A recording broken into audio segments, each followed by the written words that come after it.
Exactly. But none of them believed me. Uh-huh. Yep, you're right.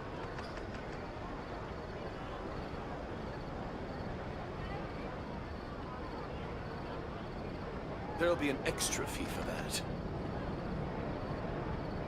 People ought not be so frightened of ghosts. They are merely talking shadows, chattering away endlessly about their past affairs. Exactly. But none of them believed you're me. right.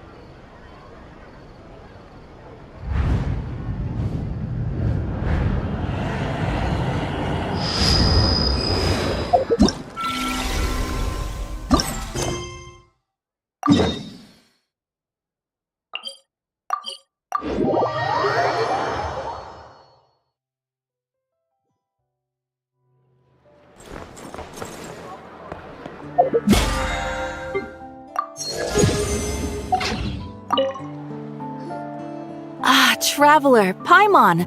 It's been a while. As it happens, there is a letter here for you. One moment. Here. A letter? From who? Dear Diary, I'm Kale. I work as a trainee forest ranger under my master, Tainari. I'm also studying at the academia. I've been getting better and better at reading lately. Mr. Al-Haytham says that the written word is a crucial medium for exploring the world and understanding oneself. That's why I decided to start this diary. That said, what should I write about? Things are pretty quiet in Sumeru these days. Life is good. Every day is a fulfilling and happy one. When I think back to the days when I suffered from Elazar, or way back to when I was injected with God remains, I am in a much better place now. I hope it stays that way forever. I'll leave it there for now. Master said he'll take me shopping in Sumeru City today, which is great because I've been meaning to visit the toy seller at the Grand Bazaar for a while now. Kale, time to go. Yes, Master! Huh?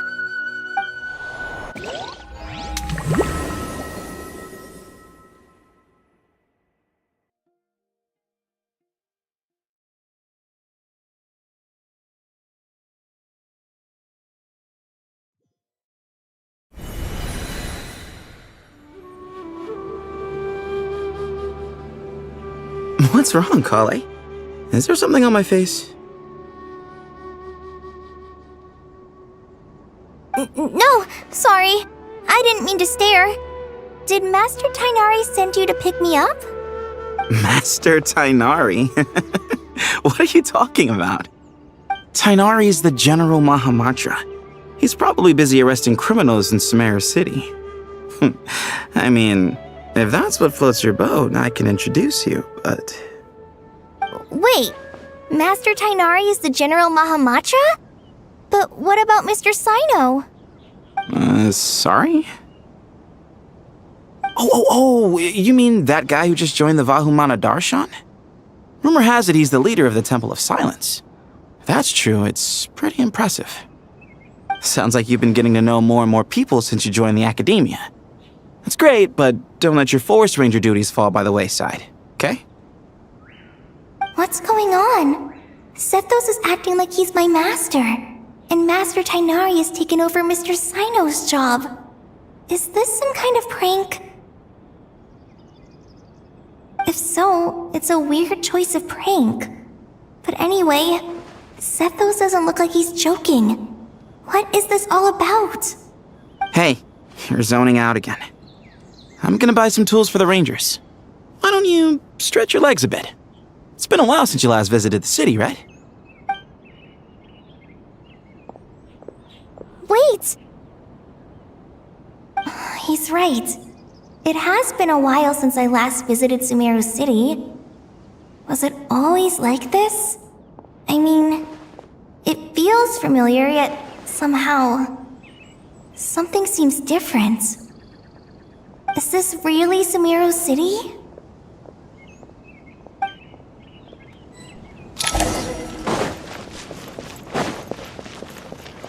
Did you see who just walked by? It's courage to maintain. How will I ever save enough money to buy? I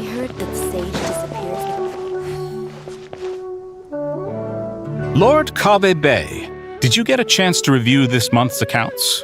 Any feedback? You mean the version you sent over a few days ago? Yeah, I took a look when I received it. I was thinking that maybe our profit margin is a little excessive. I visited some of our commercial partners last month. Their earnings are very slim. Are you suggesting that we give up some of our profits for them? Well, since we have more than we need, yes. Making money for its own sake is pointless. Don't worry, I've already planned for it and the numbers look fine. We can adjust the rates starting from next month. Also, about that designer you hired, I've had to revise his proposal 3 times now, but he just doesn't seem to... Let's cut our losses. Pay him his fee and send him on his way. I'd like you to get Layla on this instead. She was Cyrus's student and she designed the Palace of Alcazarzare. Seems like a much safer choice. Who's sneaking around over there?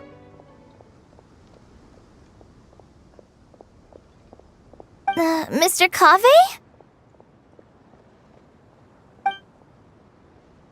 Do you recognize this person, sir? Yes, it's all right. We've met. This is Kale, Sethos' trainee. He brought her along the last time I went for drinks with him. What brings you to the city, Kale? Is your master here too? No, this is all wrong! Why is Mr. Cave saying that too? Tainari is my master, not Sethos. This can't be real. I have to ask someone else. There's gotta be someone else out there who still remembers the truth. Hey, wait! Don't run off! How strange. What's gotten into her today? It's like everyone switched places. I guess I'll keep looking around. I heard that the sage disappears without a trace as soon as it...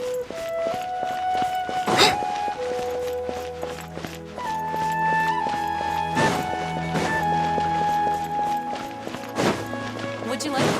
Students are under so much pressure these days. Lots of visitors today, I see. Welcome all. It's been a while. Hey, Rahman. You know that guy who sells face powder on Treasure Street? I haven't seen him around in a while. Any idea what happened to him? Oh, you mean a Hongar? Yeah, he got into a brawl with Shavirme on Treasure Street. He's been banned from setting up shop there for now. Seriously? Oh, well, that's a shame. I was planning to pick out some makeup for you. Oh, don't worry about it. The legendary Flame Mane discussing makeup with the Zubair Theater star dancer. Now there's something you don't see every day. Flame Mane? You know, I'm not actually sure when people started calling me that. Maybe the other Eremites thought I needed a fiercer title to scare people off? To be completely honest, I think the title would fit you better than me, Dia. You think? Can't say I've never imagined myself as a merc. If I ever give up the dancing, maybe I'll head to the desert and give the Eremite life a try. You would? Is that so strange? Oh, not at all. In fact, I've actually had similar thoughts before. If I ever get tired of sleeping out in the wild, I think I might go look for a job at the Zubair Theater. I've adored the Dance of Sub-Zeros ever since the first time I saw you perform it. If the chance ever came up, I'd love to try it out on stage for myself. Really? If our manager Sataria heard you say that, she'd hold you to it. Probably grab you by the sleeve and never let you go again. Hey, when that day comes, I'll do your makeup myself. How's that sound? Sure. If the day comes, I'd be honored.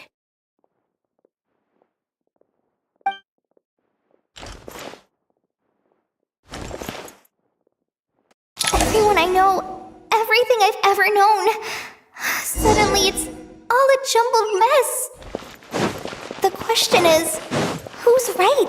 Them or me? My head feels so heavy. I can't think straight.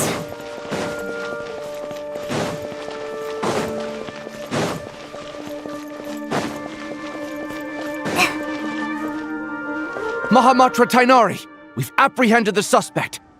They say that the fool is prone to blind faith, but the wise man is not immune to it either. Suraj, do you have anything to say in your defense? Tainari, you were the one who turned the sages against me. Just a few words of caution from you was all it took to destroy my research. And now you're trying to stop me again? You should know that mechanical life is the future! We must cast aside our useless flesh and... That's enough. I'm not in the mood to listen to your lunacy. Anyone could tell you how amateur your work is. Karina, Ilias, put him somewhere safely out of the way. Yes, sir. Next on the agenda is... Master? What is it? Wait, did Professor Zahahati send you? She's been encouraging me to take on an apprentice. Might be getting a bit ahead of herself there, though. No, Master! It's me! Kale! Listen to me. Something really weird is going on in Sumeru City. It's like everyone's identities have switched around. You're not the General Mahamatra. You're a Forest Watcher. Just yesterday, we agreed to come to Sumeru City today to go shopping together and... All right, there's no rush. Let's back up a little. Your name is Kale, correct? Although this is our first meeting, you do seem strangely familiar somehow. Is there anything I can help you with? No.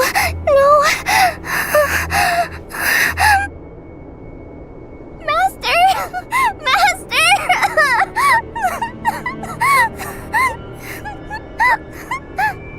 What is it?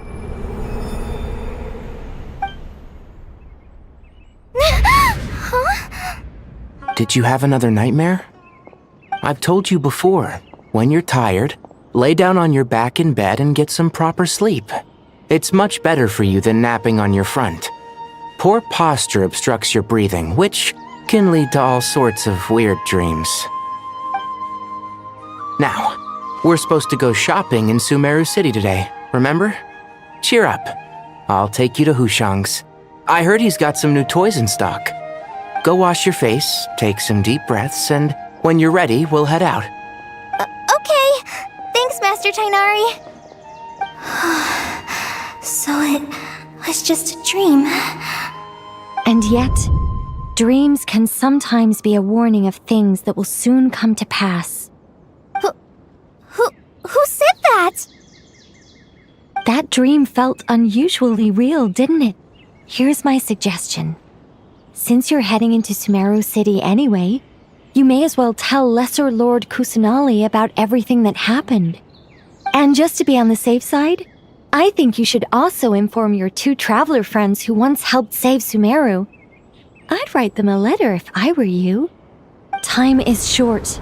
A storm is coming from beyond the bounds of fate.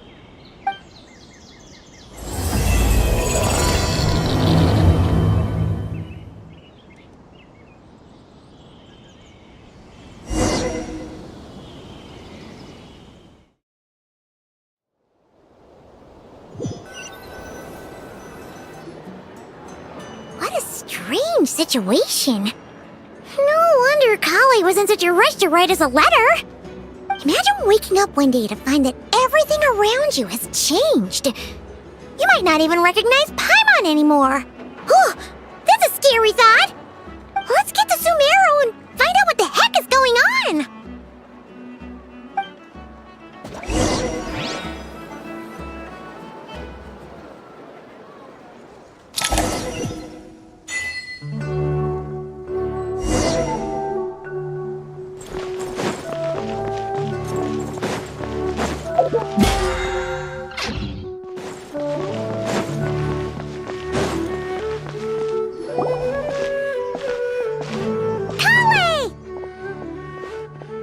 Traveler! Paimon! Thank goodness! I'm so glad you made it! Of course! We won't let anything happen to you, Kale. So, what's going on in Sumeru City? Looks like lots of people are moving or something. Yeah, I was just gonna say. After I wrote my letter, Master and I went to Sumeru City and told the Dendro Archon everything that I experienced, from start to finish. She was silent at first. It seemed like she was deep in thought.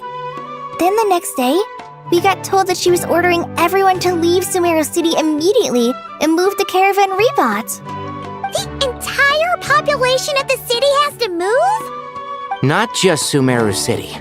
The evacuation also includes Lokapala Jungle, Avidia Forest, Ashavan Realm, and Ardravi Valley. Basically, everyone living in the rainforest must temporarily relocate to Caravan Rebot. Holy smokes! It's crazy! Yes, it's quite an operation. Even if people only bring the bare essentials, the scale is simply enormous. They've requisitioned almost all the Sumpter Beasts in Sumeru for the task, including the entirety of Dori's Sumpter Beast Park.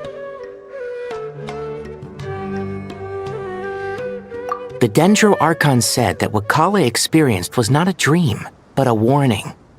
After our meeting, she immediately summoned the 6 sages to analyze the situation and discuss countermeasures. They concluded that the events seen in the dream are very likely to become a reality, and that an unknown danger is rapidly approaching. Oh, please keep that to yourself. We don't want to cause widespread panic. The official reason they've given is a large-scale renovation of the rainforest ecosystem. People are skeptical, but there haven't been any major incidents. So far, at least. The Dendro Archon seemed really worried when we spoke to her. She said you can go visit her in the Sanctuary of Surasthana when you arrive. She also said she'd hold out until the very end. Tighnari? Kale? You got a minute? I need a hand here. One moment, I'll be right there. As a forest watcher, I've been tasked with assisting with the relocation work. There's a lot to be done, and they need all the help they can get. This will be the final group of evacuees from Sumeru City. While they're away from home, they'll be heavily reliant on outside help. Thank you for coming in our time of need. As you can see, another crisis is upon us. Excuse me, sorry to trouble you, but could you help an old man find his medicine?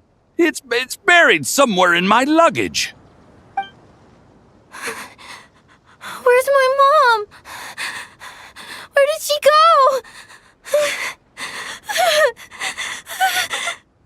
go? Don't worry, it'll be okay. Those items are worth a small fortune.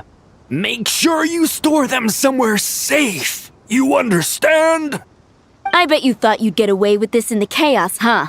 Guess again. No petty thief gets past me.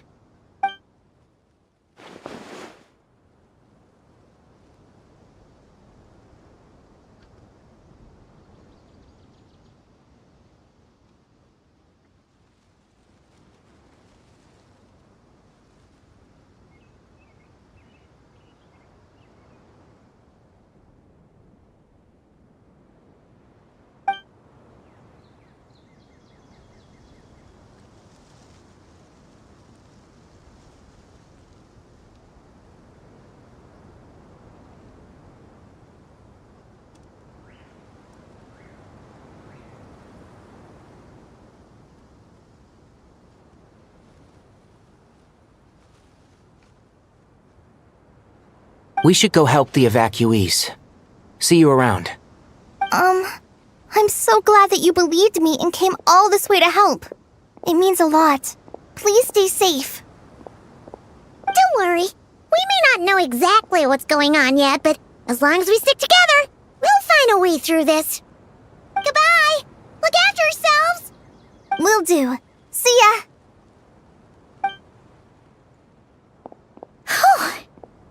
Paimon's not sure how she found the words to comfort Kale because, honestly, she's kind of nervous herself. Let's head to the Sanctuary of Surasthana and see Nahida.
He who wishes to peer into the abyss needs simply to wander through Nodcry on a misty night.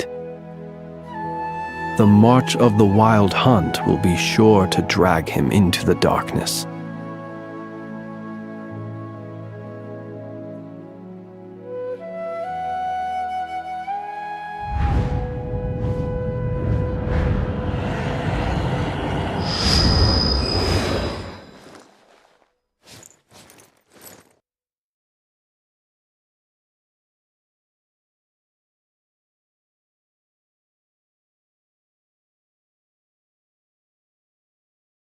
People ought not be so frightened of ghosts.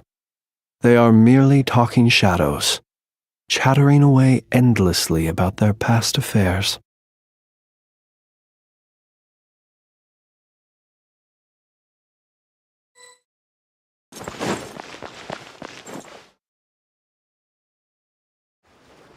Who goes there?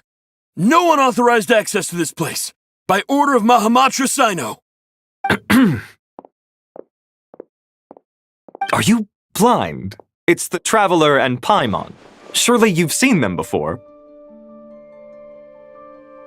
Huh? Oh, so it is.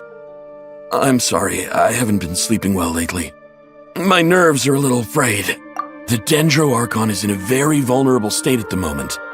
Mahamatra Sino is concerned that our enemies might choose this moment to strike, so he's ordered us to strengthen our defenses. Just seeing you two again already puts our minds at ease. Please, enter. I'm sure everyone's expecting you.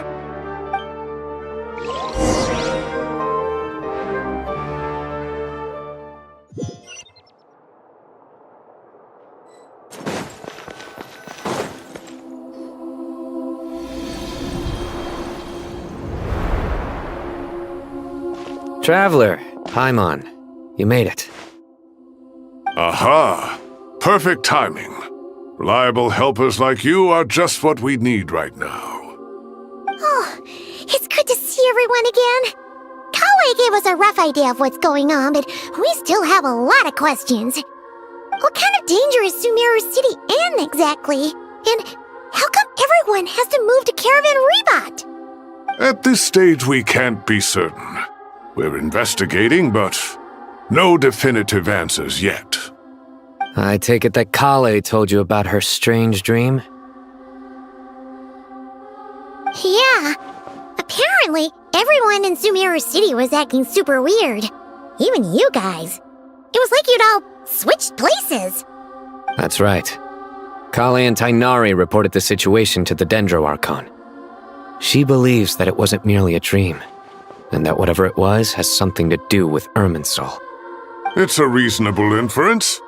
Only through Irminsul can people's memory and cognition be so significantly modified in such a short time. We don't know why Kale would dream of these things, nor who was trying to warn her. The Dendro Archon decided to connect to Irminsul to investigate more thoroughly. Irminsul is connected directly to the ley lines. The tree serves as a central hub where the ley lines converge, and its core function is to record and store the world's knowledge and memories. But something has gone awry, severely compromising the performance of this core function. Information is bottlenecking inside Irminsul, hampering the ley line's flow. If this continues, new information will languish unrecorded, with existing records thrown into disarray. In short, the souls of the dead will be stranded, while the living have their sense of reality warped. In the long run, Kale's dream could well become a reality. And that's just the beginning. There's no telling what other nightmares could end up coming true.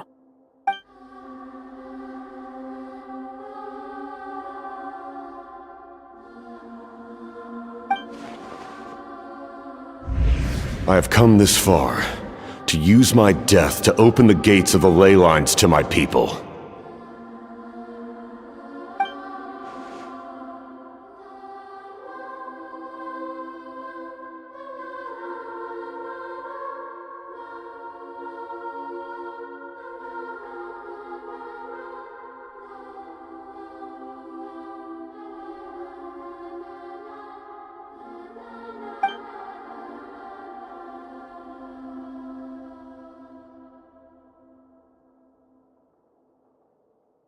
Faced with a growing backlog of information, the Dendro Archon decided to connect herself directly to Irminsul and take over the recording and processing function herself. But it is an almost impossible task. Individual brains aren't equipped to deal with the sheer volume of knowledge and memories involved. All that information flooding in at once would instantly fry any human mind. And for a god, even for a god, the suffering must be unimaginable.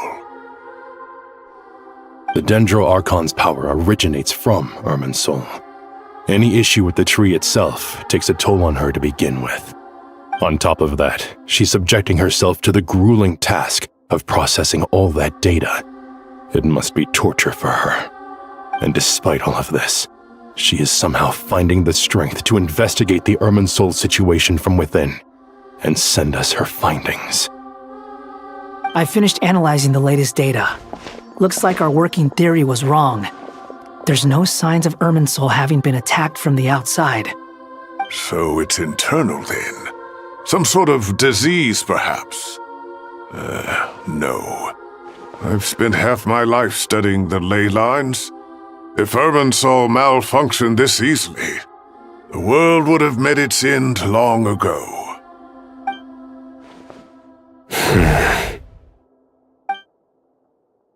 Sino? What is it? Not long ago, I got a tip from the Core of 30 that a large number of unidentified merchant caravans had recently been spotted entering Sumeru through Beta Harbor. At first, I suspected that they might have something to do with all this, so I sent some people to investigate. But if Irminsul wasn't attacked from the outside... Don't you think there are more important things to worry about right now than guessing who's behind all this? It's been over 12 hours with no new intel. If even the Keeper of Irminsul is this badly affected, you can imagine how bad things are in there.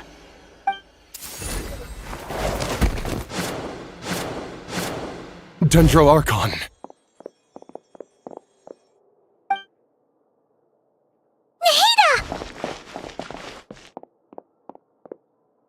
What's wrong?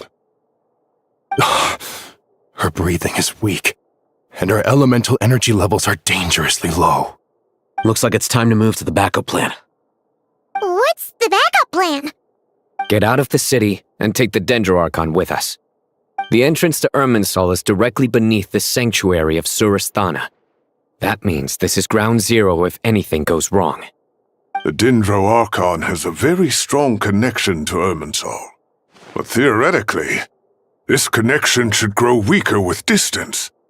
Under normal circumstances, she can unleash her full power here. But with Irminsul out of control, our first priority is to get her away from here.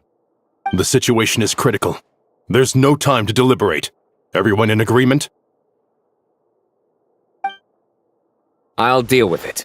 I'll also let the Matra and the Core of 30 know to start evacuating.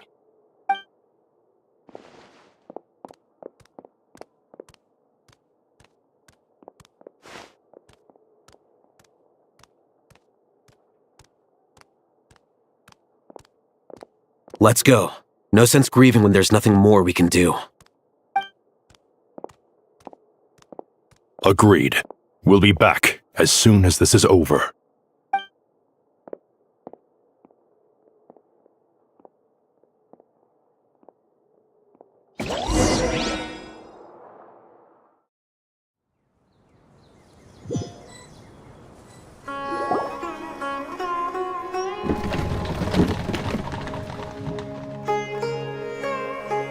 The last group of civilians has been safely evacuated.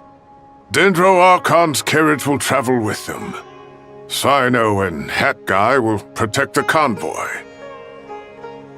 With the Dendro Archon in a coma, we've lost our means of investigating the situation.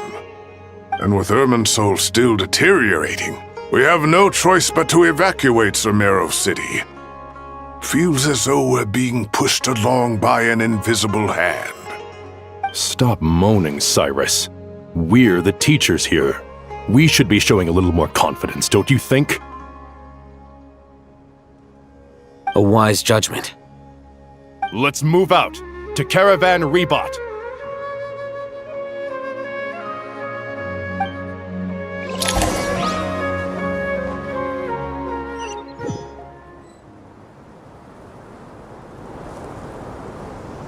Sir, all units are in position. Good. Everything is going to plan. Interfering with Sumeru City is a necessary step, so do not hesitate. The Irminsul situation will not harm you. We need to speed things up here, too. We don't want to keep our client waiting, do we? No, sir. You have my word. Everything will be completed on schedule. They say that fervent ambition attracts the favor of the gods, and with it, a vision. But we appear to be the exception. So, is our ambition not strong enough? Or does it threaten the very foundations of this world?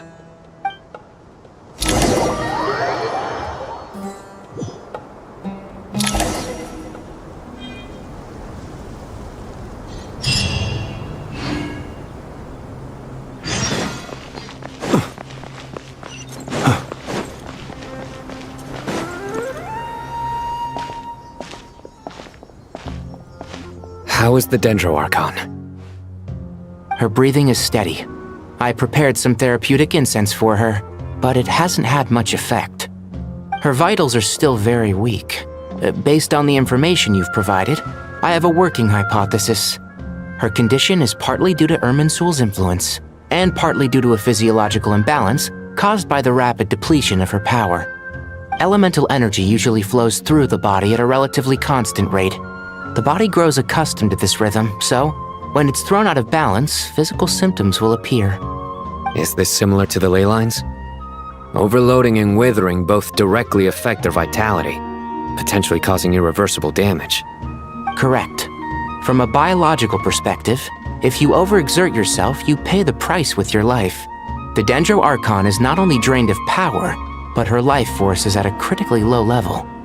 Is there any way to restore her health? I know the ley lines have strong self-healing abilities.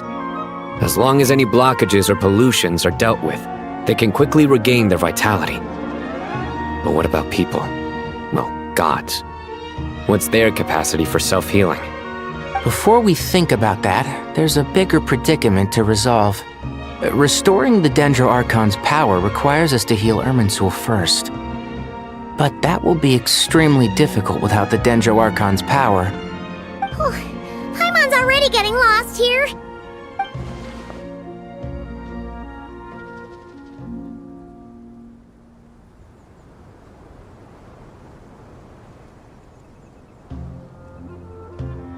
Master Tighnari and Cyno look so serious. I've not heard Master speak in this tone for a long time. Tighnari.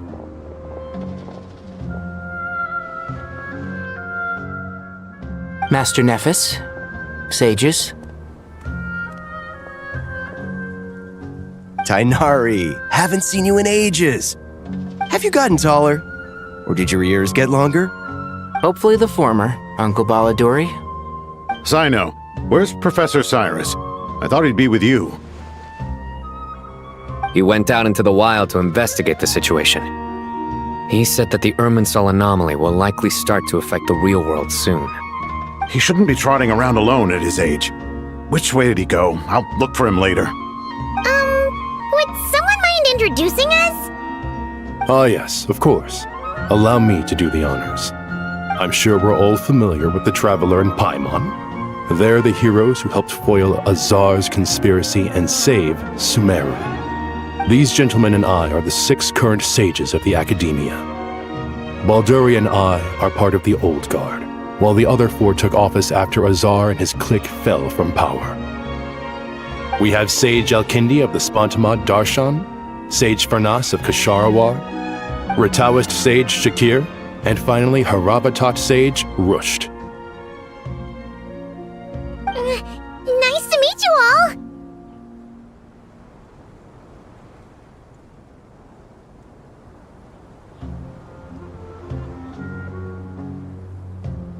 I've heard much about you. Delighted to finally meet you in person. You're younger than I imagined for someone with the power to stand up to fate itself. Thank you for lending your aid to Sumeru once more. Once we're on the other side of this, could we get a photo together? My daughter has a friend named Isak. He's always talking about you two. Of course! No true hero would deny a child their wish. Back to business. So with the Dendro Archon currently in a coma, the people have taken temporary refuge at Caravan Rebot, but they cannot stay here forever. We need to come up with a plan as soon as possible. Fernas, any thoughts? Well, firstly, having reviewed the data, I'm inclined to agree with your assessment. This doesn't look like an attack on Irminsul from the outside. Rather, it resembles a malfunctioning machine. Calculations going haywire and sparks flying.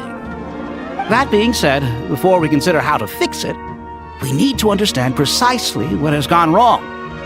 Furthermore, we somehow need to ascertain this without relying on the Dendro Archon's power.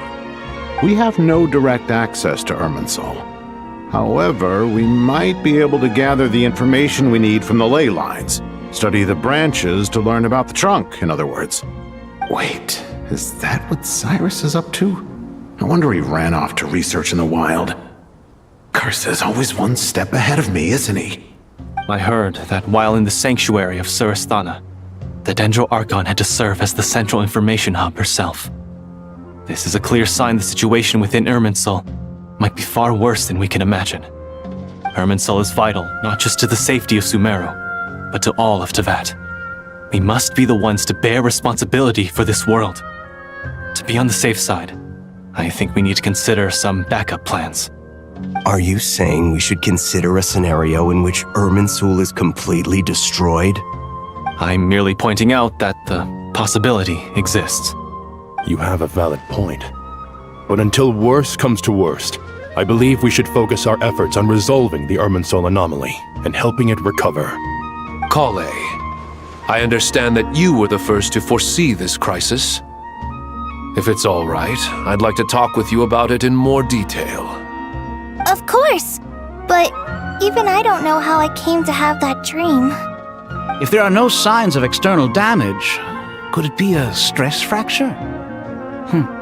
Metals tend to suffer from this issue with long-term use, and Irminsul has existed for centuries, after all.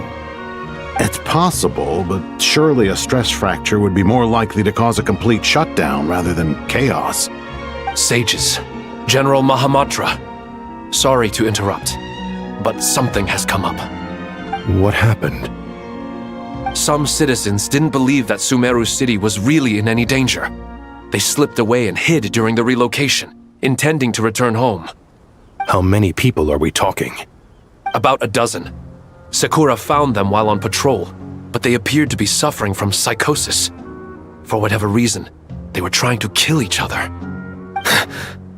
By the time we arrived, there were only 2 survivors. One was unconscious from their injuries.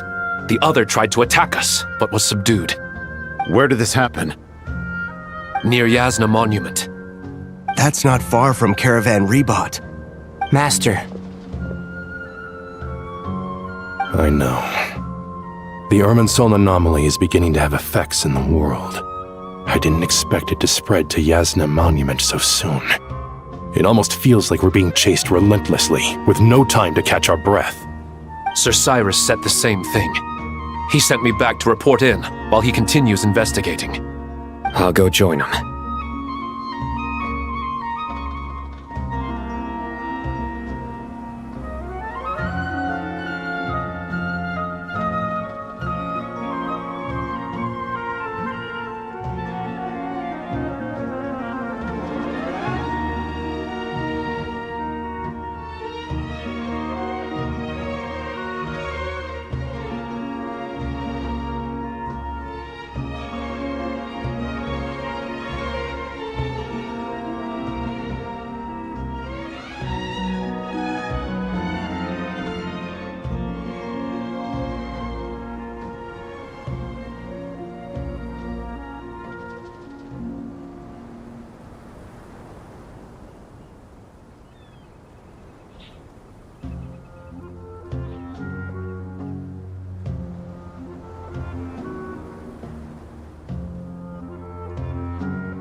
Count me in too. Don't let my age fool you. I can still fend for myself. Very well. Meanwhile, the rest of us will continue discussing our next steps. Get back soon. Take care of yourselves. It's getting dangerous out there.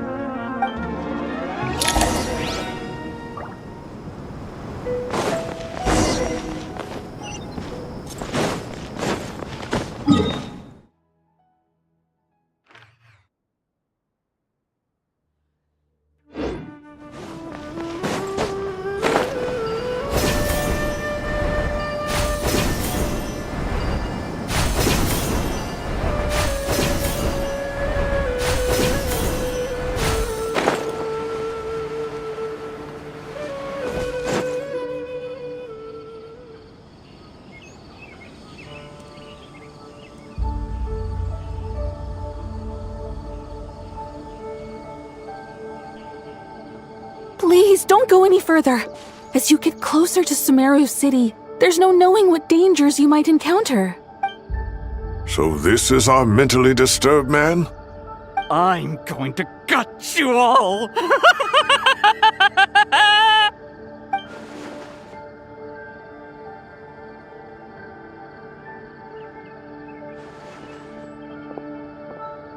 Cyrus, you didn't even bring a single guard? Do you think you're some sort of warrior? It's fine. Come here and look at this. Oh! It's...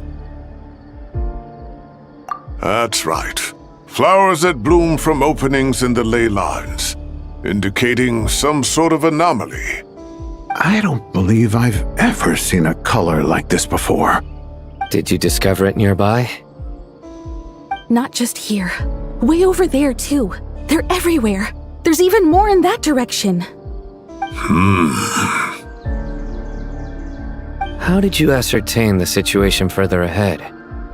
Didn't you just say that we can't go beyond this point? Yes. This area is relatively safe so far, but if you continue forward, delusions will start afflicting your mind. However, some vision-bearing mercenaries were able to maintain their sanity a little better. They're the ones who brought back news from further afield. Sino, do you remember the class I taught on dissecting ley line blossoms? I do, Professor. I received full marks in that course. Good. After all these years, it's time to put that knowledge into practice. There must be anomalous information hidden within these blossoms. Alkindi, I'll need your help as well. Been a while since we worked on a project together, hasn't it? Sure has. Well, what are we waiting for? Let's get to work. Anything we can do to help?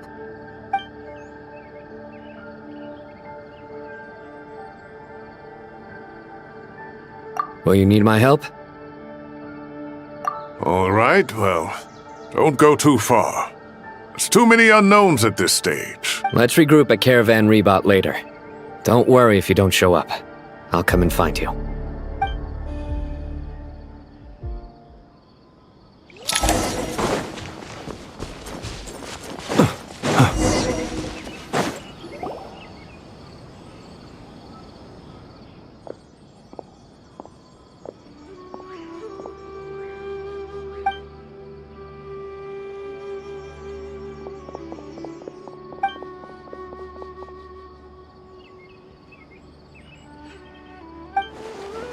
That should be the heart of Oasis.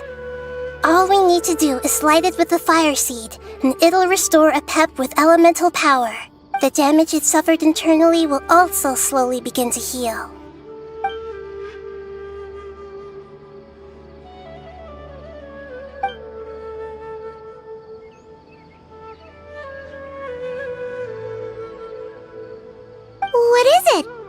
thought of something? Really? Then let's get back and tell the others!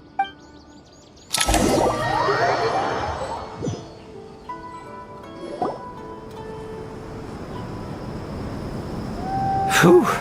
Glad to see you've returned safe and sound. Any longer and we would have gone out looking for you. Well, this is a nice surprise. Paimon sure feels better with everyone we know here. We've made some progress, so let's start by giving you and Paimon a quick update. By dissecting the ley line's blossoms, we've been able to deduce that although Irminsul is experiencing an anomaly, it has not completely rejected access from the outside. The Dendro Archon has the power to connect to Irminsul, but there's also another way. I assume you recall the devices everyone was wearing when you first arrived in Sumeru? Devices? Oh, wait. You mean... The Akasha terminals? That's right. Of course!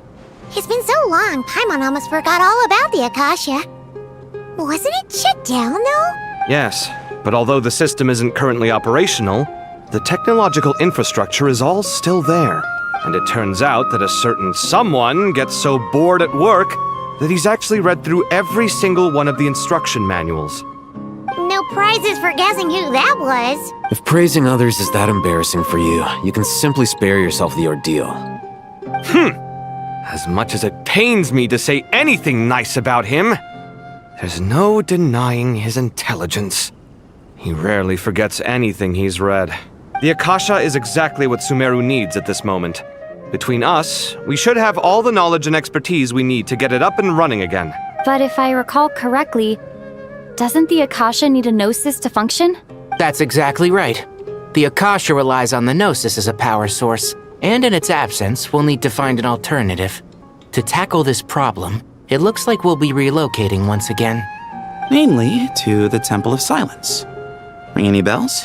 It's the only major institution in Sumeru dedicated to preserving the knowledge of King Deshret's civilization. You might find the answers you're looking for hiding there. I agree. There's a good chance. Master Nephis and the other sages have discussed it. As the chaos from Irminsul continues to spread, Caravan Rebot won't be a safe haven for much longer. We have to move into the desert next. The scholars and sages will head to the Temple of Silence, while the civilian population seeks refuge in Aru Village. The Eremites will keep everyone safe during the journey, and Candace will be there to receive us at the village. This leaves us just one thing to worry about. That Dendro Archon. She's very weak. We can't afford to wait until Irminsul is fixed. There has to be another way to help her. Huh. Well, luckily, the Traveler had a eureka moment while we were out investigating. Really? Wow, nice one, Traveler. Let's hear it. What say our Amorta experts? Theoretically, it's feasible. From what you're saying, although elemental life and elemental energy have their differences, the Dendro Archon has explicitly stated that she can imitate the power of the former. In which case, as long as Apep is willing, she should be able to convert her own power into a form that the Archon can use. It wouldn't be difficult for her at all. The only problem is convincing her to help. Yeah! Even though she wasn't exactly friendly the last time we met, she didn't refuse to talk with us. When she realizes the danger that Nahida is in, surely she won't turn a blind eye to it. Well, hopefully not. Either way, we're not exactly spoiled for choice here. Hey, it's better than having no options at all. I agree. Without Irminsul's aid, the legendary Dendro Dragon Apep may well be the only living thing in Sumeru who can help our Archon recover her power. There's no time to lose. I'll bring this proposal to Master right away. If he and the other sages agree, we'll split into 3 teams. The academics will go to the Temple of Silence to look for a solution to the Akasha problem. The Eremites will escort the civilians safely to Aru Village, and the Traveler and Paimon will take the Dendro Archon to see Apep.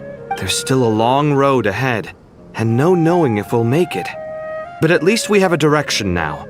I'll take it over floundering around in confusion. If there are no objections, then let's proceed. But before we adjourn, I would like to leave you all with some parting words, no matter the distance between us.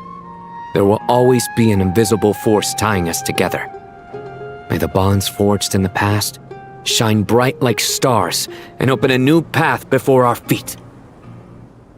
Huh. Is that from King of Invocations? No. This one's from King of Invocations, the sequel. What's the difference? The sequel's much cooler. Couldn't agree more. Well, it was very apropos. Once this is all over, I'll give everyone a copy of King of Invocations and the sequel to show my gratitude. Come on, let's get moving.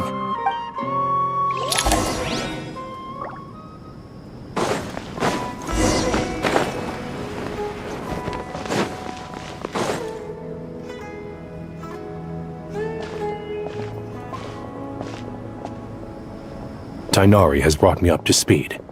I approve of your plan of action, but we can't proceed with everything right away. The people need to rest. For many of them, this will be their first time in the desert, so we'll need to find additional personnel to help escort them.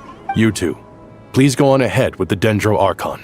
Let's rendezvous at the Temple of Silence later. No problem. We got this. Words can't express my gratitude, so let me just say, I hope everything goes smoothly for all of us. Goodbye for now. All right, let's get going. If Paimon remembers correctly, the last time we saw a Pep was in... Traveler, Paimon. Could I borrow you guys for a moment?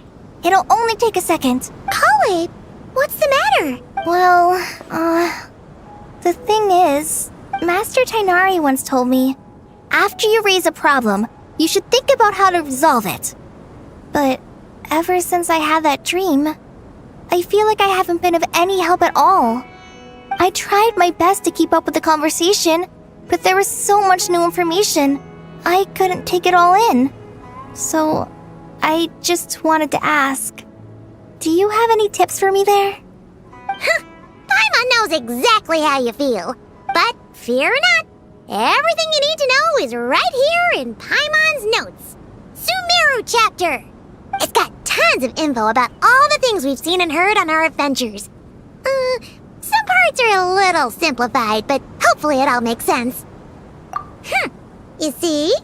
Being the greatest guide in Tibet isn't just a fancy title.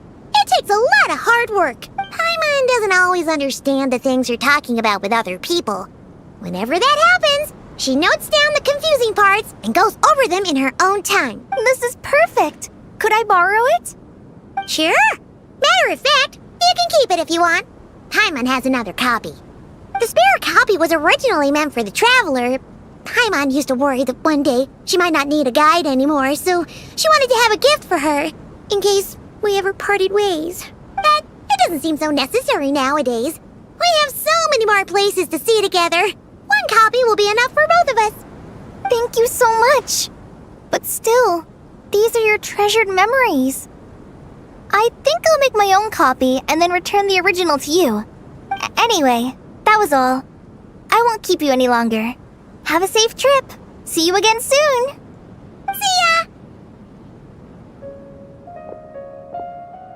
Alright, time to bring the Hida to see a Pep. Let's hope that old grouch is in a negotiating mood.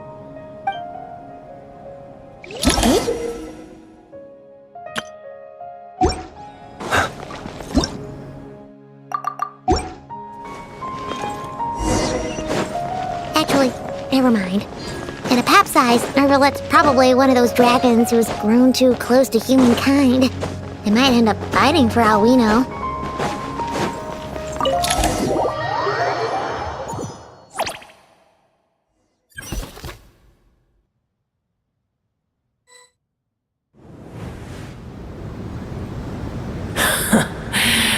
I had a feeling your kind might come calling.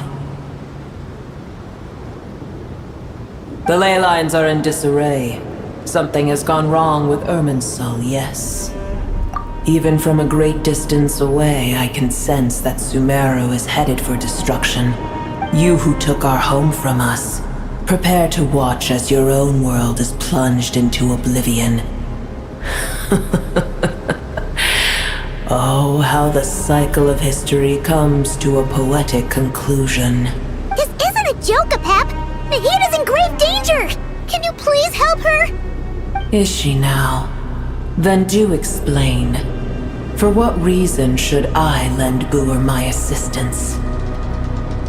Apep, if you truly despise gods and humans so much, well, after the great humiliation of being helped by a god in the past, shouldn't you be jumping at this chance to balance the scales? Now that is a compelling reason. When El Ahmar plotted against me and I was tortured by forbidden knowledge, it was Booer who saved me from agony. And though I regard with shame the pity of my enemies, to receive aid without repaying it would likewise tarnish a dragon's dignity.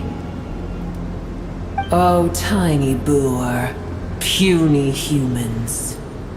Just this once I shall deign to show you the true power of dragonkind. Whoa! It's happening again! We're gonna get sucked in!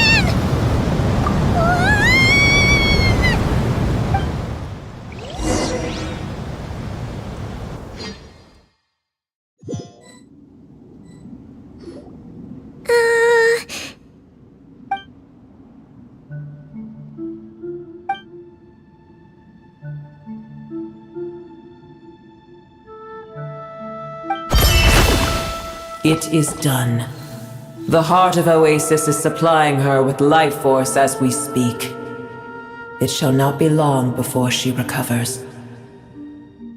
But I should warn you, Booer's existence is closely intertwined with Irminsul.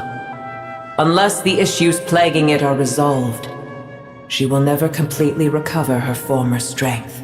Oh, thank you. Spare me your words of gratitude. You may also spare me your feigned concern. A dragon's sovereign's power is far greater than you can imagine. While I was indeed weakened when the heart of Oasis ran dry, providing tiny Booer with a morsel of my life force shall have little consequence for me. Oh, good to hear.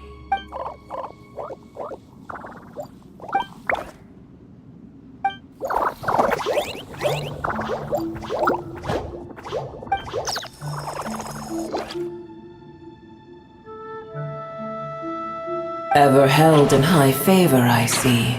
Oh, well, you know. The compliment was sincere. Simply accept it.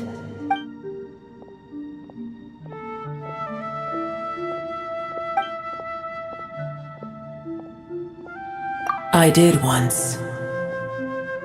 That tree was not planted by the heavenly principles.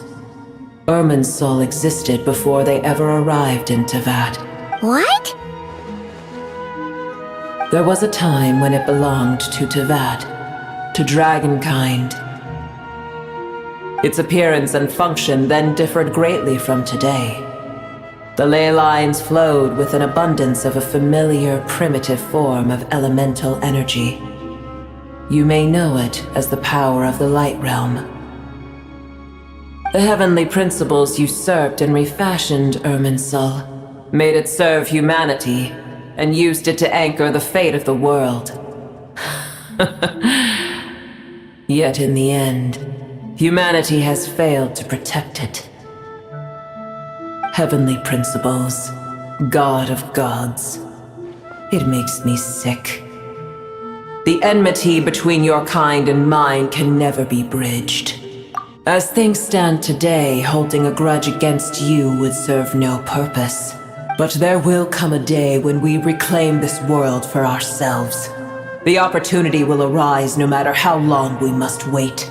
I can already sense that far away from here, the Hydro Dragon has wrested his authority from the hands of the usurpers.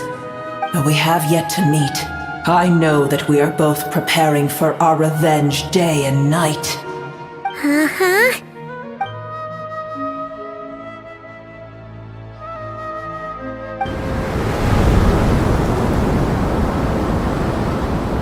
I hear a great disturbance out there.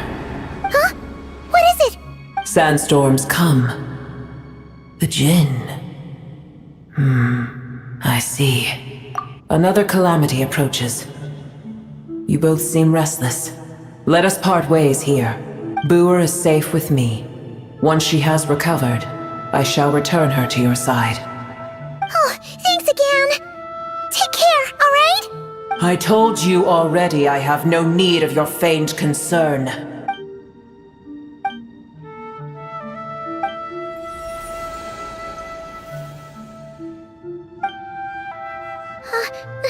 Nahida? You're awake! Are you okay? Cease your interrogation.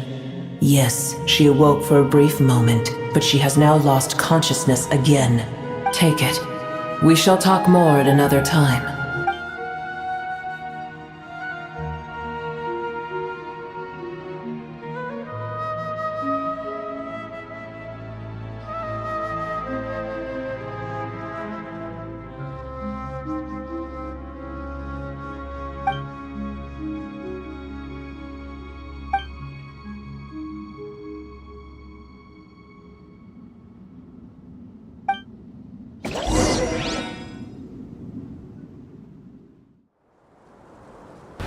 Where the heck are we?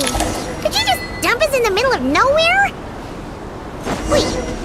No. Paimon remembers.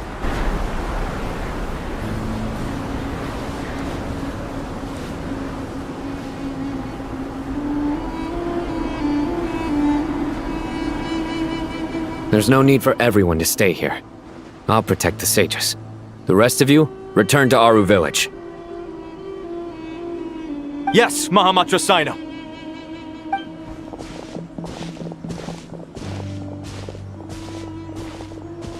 Sino! What's going on? You're back. How is the Dendro Archon?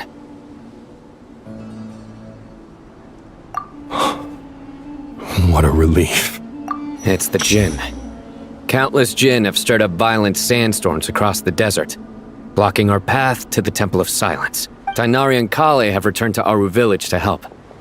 The Jinn are being highly aggressive, so both the village and the merchant caravans require protection. It's just one thing after another. Where did all of them come from anyway? In all my trips to the desert, I've never seen anything like this before. As I see it, the only possible candidate is Gurabad. Gurabad? Baladuri could explain in more detail if he were here. All I know is a rumor I've heard about from previous trips to the desert. Supposedly, a great number of dormant Jinn lie sealed beneath that city.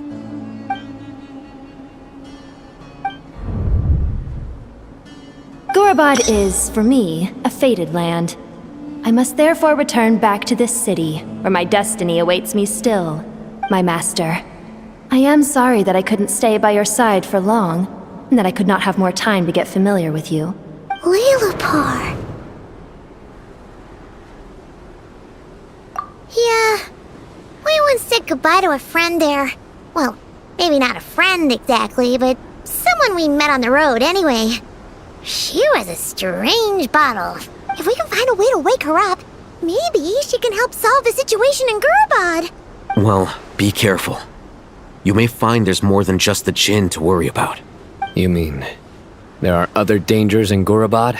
It's a sensible assumption to make.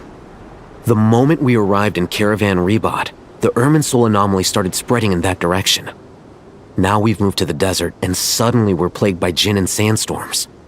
To call it a coincidence would be a stretch. Don't worry, we've gotten a lot stronger since our last stint in Sumeru.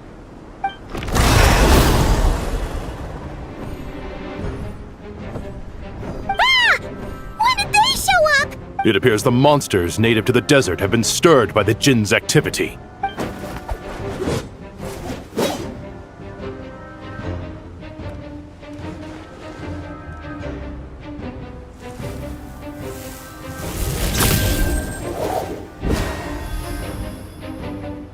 You should get going. We'll take care of things here.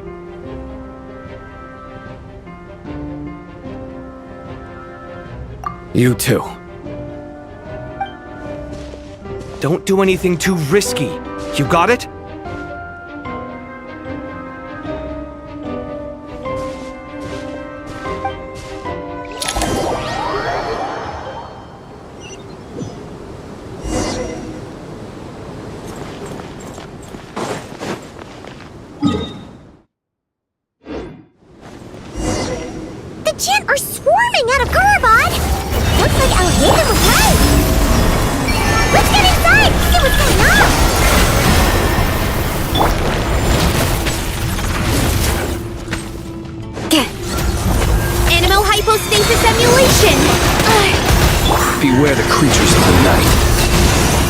Observe, be silent.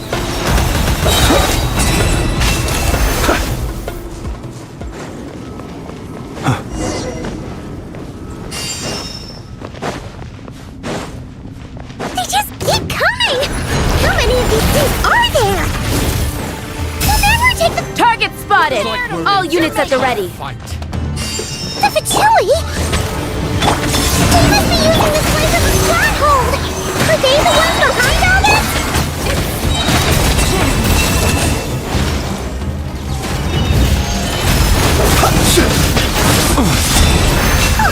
Fighting Jin with one hand and Fatui with the other?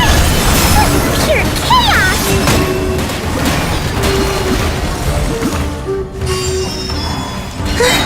Shadow Raven! Let night fall! Stay clear! Observe, to dust.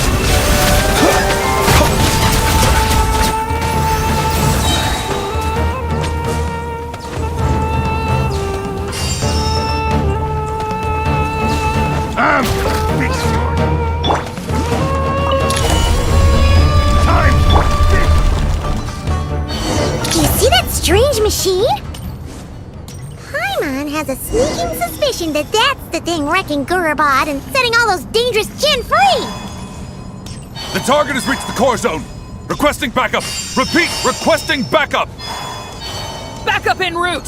Stop her at all costs! Careful! They're back again! This time. Knife and tap.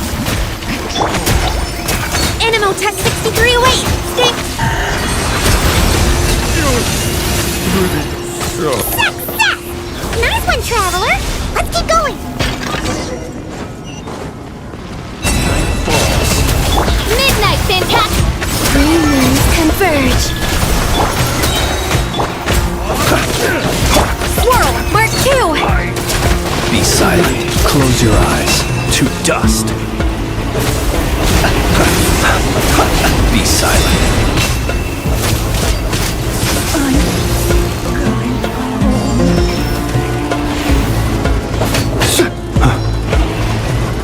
Wings of darkness, come!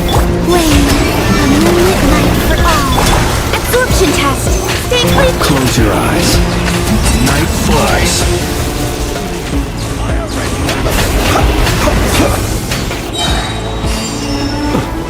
Observe. This hunk of Jin's gone kaput. Now we can finally— It seems my subordinates failed to stop you in your tracks. Apologies, sir. There is no need to apologize. You did well to hold your ground against such a powerful adversary for as long as you did. I must commend your courage and perseverance. So, you're in charge here, huh? First the problems with Irminsul, now this mess in Gurabad? Are you the ones responsible for all this? I'm afraid I cannot answer that. I assume you aren't naive enough to expect answers from an enemy. Oh, this guy is so snooty! However you want to spin it, you're clearly involved in this somehow. So you can either start talking, or we'll have to make you talk. Let's get him! Traveler, what's wrong?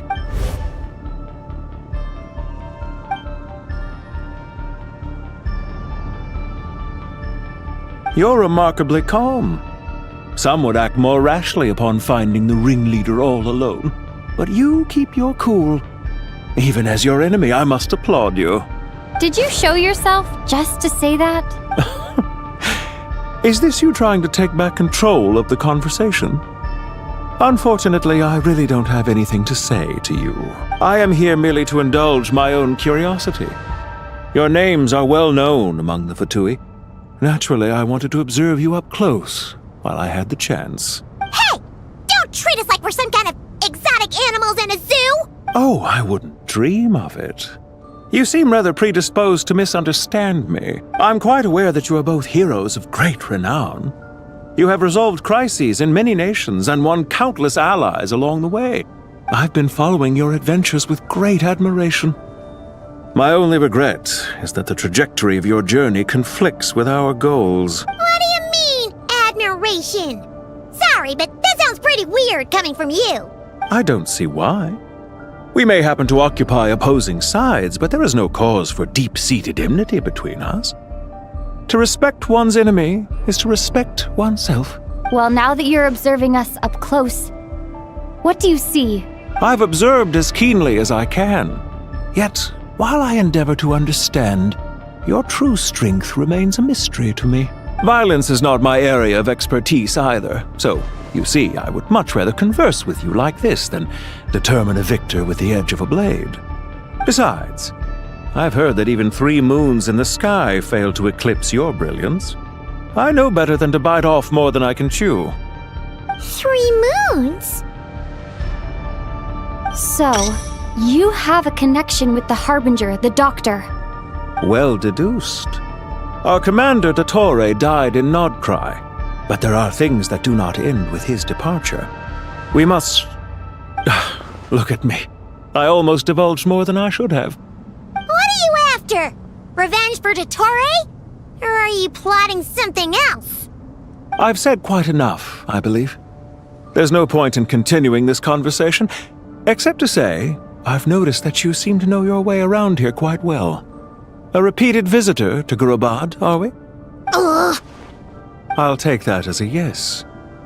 Then I'm sure you'll have heard the story of this place.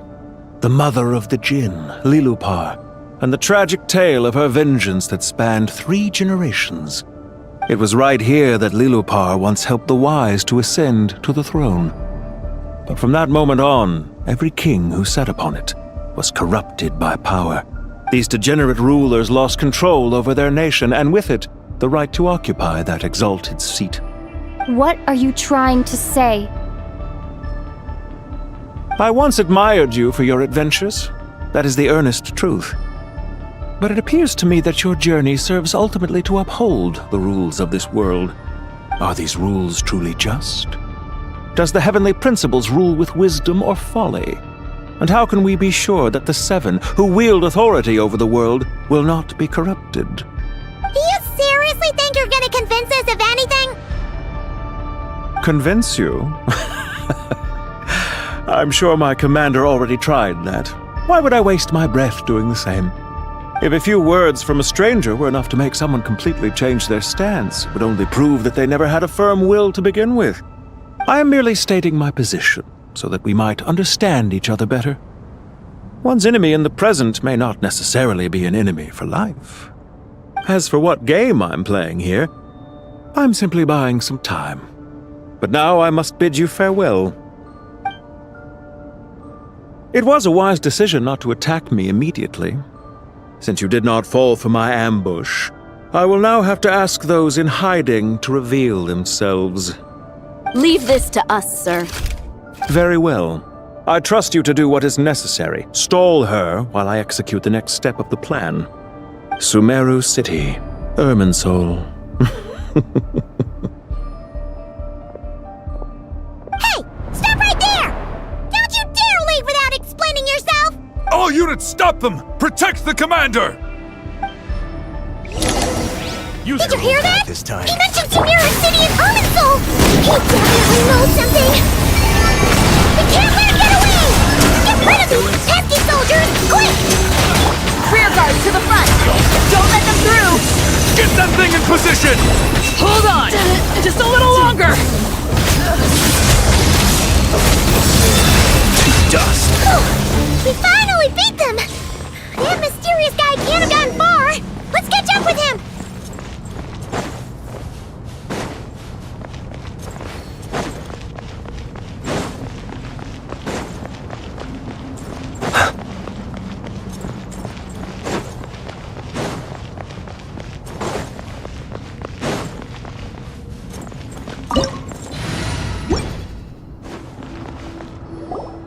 Found him! Over here! You're very persistent. Hey, you! Stop running and explain yourself! What are you trying to...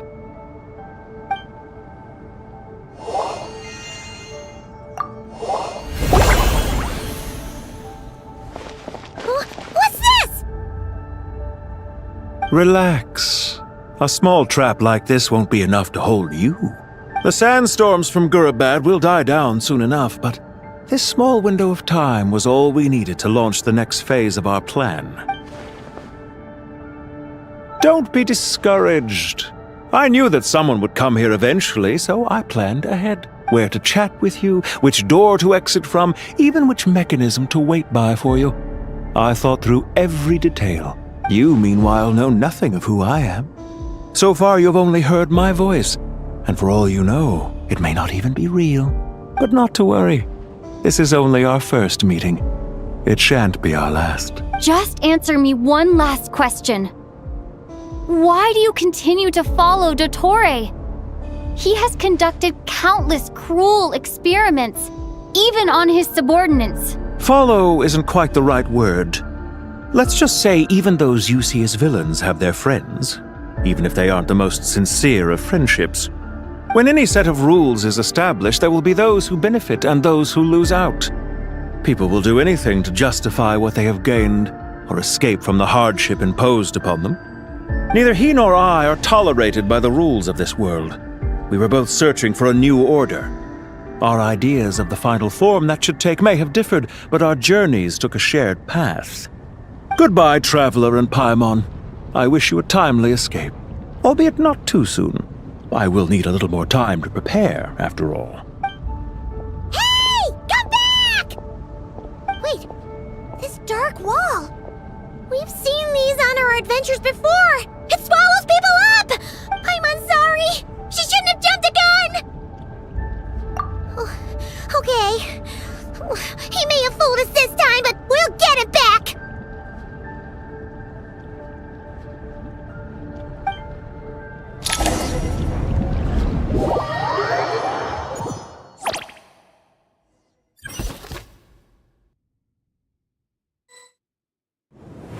Sino and his team are guarding the north. We'll take this side. There's so many Jin! We can't let them get into Aru Village! Don't fret. I am well prepared for this situation. Huh. So you have a solution? Perhaps you're unaware that I have a trusty genie partner of my own, Plumpy. If I send her to negotiate with the others, this whole thing will be resolved before you can say Mora. Off you go, Plumpy!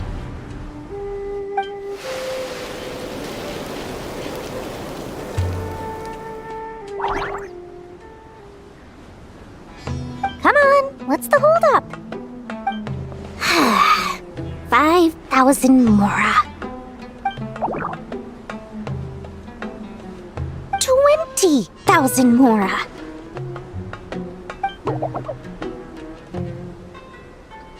100,000 Mora. Final offer.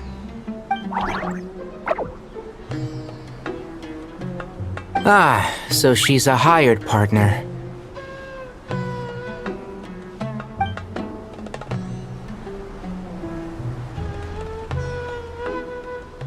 Hired partners are reliable too.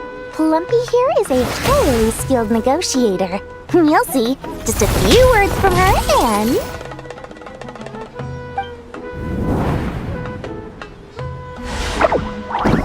Plumpy! Don't you Jin have any respect for the rules? This was supposed to be a negotiation! How dare you treat my messenger like this? You wanna play rough? Two can play at that game!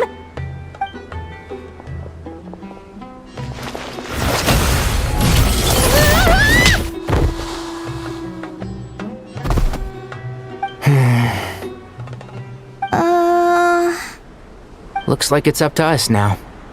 Be careful, Kale. Yes, Master.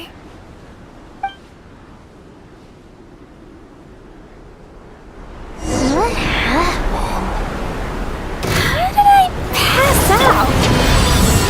Never mind. Clumpy, it's time for revenge.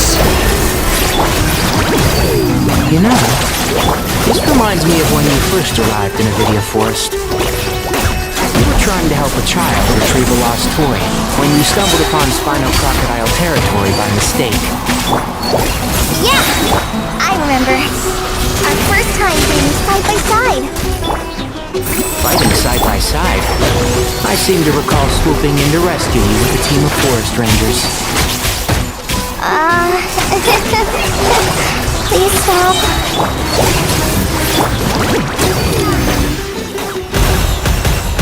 There's too many of them! I can't believe I used 12 rare items in one battle! Ugh. I shudder to think how this is going to affect this month's accounts. The sight of that glaring deficit might be more than my poor heart can take. Tainari, how's the situation on your end? We held the line, though it was a close call. But it looks like they're preparing for another attack. Has something happened? They've breached our defenses in the south. The Jinn are pouring in. We're moving the villagers to the north as we speak. We're hemmed in. This is getting precarious. Our margin for error just got a lot smaller. That's why we wanted to confirm your status. We need to consider our next move carefully. Bad news! Another line of defense has been breached. Kale, go with them and assess the situation. Dory and I will hold the line here. But Master! Even with 3 of us, we barely managed to... This is not a discussion, Kale. Don't worry about us. She clearly still has plenty of tricks left up her sleeve. Wait! You can't pin all your hopes on me! Oh, great. I've almost run out of the things I brought with me, and the rest is back at the caravan. I should be able to hold out for a little longer, but still... Master! Need any help? Huh? What is it, Kale? If things continue like this, it won't be long before Aru village is overrun by Jinn, and the sandstorms are sure to follow in their wake. I do have a plan, but I can't guarantee it will work. I don't care, whoever you are. Please just help us. The only one who can help is you. I am merely here to guide you along the correct path.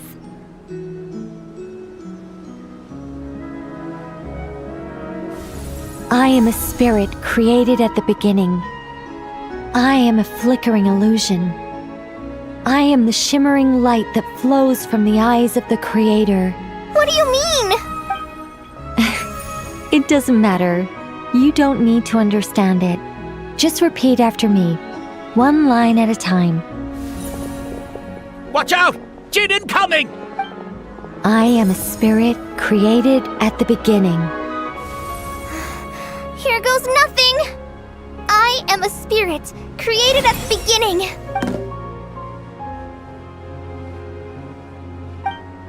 I am a flickering illusion. I am a flickering illusion. What's wrong, Plumpy? I've never seen you so agitated before. That's... But how do you... Do you know what Kale is reciting? I am the shimmering light that flows from the eyes of the Creator.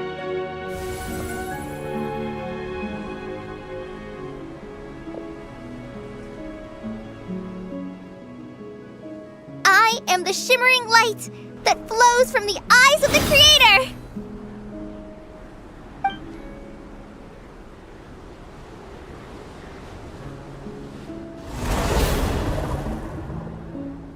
It's a song composed by the goddess of flowers, but very few records of it remain, even in historical texts. All we have is a few fragments. Is Kale an avid historian? Not to my knowledge. The Jinn have actually quieted down. Although... No, it's more than that. It looks like they're showing... submission. Clearly the songs left by the goddess of flowers have a soothing effect on them. At the very least, they're much calmer now. Really? Let me try.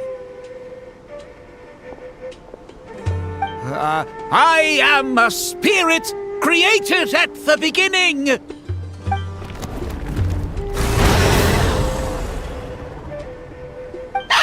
Stay away! I'll stop! I'll stop! It seems like the song only works when Kale recites it. But why? Kale.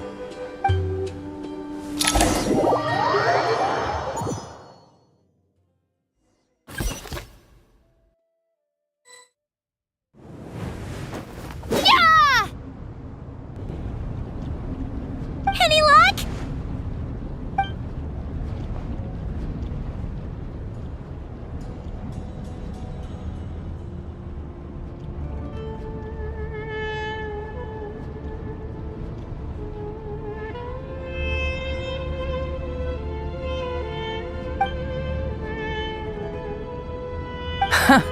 When I heard that loud rumbling in the distance, I thought the shifting sands had bust open the gates to some ancient treasure vault. Turns out it was just you guys. Huh? Wait, that sounds like... It's been a long while. Did you miss me?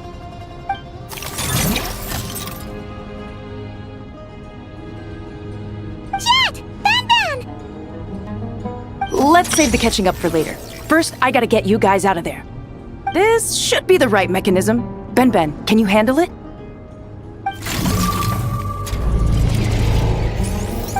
There we go. Come on, let's leave this place.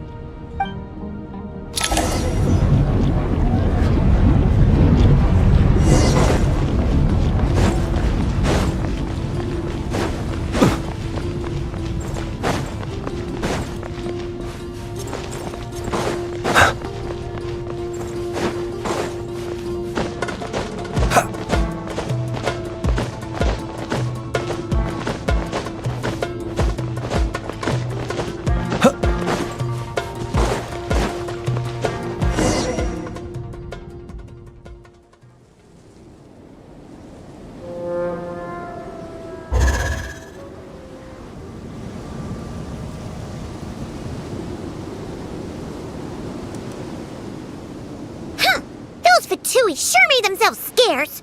It's like they were never here. The Fatui? They came to the desert again?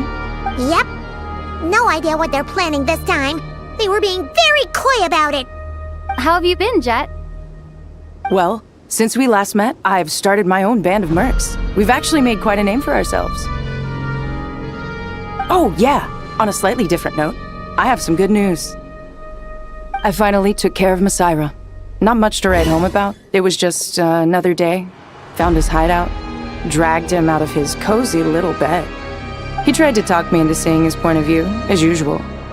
But I'm way past that by now. There was nothing he could say to save his life.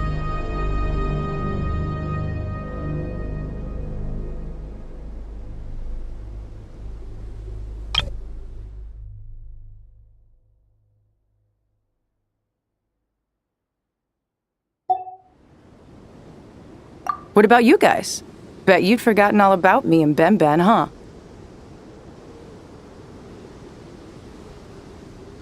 Of course not! We're super duper best friends! Wow. Sounds like I should make time to visit some other nations too. Anyway, what brings you to Gurabad? Oh, right. I almost forgot. We're here to look for Lilupar. That bottle? Seriously? Yeah! We need her power to calm the Jinn and stop the sandstorms. Here's hoping we actually manage to find her, after all the trouble we've been through. Surely, with everything's been going on in Gurabad, she must have woken up, right? Only one way to find out.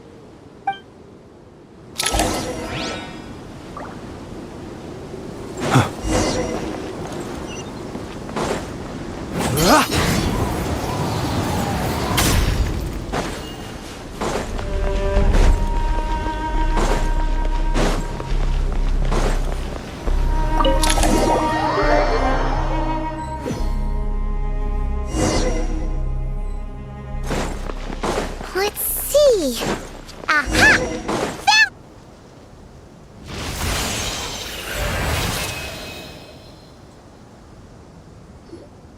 Lilupar!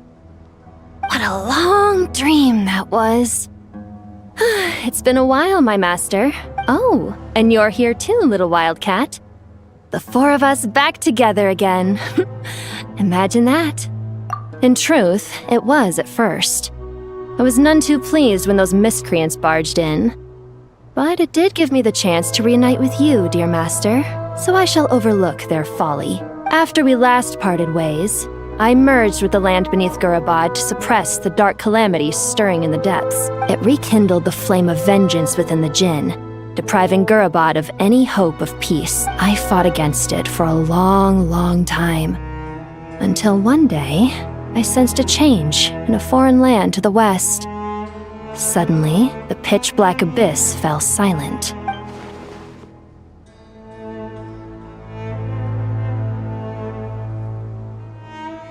Once satisfied that that dark power could no longer bewitch the Jinn, I too fell into a deep slumber, from which I have only now awoken. Why have you returned to Gurabad, my master? And why is my sand-swept homeland in disarray once more?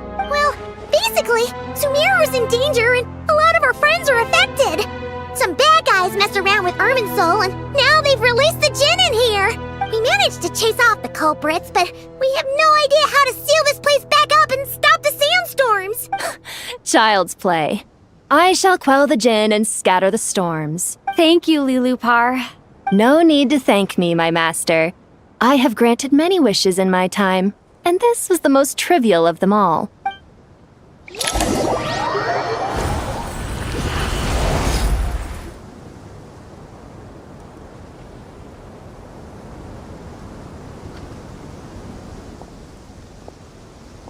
The sandstorm's gone.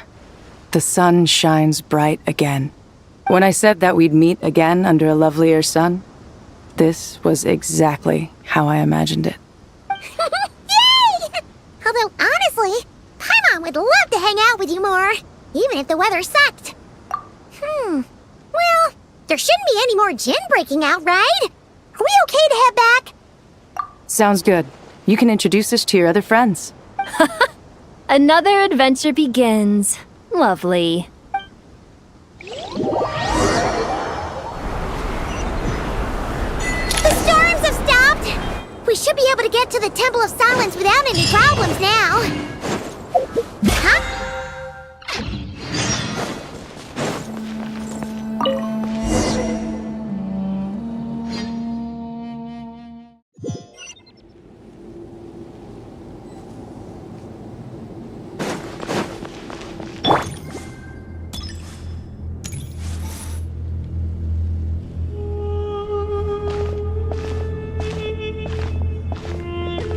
So, this is the Temple of Silence. I've heard the Nagarjanites mention it in passing, but I never imagined it would be this big. It's colossal. I thought the temple moved to the rainforest ages ago. When did they scamper back into the desert? I don't know. This plan sounds a little too risky for my liking. Even in King Deshret's day, this was experimental technology. We have no idea what could happen if we activate it. Well, unless you know of another viable alternative for the Akasha terminal, I'm afraid this is our only option. The plan is sound, and the risks are manageable. However, if we are to proceed, we must act quickly. The scale of this project is enormous. Even with Kave, Faruzan, and every other scholar of mechanics working on it full-time, the proposed modifications won't happen overnight.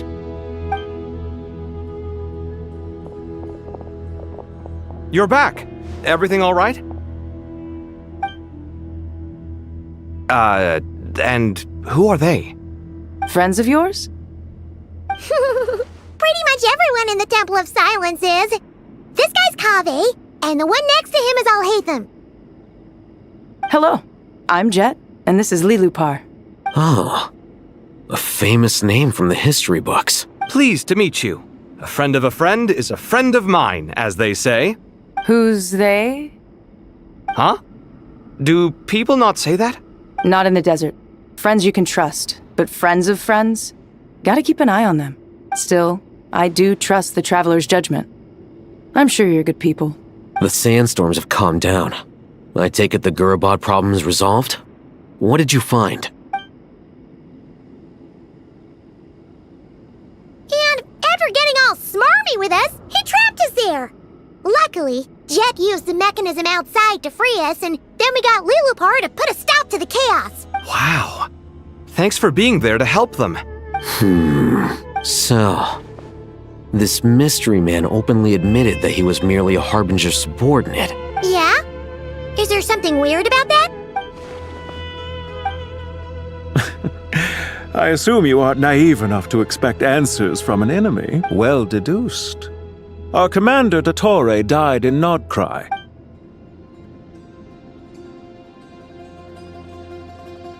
Are you wondering about his true identity? Or do you think there's a big conspiracy behind all this? I wouldn't go as far as to call it a conspiracy. Just the simple fact that having someone to shift the blame on tends to prove useful should trouble come knocking later. The most important thing for now is to solve the immediate problem. Perhaps that man knew you wouldn't have the resources to investigate his background and so didn't put much effort into disguising himself.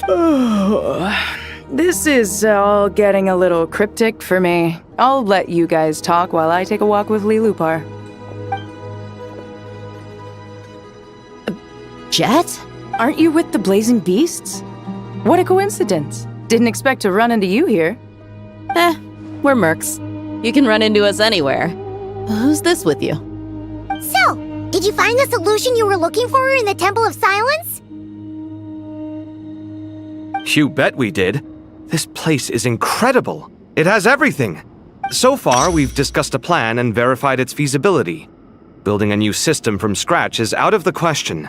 So our only option is to modify the Akasha using certain resources we hope to find in the mausoleum of King Deshret. According to certain sources in the Temple of Silence, there is a core device in King Deshret's mausoleum known as Aru. Little is known about this device in academic circles, which suggests it was hidden quite effectively. If these sources prove correct, the energy contained within Aru may be sufficient to power our Akasha renovation plan. However, this raises difficult questions regarding technological integration. The sages are still debating it. Yeah, but I'm sure they'll reach a compromise once they've argued it out. The people of the rainforest are always cautious when it comes to desert technology. But times of crisis like this leave us with little choice. Wait, Paimon has a question. Is this the same Aru we've heard of before? It's sealed off, right? Some sort of prison where the Goat King, Ibis King, and Crocodile King are locked up. Well remembered. Yes, that's exactly right. According to our records, Aru was the most brilliant creation King Deshret ever conceived of.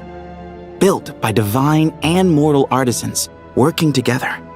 It was a miraculous accomplishment, and it lies hidden deep within the king's mausoleum to this day. That being said, what Aru actually does and why it was built, those are deep secrets we are not privy to. Until recently, I wouldn't have been optimistic that the place even exists. The only reason I'm inclined to believe it now is because we heard it from the Ibis King Thoth himself at his temple. The tale of how the 3 retainers of Al-Akhmar were imprisoned in Aru. Paimon totally gets that. When Paimon first heard about it, she thought it sounded pretty unbelievable too. Do you guys still remember that? The Ibis King told us they were trapped in Aru and that they had to answer 3 questions to get out. I think I remember. What causes our rise and fall? What obliterates love and hate? And what determines truth and falsehood? Those were the 3 questions, right? Yeah. If only Nefer were here. She's dealt with the Ibis King before, so she might know more. Oh, Nefer is a friend we met in Nodcry. Nodcry? Funny.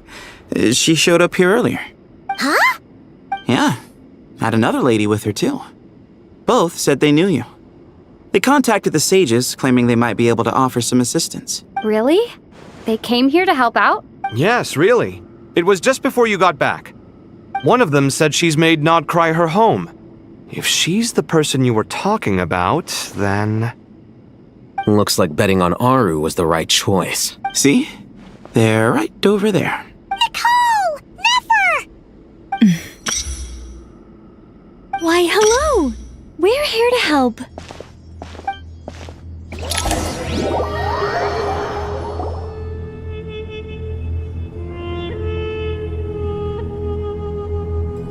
It's a good thing we left early. We almost got locked out. Locked out? What do you mean? Oh, you haven't heard?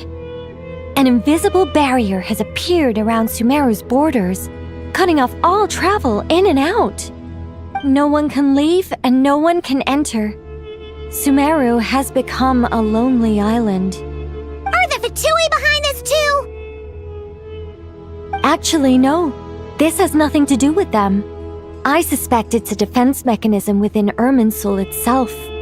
Irminsul is the source of Tevat's ley lines after all, and Sumeru is the nation closest to it. I imagine this function was put in place to seal the entire region off in the event of serious damage, preventing the disaster from spreading to the rest of Tevat. It may have been implemented long ago. But doesn't that mean that the people here won't be able to escape to other nations if the anomaly keeps spreading? Currently, that does appear to be the case, which is precisely why I am here. This is a critical moment for the world, and Sumeru is the eye of the storm.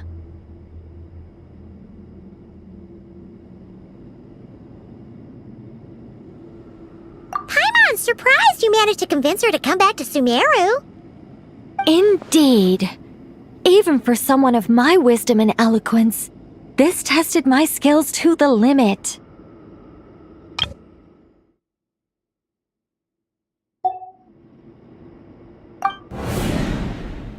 And why should it concern me that Sumeru's in trouble? Surely you don't think I still have feelings for that place? Judging by your tone, I suppose you don't. Sounds like you don't know much about my past. And here I thought you knew everything. All I know is that the Ibis King is the source of your power. He was quite a prominent moon envoy once upon a time, so I do know a thing or two about him. As for your past, I have ways to learn the full story if I wish to. But everyone has secrets they'd rather keep to themselves, wouldn't you say? I'm glad you see it that way, Miss Nicole. I've chosen to call Nodcry home, which is why I did my part in its hour of need. That doesn't mean world savings become a habit with me. I have no particular desire to play hero in Sumeru, thank you. I understand. Human emotions do not appear and disappear without cause. There is always a reason to be found behind both salvation and destruction. Still, if time has taught me anything, it's that human emotions are often complex and in conflict. That's why people change their minds about things all the time. But that's where we angels come in. Our duty ultimately is to guide people towards their deepest, truest desires and help bring them to fruition. So I wish to hear about your past, because I do not believe you are motivated by hatred alone. And if we still arrive at different conclusions in the end, that's okay.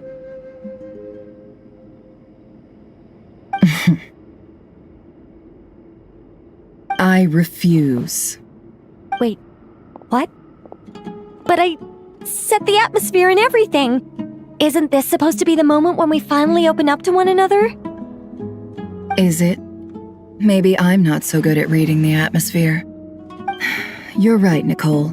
There's more to me than just hatred. Had it consumed me, I'd be left stuck in the past forever, never living in the present. But I don't think that your guidance can change my mind. The all-consuming sands, the bloodshed, both deserved and undeserved. Those old emotions cling to me like a shadow. Do you wish to shake them off? No. I hope to remember them forever. Those emotions and memories shaped me into the person I am today. They'll always be a part of me. In that case, would you like to hear my perspective, at least? Sure. It's not every day you get to hear an angel's opinion. A long, long time ago, when the angels still walked freely upon the earth, I found life tedious. Monotonous work, lukewarm relationships, Things weren't nearly as interesting as they are now. And yet, since the angel's demise, I have found myself missing those days on more than one occasion. Human emotions are often attached to a person, a place, or an object. When those things are gone, the memories quickly fade, and the emotions slip away along with them. If Sumeru were destroyed, both rainforest and desert would be no more. With the object of your hatred wiped from existence, it would not take long for the memories buried deep in your heart to slowly fade.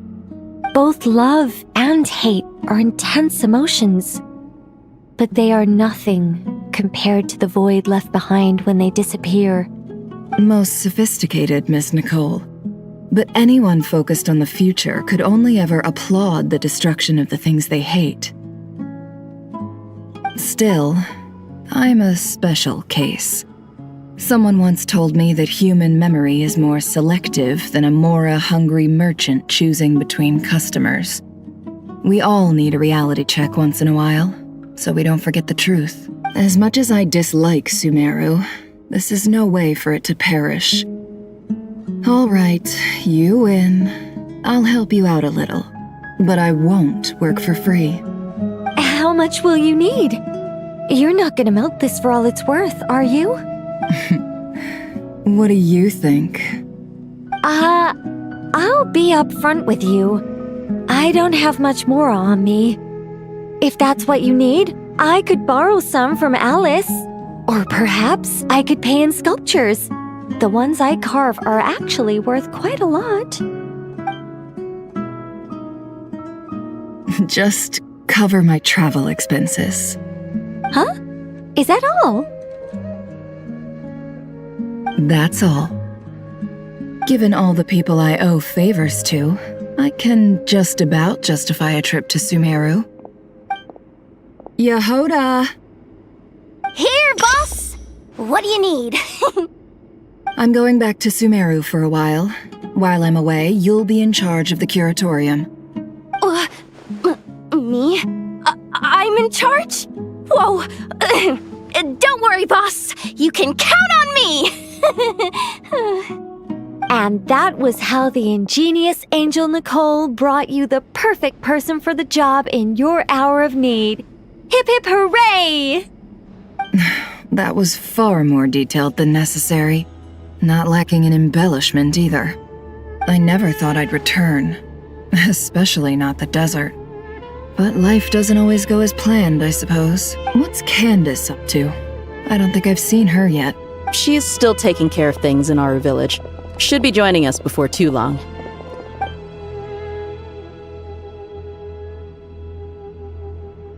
Oh, and sorry. Hope we're not interrupting anything. We have some good news, though.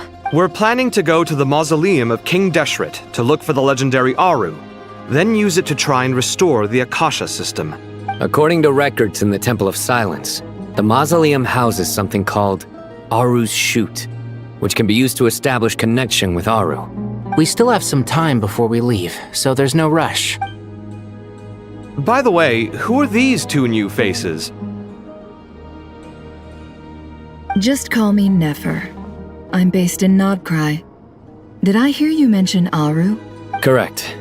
Well, I happen to have a connection with one of the 3 retainers imprisoned inside, the Ibis King. I'm here to get things done, so if you don't mind, I think I should come with you. That sounds perfect. Miss Nefer, are you from the desert by any chance? Why do you ask? I don't know. There's a familiar air about you. Plus, you mentioned Candace.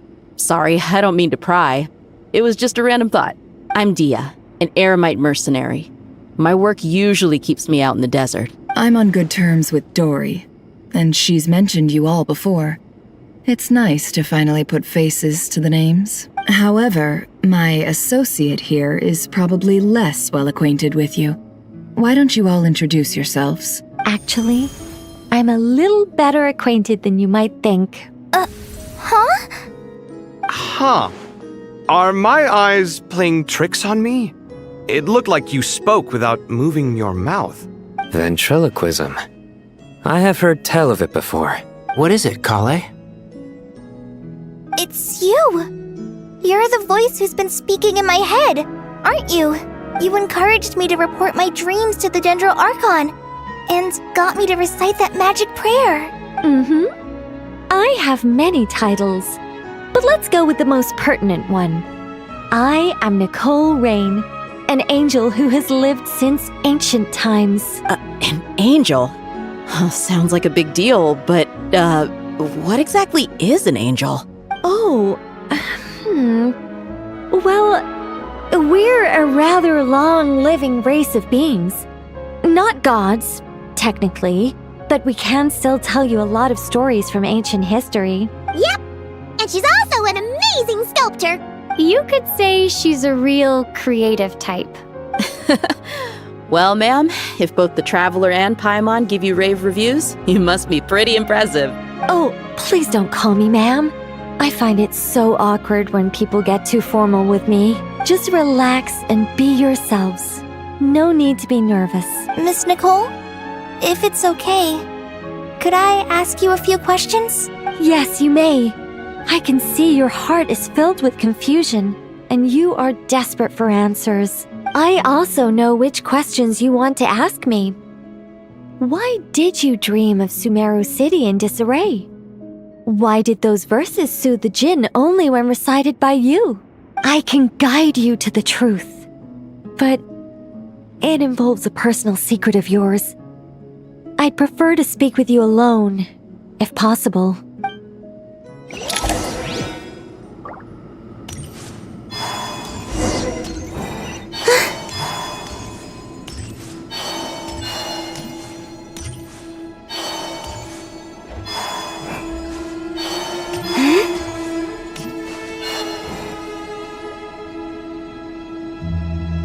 I thought we were going to speak alone. This is a lot more people than I was expecting. What's wrong with it? Even the doctors at Dar al-Shifa allow patients to be accompanied by family members. Well, if Kale doesn't mind her secret being revealed, I have no problem with it.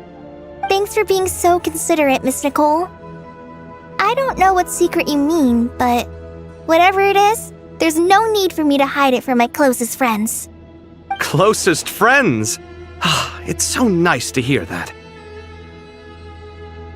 All right. In that case, I'll get right to it. Kale, are you aware that there are god remains inside your body? I am. When I was young, I got sick with Elazar. Nothing could cure it. The Fatui convinced my mom and dad that they could help, and I was sent to an unfamiliar place. There were a lot of other kids just like me there. This creepy guy injected us with some strange medicine, which I heard contained god remains. I can still remember the pain like it was yesterday. But thanks to the friends who've stuck by me all this time, I've gradually been able to overcome those memories. Anyway, so you're saying that what happened to me has something to do with the god remains they injected me with? Yes. Those were the remains of Nabu Malikata, the goddess of flowers. What? Huh. Fascinating. You don't seem surprised like the rest of us. Why? The possibility crossed my mind when Kale recited the Goddess of Flowers song and calmed the Jinn. You made Paimon jump! What are you doing here, Lilupar? I was merely passing through when I heard the name of the Goddess of Flowers. Be assured that I share your surprise. You, with the hat. Are you certain? I sense no trace of the Lord of Flowers within her. Well, it is a very small fragment. Unless special methods are used to manifest its power, even her closest acquaintances would find it near impossible to detect. After the goddess passed away, her remains were scattered across the desert. King Deshret gathered all the pieces he could find and buried them in the Eternal Oasis.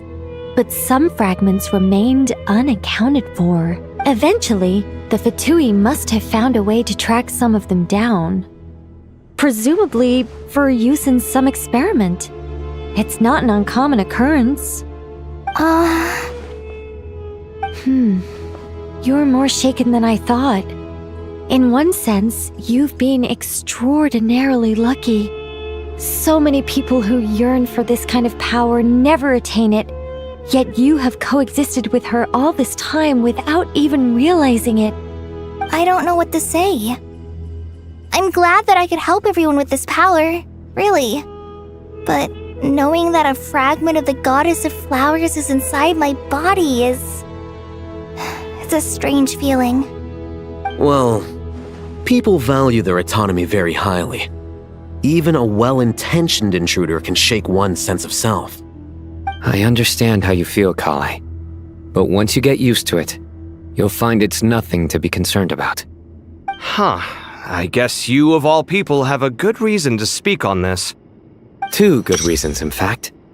Incidentally, 3 is the maximum number of Hermanubis' Ba fragments that I could bear. Let me guess. Because 2's company, but 3's a crowd? Thanks for helping to explain the joke, Tainari. Not my intention. Goddess preserve me. I should take my leave. This boy in his wolf's head hat speaks much too differently from the Hermanubis I remember.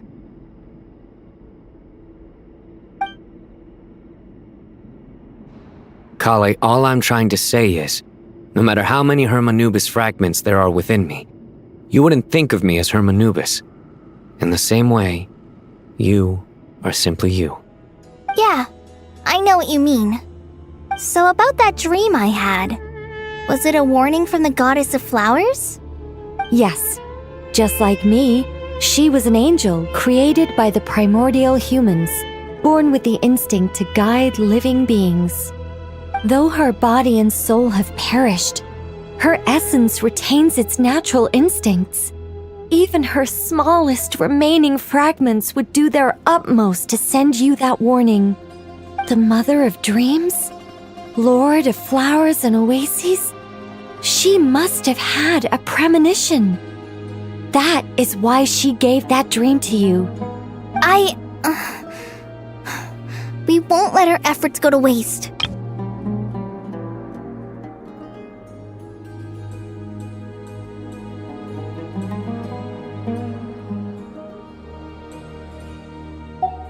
But I still don't understand. Why me? Yes. Why indeed? You weren't the only one injected with God remains, but only in you have her fragments persisted. I suspect it may be because of the firm will you showed in the face of suffering. She was likely assimilated by that will. Of course, this doesn't mean you have to shoulder any extra responsibility. As this young man said, you are who you are, and that will not change. All right. Any further questions from the family members of the patient? If not, we should head to the mausoleum of King Deshret. Let's move out. Time to put our plan into action. We all hope it'll work. But will we really be able to open Aru? And even if all 7 pillars of King Deshret agree to let us proceed, the scale of the work to follow is daunting to say the least. Haven't you handled other big projects before? I mean, the biggest project I've worked on to date is probably the Palace of Alcazarzaray, I guess? But this is orders of magnitude beyond that. It's a total nightmare. Look on the bright side. At least this time you're actually here when Sumeru needs you most. You won't have to come asking me for details after the fact. Mock me all you want. But now that I'm here, things will be resolved far more quickly and smoothly than last time. Kave's self-doubt disappeared in an instant. Like magic. Well, this confidence is most gladdening. Now, go and pack your things. We'll head to the mausoleum as soon as you're ready.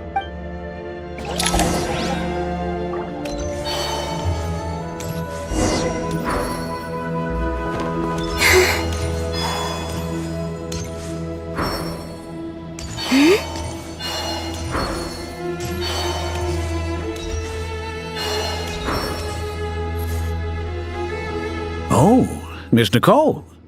I heard you're a very talented sculptor. Is that true? Oh, I don't know.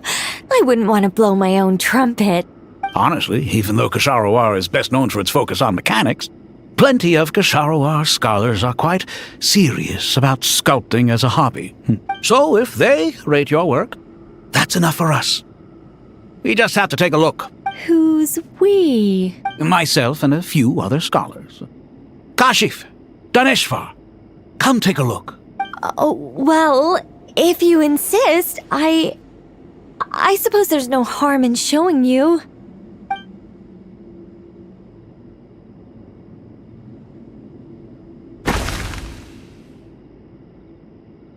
Whoa!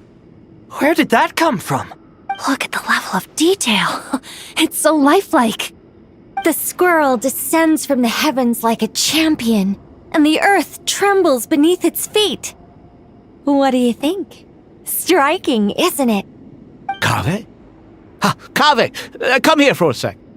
Oh, and Madame Faruzan, didn't you used to study in our darshan? Come take a look. All right, but hang on a moment. I have to finish reviewing this proposal first. You called? What is it, youngster? This squirrel statue. Isn't it cute? Oh, a squirrel. I wouldn't say cute per se. The realism is what stands out to me. Were you trying to carve a statue of a hero, young lady? Oh, a hero? I suppose so. Actually, I didn't really have a specific theme in mind. I just started working on it, and this is how it turned out. I see. Well, do you tend to read novels about heroes in your spare time? As a matter of fact, I do quite enjoy those.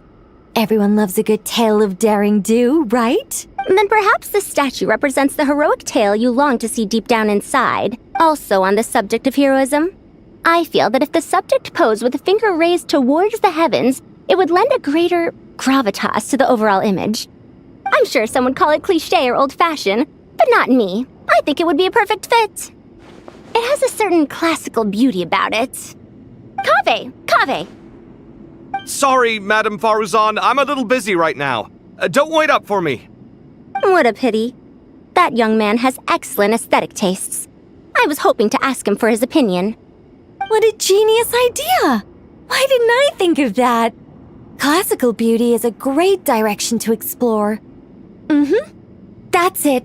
Once I get back, I'm going to sculpt a heroic squirrel pointing its finger towards the sky. Precisely. A declaration of victory. You understand my vision. Then place the two statues face to face. Yes! That's exactly what I was thinking. It'll be a masterpiece, Miss... I'm sorry, I didn't catch your name. Just call me Nicole. Madame Faruzan? Was it? What? No. That wouldn't be right. Why ever not? Madam is a state of mind cultivated from within. Anyone may call me Madam if they so desire. My dear Miss Nicole, once we make it through these trying times, should we have the pleasure of meeting again, I shall look forward to seeing your new work. In this day of age, it's rare to find people with an appreciation for classical aesthetics. Meeting you was truly a pleasant surprise. Honestly, I feel the same way. It's been a long time since I met anyone interested in this style of statue. Clearly, they don't call you Madam for nothing. Also, I have to say, you're a very good judge of character. Because when I think about it, I really am someone who likes stories about heroes. That must be why I've quietly kept watch over generation after generation of them. Sorry, keeping watch over heroes? What exactly do you do for a living? Oh, never mind that. Let's not tell Madame Faruzan about Miss Nicole's true identity for now. Good idea. Let's limit the conversation to aesthetics.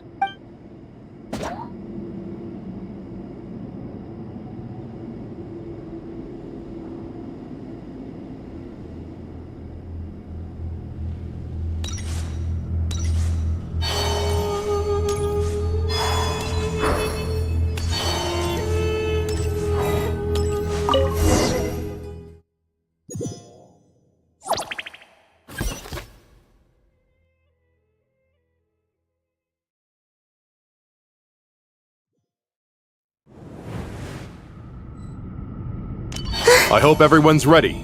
We'll be arriving at our destination very shortly.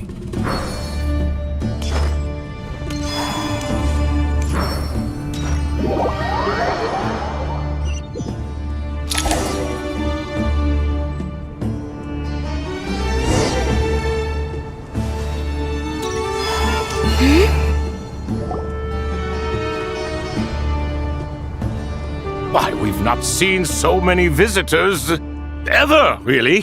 What is this place now, a tourist attraction?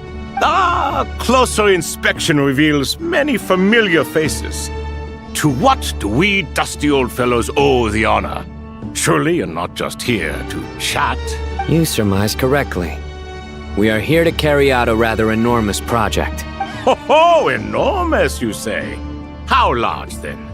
Larger than the gaping void in our lives? Why, you've even put a smile on Goatee and Crocco's faces. All this activity is making for quite the special day. I know that laugh. Lilipar? What on earth are you doing here? Oh, this is hilarious. Turns out good things really do come to those who wait. As long as you stay alive long enough. When did you three get locked up in here? And still you act all high and mighty, putting on a show for the younglings. Truly hysterical. Why, you? Yes, I know. No need to shout. You're right, Lilipar. Goatee, Crocco, and I all have the same problem. But didn't King Deshret seal you away? How did you break free, and how did you get in here? Who knows? Perhaps you can ask my master one day, should you ever get the chance. Behold, the executioners of old. Some have turned into fragments residing in human bodies, and others are imprisoned eternally, leaving not a single shard behind. It's almost tragic, watching lowly prisoners like you act all self-important. Curiosity gnaws at you, doesn't it? Your interest in the outside world threatens to burst you at the seams. I'm starting to take a liking to this magic bottle lady. Time is of the essence. Let's get down to business. We come to you, O three ancient lords, to request your assistance on behalf of the Academia. If we can help you regain your freedom, then please consider lending us your aid. As for precisely what we need your help with, it's a long story. So, to demonstrate our sincerity, we are prepared to first resolve the problems that plague the three of you. All right, stop arguing, Crocco. And Goatee, don't you start. What's the harm in letting her speak? It's not worth getting so angry about. Forget about her. The three questions are the crucial thing here. But do you really have a way to answer them?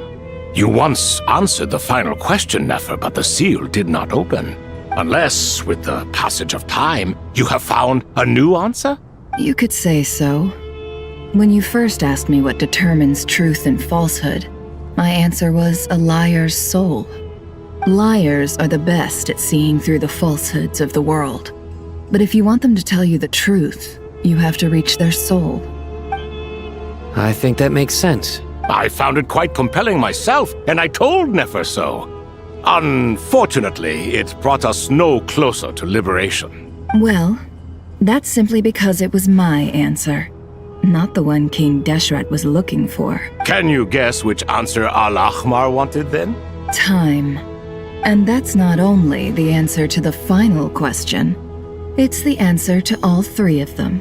All things wax and wane with the passage of time. Love and hate eventually fade into nothing.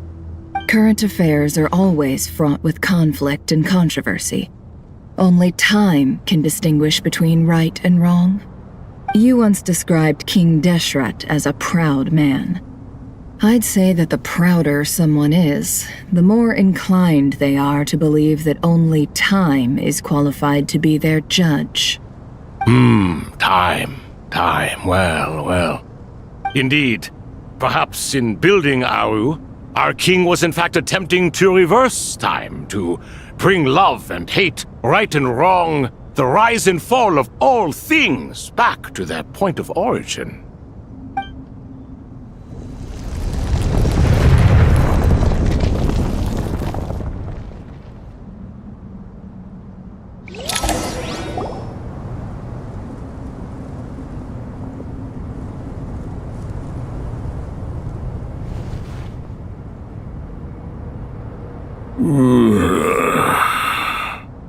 This is the most eventful day I have experienced in a long, long time. You have my sincere gratitude. Are those 3 of the 7 pillars? Turns out the statues were quite faithful to the source. You 3 seem to be in good spirits. Prison can help a person grow and learn to cherish what they have. Nevertheless, after everything you've done for me, I sincerely hope you never have to experience it for yourself. Hello, Nefer. It's good to see you, Thoth the Ibis King. Nice. Definitely puts my mind at ease, seeing you two getting along so well.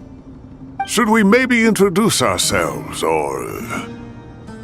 Sure. I'm Sethos, the current leader of the Temple of Silence.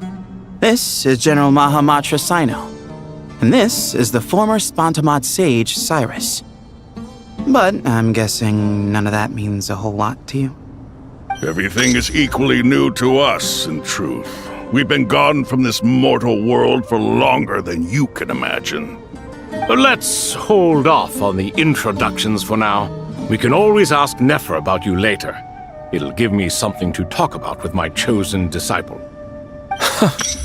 You're like a helpless parrot. Gods and people of yore are not necessarily welcome in today's world. Self-awareness is one of my finest qualities.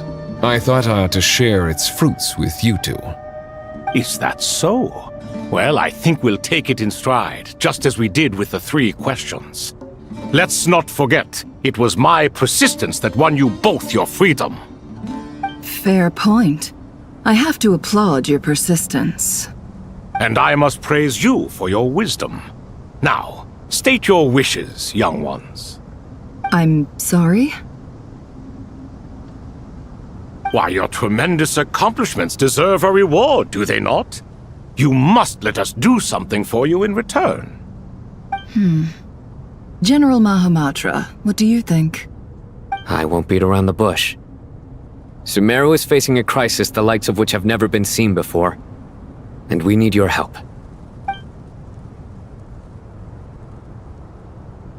Every calamity throughout the ages has been connected to us in one way or another, whether we were its cause or consequence. Whatever is wrong with Irminsul, it severely affected the Dendro Archon. She fell into a coma and is currently receiving treatment from the Dendro Dragon. The Dendro Dragon? I'm sorry, the Dendro Dragon is helping to heal the Dendro Archon?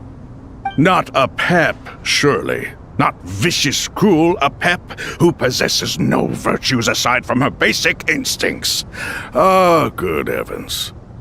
I shudder to think what could have caused Lesser Lord Kusanali to suffer such a plight. Still, why would the Dendro Dragon lend you her aid?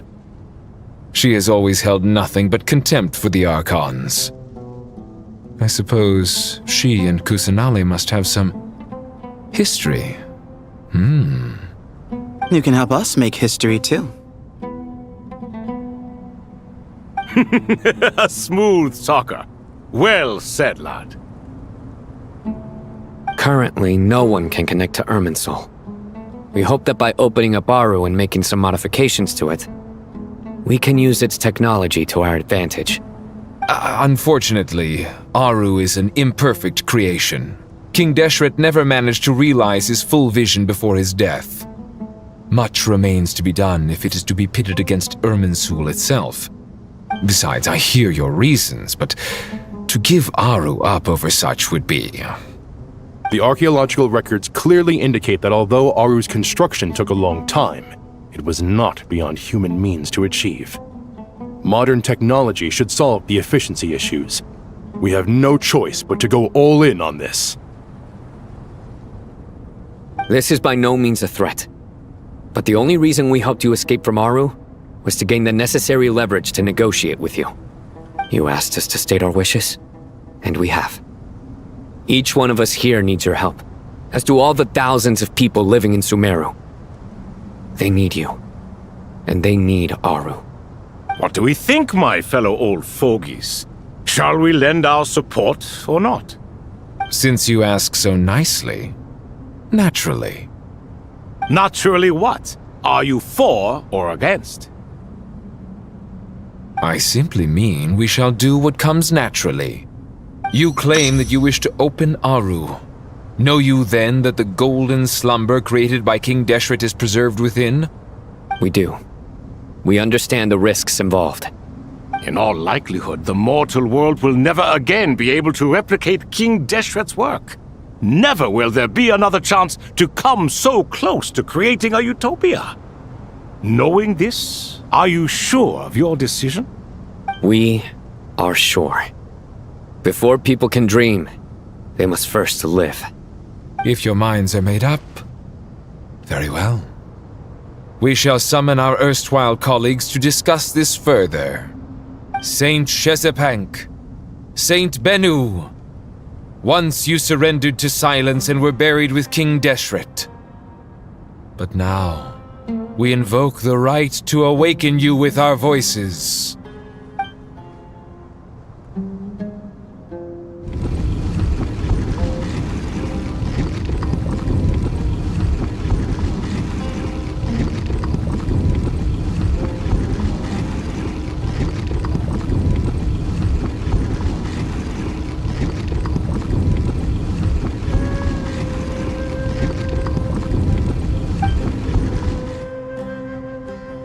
Saint Bennu, responding to your call. 3 kings detected. Initiating autonomous will.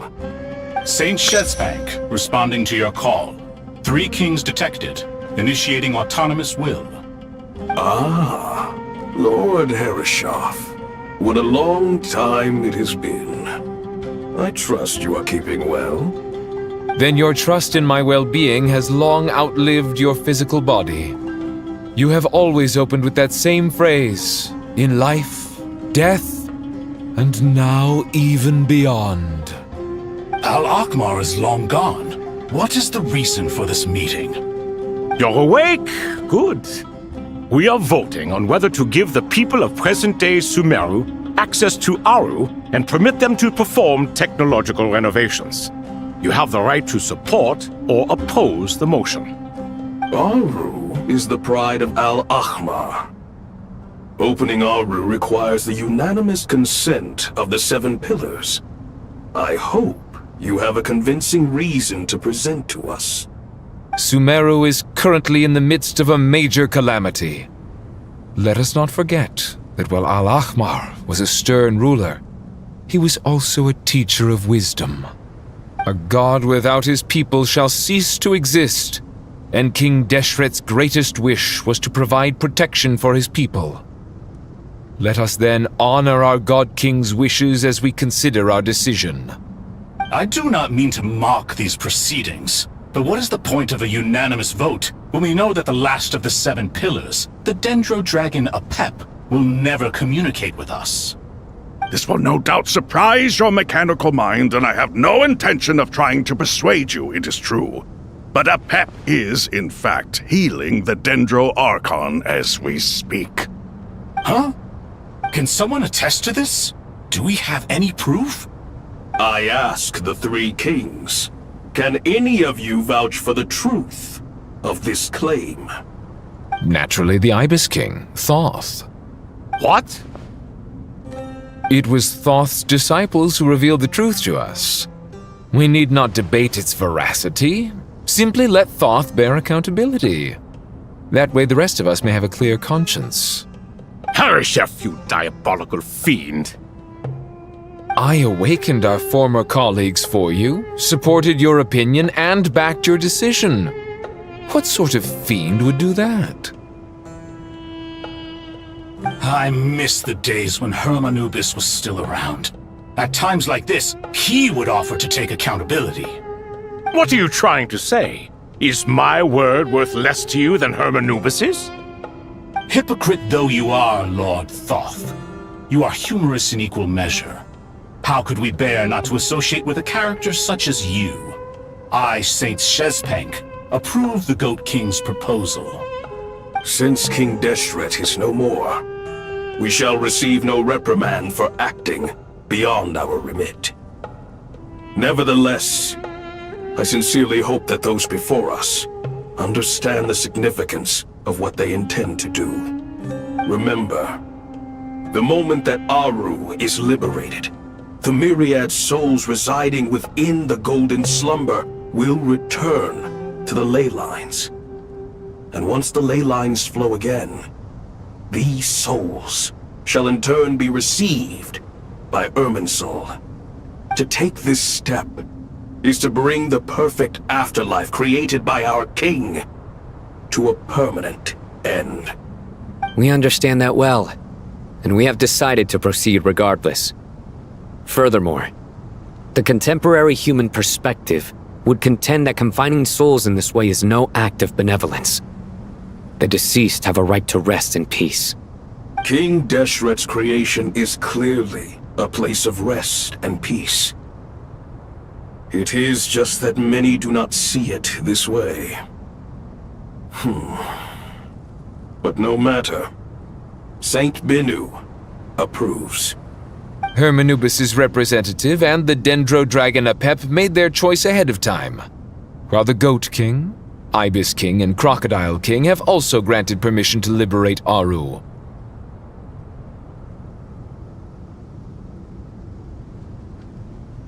By the grace of His Majesty, guided by his wisdom and will, let the gates of Aru be reopened.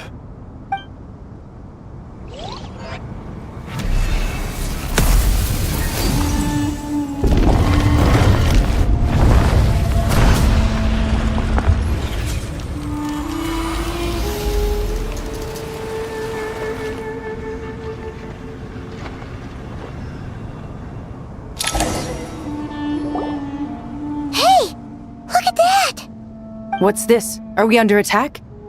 No. Wait, it's...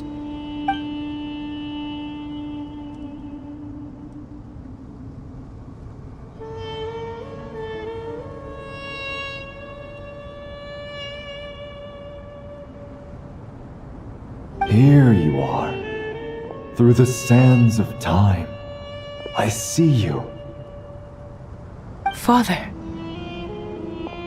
Father, is it really you? It's Jet's father, Jibriel! That's right! He entered the Golden Slumber, didn't he? I smell blood and sand on you. You've grown.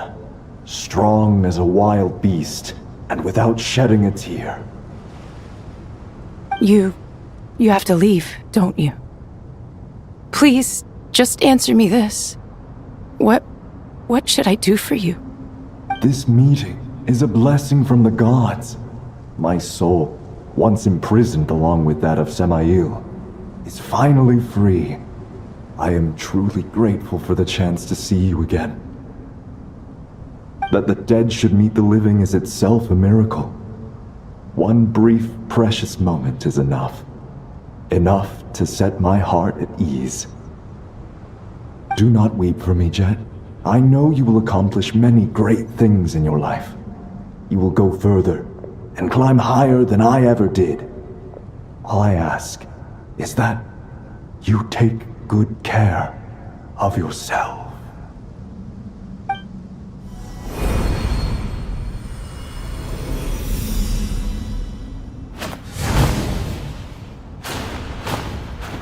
Father! Father! Father. Hey, Jet. Do you want something to eat? Maybe it'll help you feel better. I'm fine. Thanks, Paimon. It was just a little sudden. The chance to see my father again meant the world to me. He was trapped in the Golden Slumber for our sake. And now, after all this time, he can finally rest in peace. I'm glad. It's a huge relief. You've grown strong, Jet. More than enough to fend for yourself. Yeah. I'll leave the past in my memory where it belongs. My family, the good times and the bad. Goodbye, Father.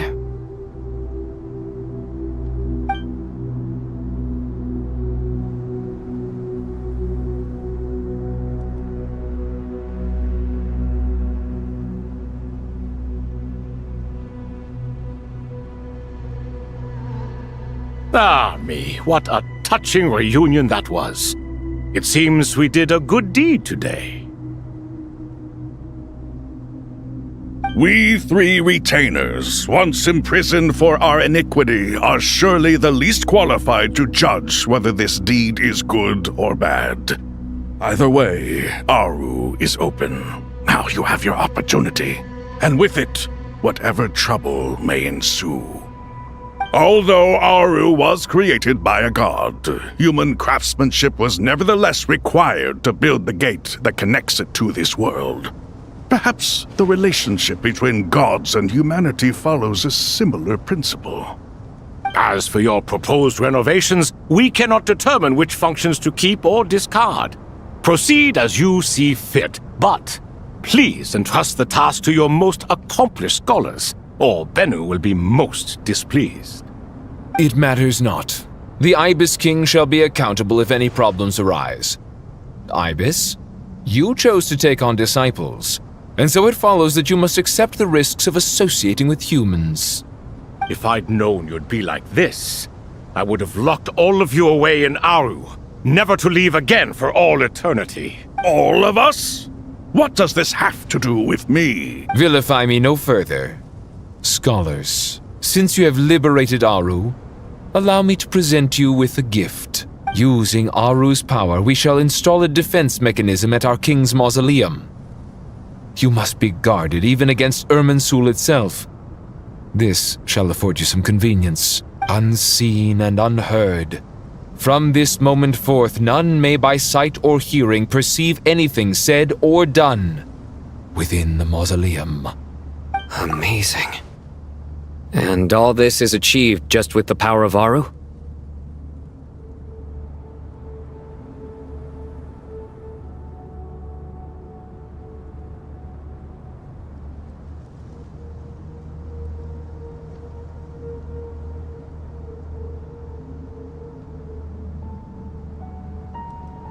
With technology from the heavens, the possibilities are endless.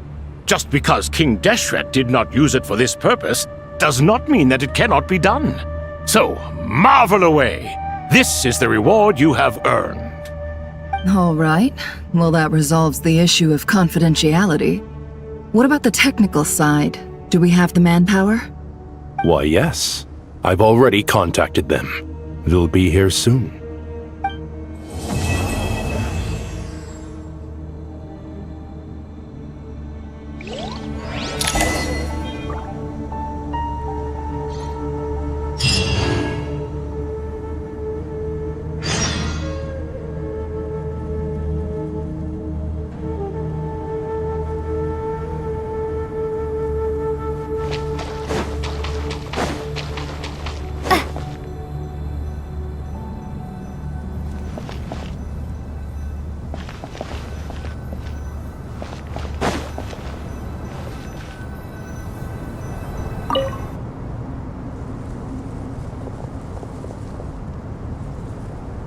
You must be the ones tasked by the Academia with renovating Aru?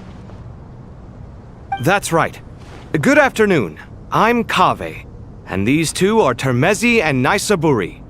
Hey, I'll hate them! Come and introduce yourself! We've met before. This is Thoth, the Ibis King, and everyone knows these two. Afternoon, gentlemen. I've only ever seen these two in murals!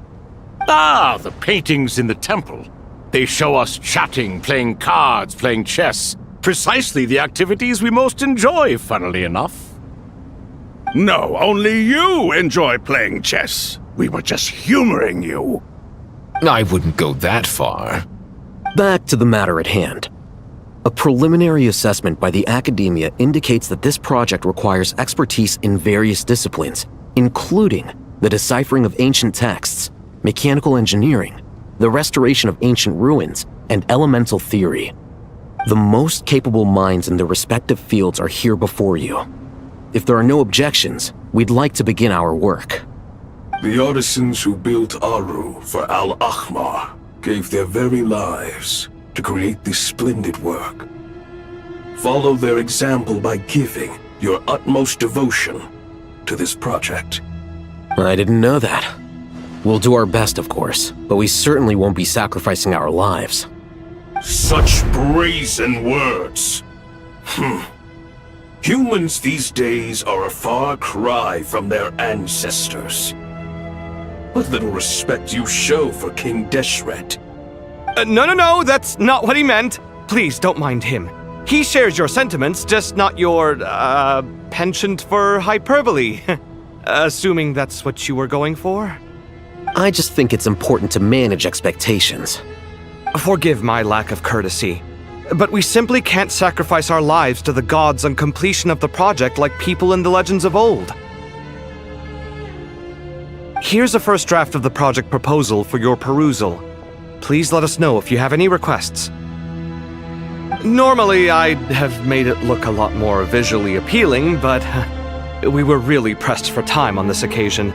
I hope you'll forgive me if it's a little rough around the edges. Naturally. If my fellow ministers deem this meager display of respect sufficient, I suppose I can consider agreeing to their proposal. Why are you so preoccupied with the ostentatious displays of respect to Al-Ahmar? We should be trying to make things easy for them. You never know. We might have to rely on these young people to look after us in our old age. Exactly. This is Aru's mainframe. Be reminded to use it with great caution. We certainly will. Thank you for your assistance. You may attempt to lay out punishment should you so desire, though I'm afraid it would be futile. You and I both know that certain components of Aru can only be operated by humans. King Deshret always believed in humanity. Still, the reason that Aru's modules are designed that way is not so much because he trusted them, but more because he was wary of you. Is that true? No wonder human artisans helped to build Aru then. He actually required human assistance to create his greatest work. Naturally. Have you noticed that the Goat King keeps giving superficial responses? It's like he's just going through the motions and leaving the real debate to his colleagues. He understands the art of perfunctory speech. That's what earned him his position as the Minister of Ministers. It seems the rumors about King Deshret being a poor judge of character are baseless after all. Excuse me for being blunt, but it sounds suspiciously like you're putting yourself on a pedestal and mocking me. You're mistaken. And while there's nothing strictly wrong with making every conversation about yourself, it's not exactly a positive tendency either. You? Whatever. I knew it'd be like this working with you. All right, let me past. I need to look at this console. It's your job to activate it after all. Let's begin. Everyone, please proceed with the external checks and preparations as per the procedures outlined in the engineering plan.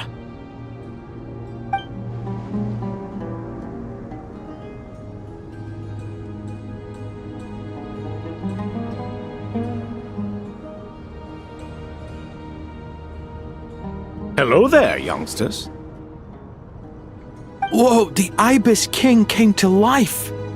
What do you mean, came to life? I've been alive the whole time! You did say we could start our research, right? Are you having second thoughts now? I've reviewed the proposal. The work you're planning to carry out on this grand device is ambitious in its scope. You have ample confidence in your abilities, I take it? I wouldn't say I'm feeling hugely confident, but given how bad things are, I'd rather at least try something than sit around waiting to die. You are the top scholars of your day. I trust you are aware that there are countless links between Aru and the Akasha?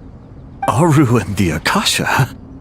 But I thought the Akasha was the Academia's greatest technological accomplishment, created years ago by the Dendro Archon to help her people access knowledge. And you too? Do you not know either? You've read the instruction manual, right? You tell them. An instruction manual? The Akasha has an instruction manual? The Dendro Archon is a kind and thoughtful god indeed. It used to sit on a shelf in the corner at the House of Dana. Not the most popular read. If the manual is to be believed, Aru was in fact the original inspiration for the Akasha system. What? But there are so few records about Aru anywhere. And practically none of the scientific expeditions into the desert had anything to do with it.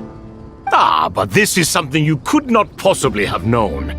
You may have heard many stories about the desert, but what is the most important aspect of history? Consider this a quiz. Anyone from Vahumana present? I'm from Vahumana. It's, well, veracity. Precisely. And a large part of veracity is the chronological order in which events occur. I may as well tell you. In the beginning, Nabu Malikata, the goddess of flowers, descended upon Sumeru. The glory of the heaven was within her. She brought life, oases, and knowledge to this land. Then she created the Jinn, enlightened them, and ordered them to serve her. 2 other gods also walked upon this land where wisdom flowed in abundance, and the 3 met beneath the great green trees. It was the first and greatest alliance. We should speak with reverence of this covenant between the 3, which transcended both time and life. For they promised that in Sumeru, wisdom would be shared with all. All the great changes in Sumeru's history began with the goddess of flowers. For King Deshret's sake, she pried into the secrets of Celestia, and for this was burned to ashes by the flames of wrath. So grieved was King Deshret by her passing that he lost all interest in state affairs and devoted himself instead to the knowledge that she had brought back. It was after learning of the technology from that floating island in the sky that he first conceived of Aru. And so, the Akasha was inspired by Aru, while the basis for Aru itself came from Celestia's technology. Well, if the 2 share a common technological origin, then connecting one system to the other is an entirely feasible idea. Unbelievable. Have you no reverence at all for celestial technology? No, I do, but there's no time for that. The schedule is too tight. Blame it on the deadline. Perhaps you could try coming up with our cutoff dates. You know what it's like having to turn around 5 different drafts in one day? I wouldn't wish it on my worst enemy. Yeah, also, Sir Ibis King, you don't plan on getting directly involved at all, do you? Yes, well, you strike us more as having come to give a popular science lecture. Or, wait, does this count as more of a first-hand witness statement? Neither. Anyway, this sounds like far too much work for me. Still, if Aru is so powerful, why didn't King Deshret use it for more ambitious ends? Because it was never fully completed. King Deshret had grand plans, but he perished before they could come to fruition. In the beginning, his wish was to create something that could rival the very world itself. The Lord of Flowers sacrificed everything for that ambition. What he desired, she bestowed, and thus was knowledge brought into the world. Her courage and sacrifice had to be honored with the most splendid of monuments, or King Deshret would surely have deemed it a grave injustice. And that monument, built from knowledge and technology, etched with a sacrificial and courageous love, even in its unfinished form, it deserves to be treasured. At that time, King Deshret said the following to the Lord of Dendro: "Since we share an eternal covenant, I shall never be your enemy. Hence, the fruit of wisdom from the heavens is not to be devoured. Remember, it is not that I lack the power to become the enemy of wisdom. Yet you and she have taught me much and shown me kindness. For this, I cherish you both." In the end, Aru was only used to store a portion of the souls. It was but a primitive form of the masterwork the king had envisaged. His final hope for Aru was to return to the past, when she yet lived. So the point you're making is, King Deshret was both powerful and ambitious, and he only ceased his imperious ways out of affection for the goddess of flowers and the Dendro Archon. You could see this as an act of mercy, but you could also see it as the sentiments that lay between these three gods placing constraints on him. This was, after all, the foundation of the alliance between them. This explains why Aru was both a prison and a monument, and why the answer to the three questions was time. You have to be careful who you get involved with, or you invite all manner of misfortune. This is as true for gods as it is for humans. Love is the same. It is both a prison and a monument. All right, let us pause the story here for now. Seeing as you've been so diligent, I'll offer a little help. Who's in charge again? Is it you two? Yes, me and him. Now then, close your eyes. Wisdom hides in the space between the tangible and the intangible. It is to convey the incommunicable through the simplest of mediums. By the power of King Deshret, I shall grant you a glimpse into the unseen secrets that lie at the threshold of existence.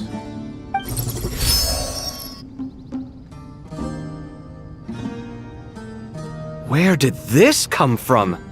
Is it a new mechanism? It looks more like some form of externalized information. You've rendered it visible? Just as the Akasha allows you to access a greater range of knowledge, the power of our king permits one to perceive ingenuities that do not belong to this world. This is no ordinary mechanism. It reflects the internal structure of Aru. Whether you choose to increase or decrease, keep or discard. Come, use these to achieve the outcome you desire. Looks mechanical to me. Better let me handle it, just in case. But wait, how do I get up there? Turn around. So that's where the elevator is!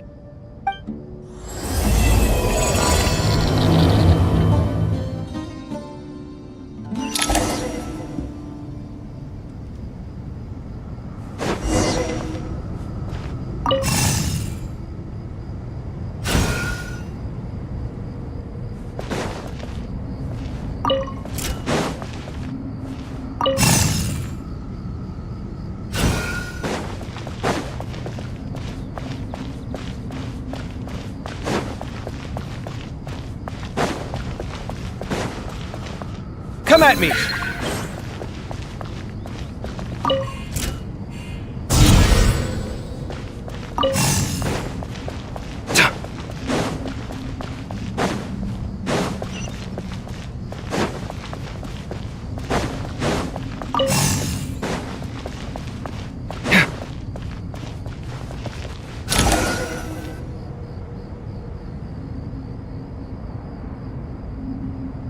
Obelisks were used to record important information in the ancient desert civilization. Hey, Alhaitham, there's some writing here I'll need you to decipher. I've sent it to your screen. Do you see it? Got it. It's a little blurry, but I should manage. Take a look and tell me what it says. Oh, and I'll send any other similar text directly to you from now on. Let's start with this one. It's a variant of an older script. Herein lie verses written for the Yellow Sands. Looks like cultural information from the age of King Deshret. If so, I suggest you delete it. Words thrown together merely for fun. I had no idea Aru kept a record of this. Well, as long as you're certain that this is strictly private information, that's fine. It is unimportant. All right, well, I guess I'll start now.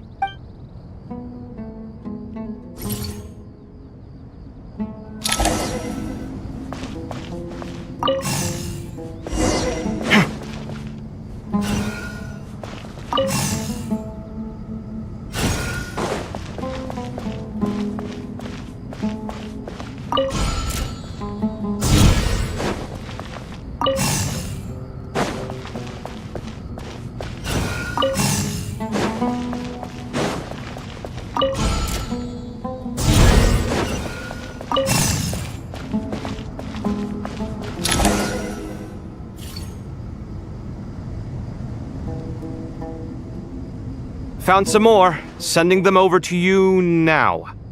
These are all reports about the Gurubad conflict. Can we delete them? I'd say so. Most of this information has already been archived anyway. What if there are details in there that Vahumana missed? What are we supposed to do if they come after us in the future? They'll just have to live with it. If we don't resolve these issues now, there won't even be an academia in the future, let alone a Vahumana Darshan. Yeah, you're right. Okay, done. There's some other similar monuments nearby. I'll check them out.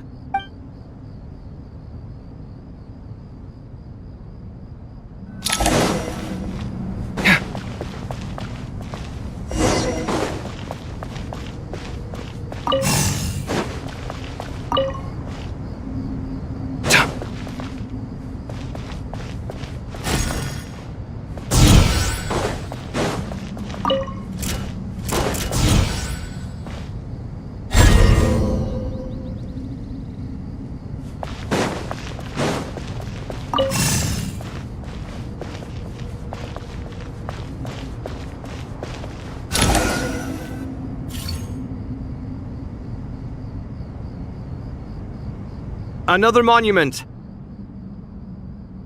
Hold on.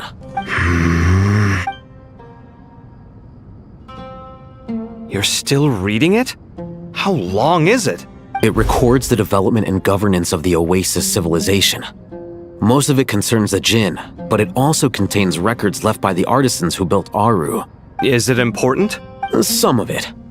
There was no way for me to read the whole thing in its entirety, so I had to rely on my intuition to pick the parts worth keeping.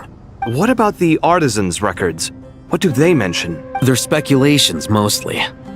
For instance, they were wondering how to protect themselves if King Deshret decided to silence them after the construction of Aru was complete. Sounds like pure mythology to me. Surely that kind of thing didn't really happen. The records do emphasize that this was merely their conjecture based on various myths. Still, the artisans did leave details of their plans to survive, including blueprints for their escape route. Even that got recorded? Okay, well, I'll make a copy of this first before I delete it. Is that truly necessary? You won't be needing those. No, the blueprints are important. I want to keep them as a memento.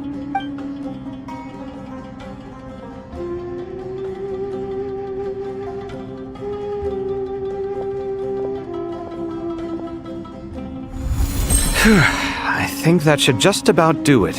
It meets the requirements of the contingency plans, so we should be good. I gotta say, it's the strangest feeling. This cross between reality and the intangible. It's like drifting between life and death. Or in and out of a dream. Using my own hands to manipulate illusions that are forever out of reach. Chasing dreams in the most literal sense. Definitely a novel experience. What happens if my spirit just floats away? That won't happen. Anyway, I wouldn't celebrate just yet if I were you. There's likely to be a phase 2 of this project. All right. I'd better keep my wits about me then.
Traveler from afar, do you worry for the fate of Sumeru as well?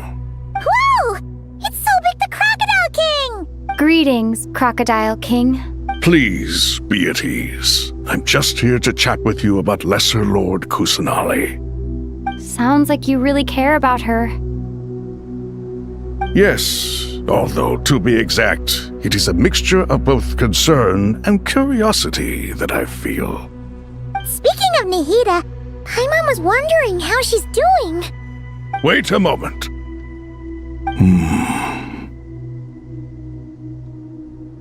What is it? I tried calling out to Apep, but there was no response. This can only mean that she is focusing all her energy on taking care of Lesser Lord Kusanali. All the gods who served King Deshret seemed super surprised to hear that Apep agreed to help Nahida. Guessing she made a bad impression on you or something. Are you aware of the history between her and our king?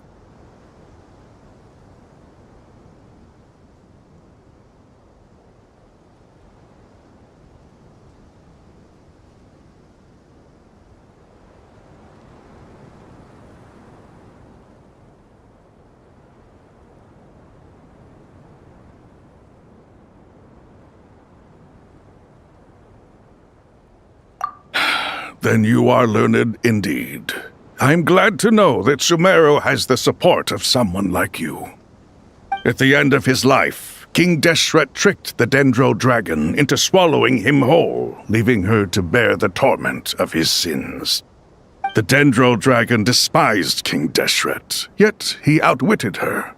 Rather than bringing disaster to the land, he chose to deceive her and thereby ensure his annihilation. An act that surely displays his love for humanity. The Dendro Dragon stands for the glory of a bygone era. She hated Al-Ahmar and what he represented. All the gods, all the power they wielded. And so, her willingness to help the Dendro Archon through this crisis comes as a great surprise indeed. It makes one wonder whether, perhaps, the Dendro Archon assisted her in the past. Yep, Nahida did her a huge favor. So Lesser Lord Kusanali put an end to the Dendro Dragon's many long years of torment. As much as she loathes the Seven, Apep knows kindness when she sees it. No wonder she was willing to make an exception. Yeah, that's the sense we got from dealing with her, too. She is not incapable of coexisting with other living things. Rather, she actively chooses to avoid coexistence. And this despite the fact that she symbolizes life itself. How ironic. All of this being said, I wouldn't expect too much from her if I were you. Nothing will change her hatred towards humanity and gods. We'll keep that in mind. Anyway, how much longer do you think Nahida needs to stay with Apep? For all we know, the Fatui might still be in the desert. Just to be on the safe side, why don't we grab anyone who isn't busy right now and go look for her? I'm alright, Paimon. Huh? Was that Nahida's voice? It seems the treatment was effective. Since when do my deeds require your evaluation? Ah! Here will do just fine. I had no intention of taking you any further. One ought not expect greater generosity than they have earned. You always hide your kindness away like an oasis within a sandstorm. Only those who make it through the swirling winds can know just how beautiful that oasis is, and how much hope it brings. You dare appraise my being? No, I'm expressing my gratitude. I want to thank you for sharing your precious life force with me.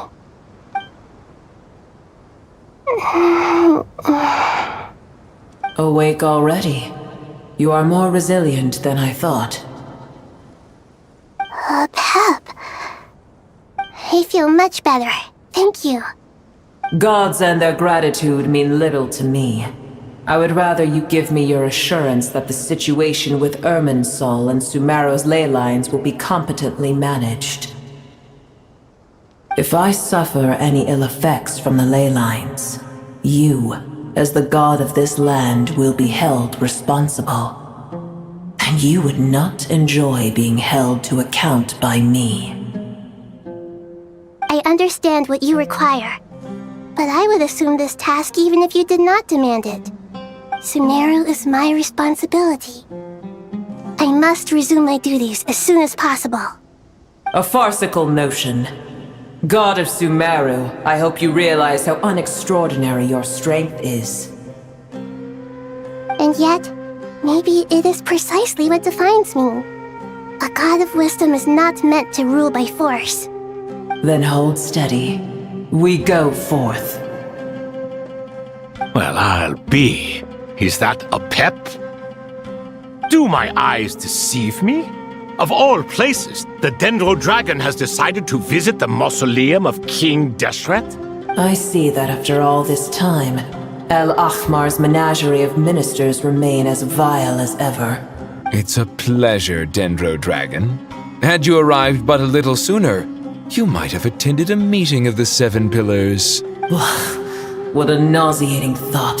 You are not the first insects I have had the displeasure of dealing with today. A swarm of them tugged on my tail on my way over. Goodness knows what hovels they crawled from. Why do all the creatures of this world remain so lowly after all this time? What did you do with them? I cast them away.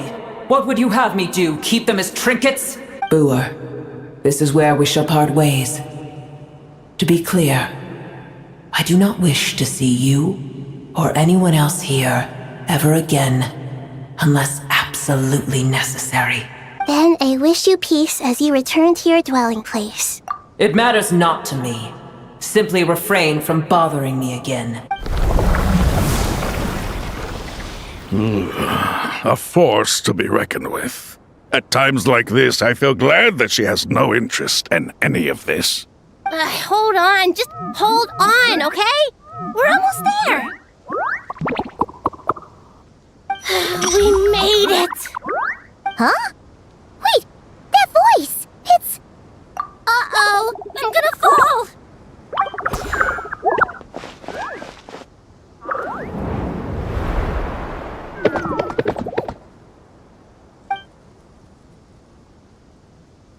Well, that's a relief. A pair of safe hands indeed. The Dendro Archon's familiars. They are the last thing I expected to see here. Huh? Wait, what are the Aranara doing here? Don't you guys hate the desert? Obviously I was worried about the Dendro Archon. I've been supporting them with my Pari powers the whole way here. Oh, they seem pretty nervous. Is it because there are too many people around? Not just people. It's all these non-human beings, too. It's hard on them. I can't believe you made such a long and dangerous journey just for my sake. I appreciate your support so much. Thank you all. I'll have to ask everyone to wait while I help our new arrival settle in. Once I'm done, I'll gather everyone to discuss our next steps. Traveler, Paimon, shall we find a place for our friends to stay? Awesome! Let's go! Well, first I have some questions.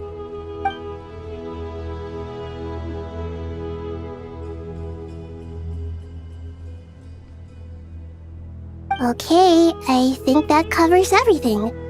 Thank you. We can get going now.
everyone.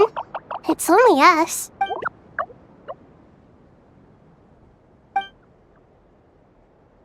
It must be very tough for you coming all the way out here, especially since you don't like the Voluka. Is everyone back in Vanarana doing well?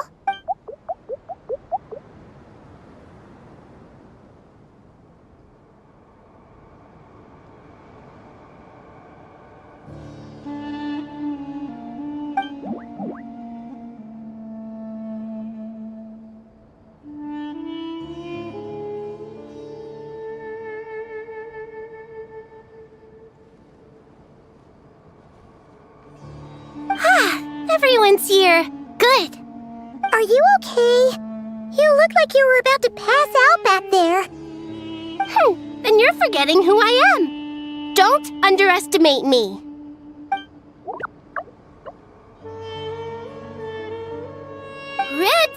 Oh, excuse me!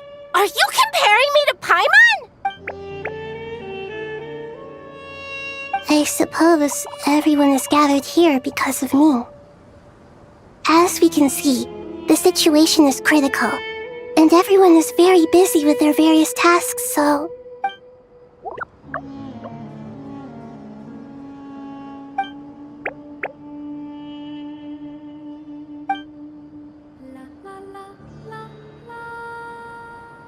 I can't thank you enough. Right now, we're focused on restructuring Aru, processing excess information, and helping restore everyone's confidence. I'm sure you'll find it all very straightforward. I can help too! Just let me know where I'm needed.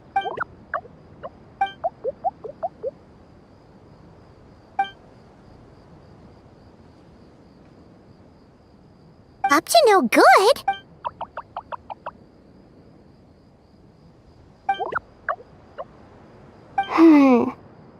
That definitely sounds suspicious. Traveler, Paimon, I have other work to attend to here that needs to take priority. Could I trouble you to investigate the situation Arabalika spoke of? No problem. Leave it to us. Thank you. I'm counting on you. There's one other thing. If you are to work alongside the people of Sumeru, you will need to make yourselves visible to them. Is that acceptable to everyone?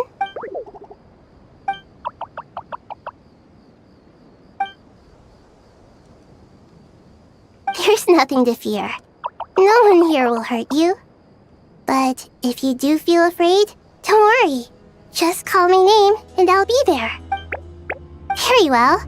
Now, I shall bestow a small blessing upon you all. Whenever people see you and interact with you, from the moment their gaze meets yours, they will experience the most beautiful of dreams.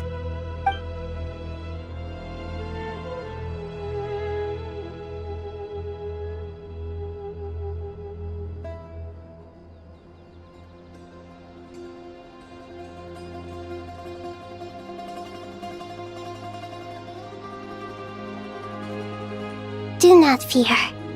We will face it together. This too shall pass.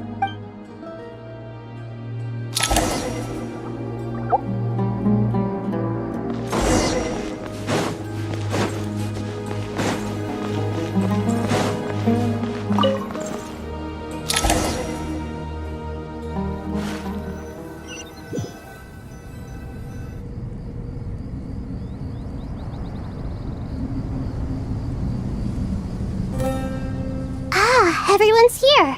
Wonderful. Dendro Archon, you're back. Are you recovering all right? You mustn't push yourself too hard. I'm doing very well.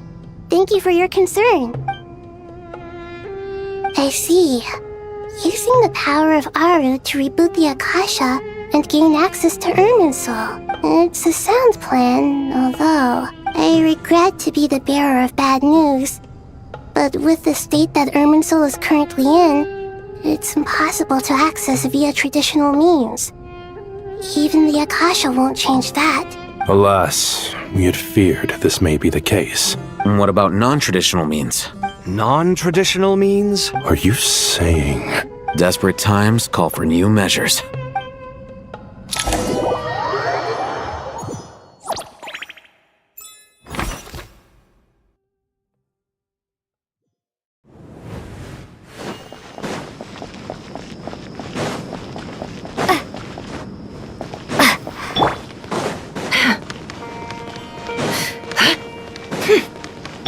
Behold!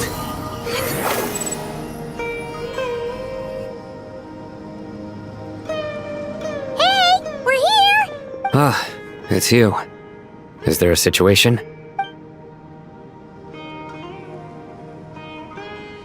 The Aranara have good intuition when it comes to people.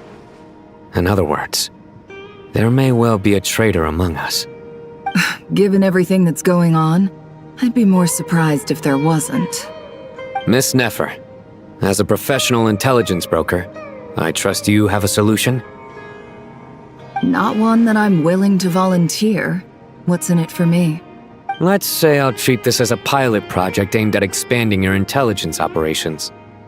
Whatever business you're in, an avenue to demonstrate your abilities could never hurt. I like the sound of that. Glad we're on the same page. Given that you rarely set foot in Sumeru, practically no one at Caravan Rebot knows who you are. I take it you've read the files on everyone in the area? Yes. I also skimmed the list of evacuees, and am more or less up to date on where everyone stands. Any initial suspects? Limiting the scopes to males whose recent activity could be viewed as suspicious. I've identified 3 names. The Aranara saw 2 people talking, but currently we only have 1 suspect. The other person was probably just a messenger, and in all likelihood has already left Caravan Rebot. Everyone is heading for the desert per the evacuation order. Anyone willing to turn back at this stage is almost certainly with the Fatui. There's no way it was a spur-of-the-moment decision to act at a time like this. This spy must have been planted long ago. We need to smoke him out from wherever he's hiding. Sounds like you have the beginnings of a plan.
I see. Your suspicions are well-founded. I'd be watching him too if I were you. So far, we still lack solid evidence that he's been bribed. He hasn't made any recent purchases that would indicate he came into some cash. Then let's get closer to him to confirm before we make our move. I can handle it. I'm not based in Sumeru, so barely anyone at Caravan Rebot knows who I am. And you're certain you've never encountered this person in Nodcry? I'm certain. Besides, it's extremely rare for me to have had any direct contact with Sumeru mercenaries besides Jet. There's no way he could have seen my face before. Sino, stay out of sight and wait for my signal. If he raises any red flags, I'll bring him toward the main road. Understood. I'll take it from there. Excellent. Well, it's a pleasure working with you.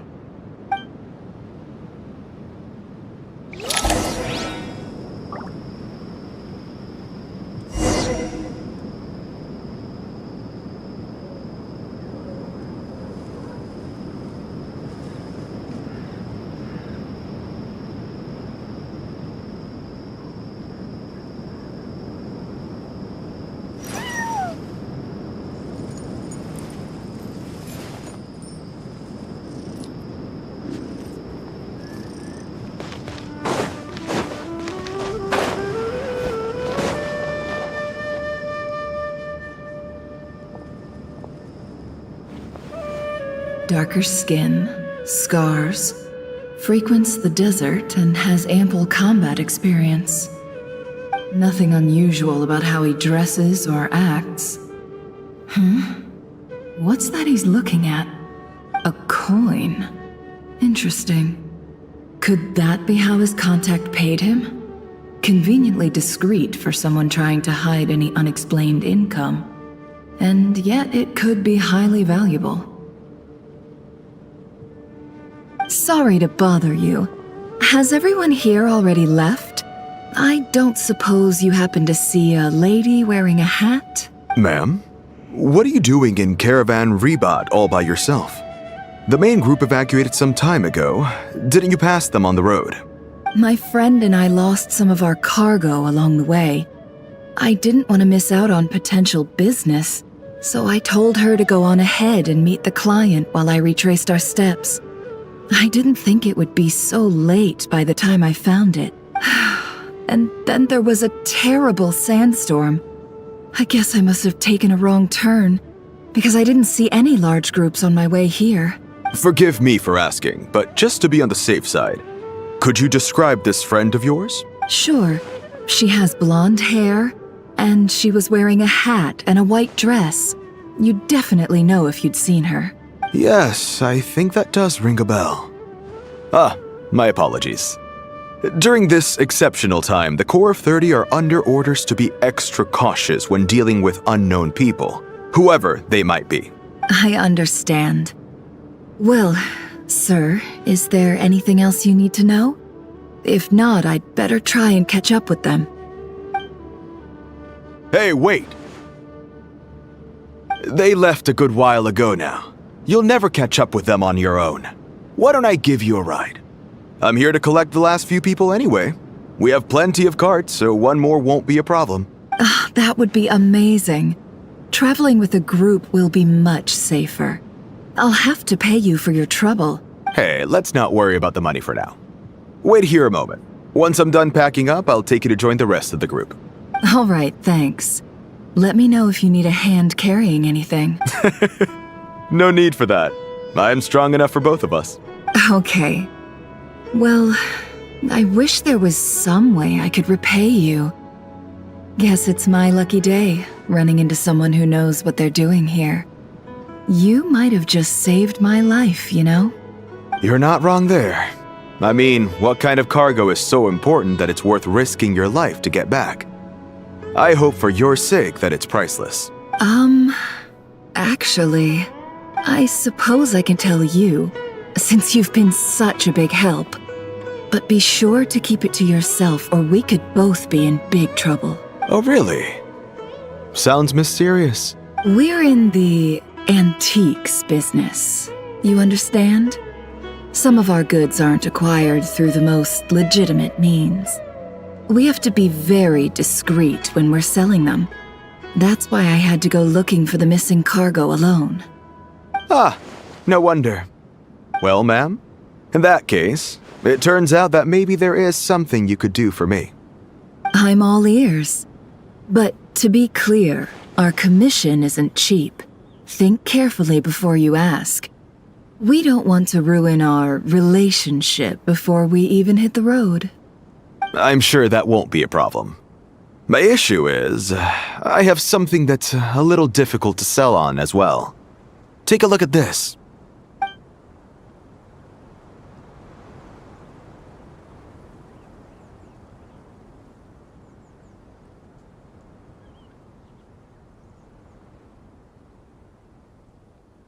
Pure gold. That's quite something. How'd you come across it? Dig it out of some ancient tomb? If you look hard enough, there are many treasures to be found in the mausoleum of King Deshret. It has no distinct Snezhnayan markings. That'll be why he's going with that story. And he clearly doesn't want to arouse suspicion, so he's on the lookout for an opportunity to make a quiet trade. Surely you have an existing business partner. Won't they take it off your hands? I hope I won't be attracting the wrath of my competitors by helping you sell this. The shop I used to work with is having cash flow issues at the moment after losing some money. I'm under enough pressure as it is without having to deal with them. On the off chance anything went wrong, I'd never get my money back. I understand. Gold is the last thing that traders with cash flow problems want to see. Well, in that case, I think we can work something out. As it happens, I'm just about done packing. Shall we make a move? Sure. Let's walk and talk.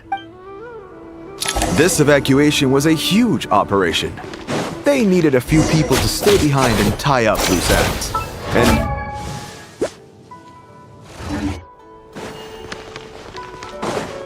I certainly am.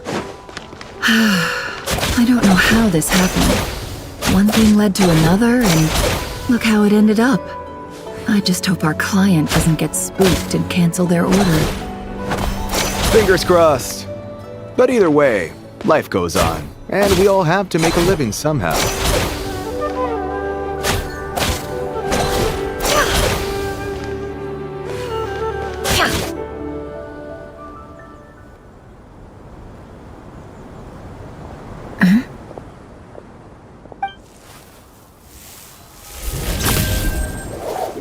Hands where I can see them. General Mahamatra! No, wait! What are you doing? This is the coin? Good. Sadly, you won't have the chance to spend it. Nicely done. Looks like Sumeru's Matra are a well-oiled machine nowadays. Unmarked gold coins are quite difficult to trace. Thanks to you, we have secured the evidence. Here's what's gonna happen.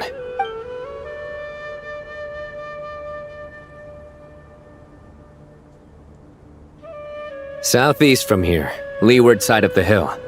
That's where he's meeting his contact. Great work.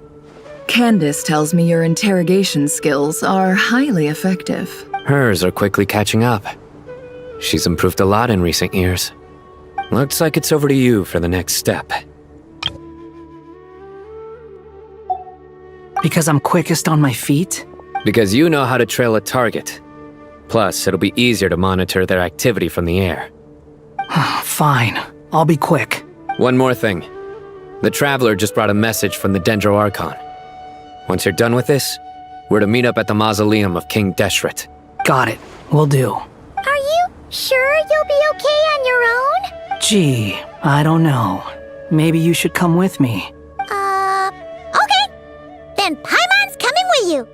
Really? You do know this is a stealth operation, right? Meaning, you have to be quiet?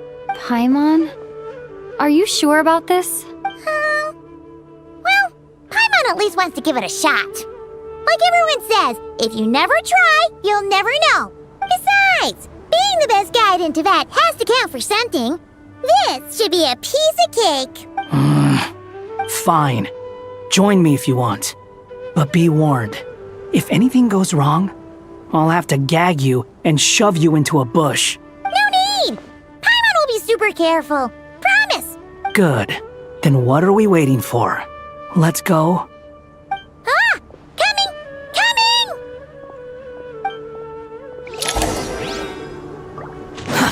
Too slow. Upon the gale.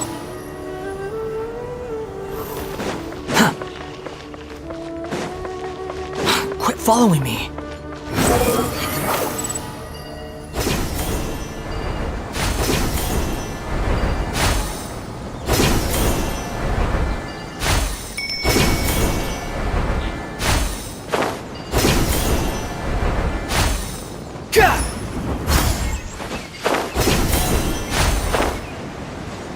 Squall Fury! Hawkeye! Wait up! Hey, slow down, will ya? We're here. Now we wait. Okay, yeah, cool. Cool. What's on your mind, Paimon? Huh? Nothing? I thought all you cared about besides being a guide was food and sleep. Why the sudden urge to go on a dangerous mission? What's that supposed to mean? Paimon's been on plenty of dangerous missions before. But never on your own. You hardly ever leave the Traveler's side. Just saying, I'm kind of at loose ends right now. So if you did want to share, I suppose I'd have to listen. If not, suit yourself. Makes no difference to me. Hat guy? Do you think Paimon is useless? What?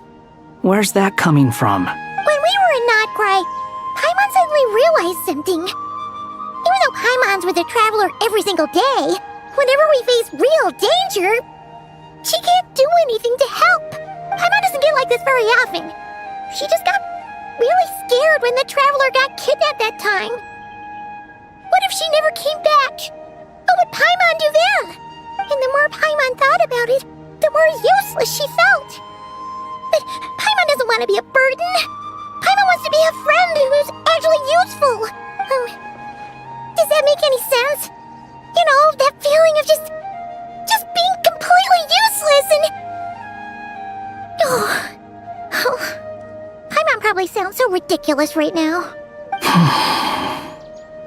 You asked the right person. Boy, do I know that feeling. Oh, Hat guy. I'm not gonna try and encourage you. What I will say is this. When you start doubting yourself, you have two choices. Give up or change. You have to make the decision to move forward. Otherwise, no amount of consultation from other people is gonna help you. So ask yourself, what do you want? To get stronger? To learn more? Whatever it is, go do it. You won't have any regrets if you can at least say that you tried. Oh, all right. Something's not right.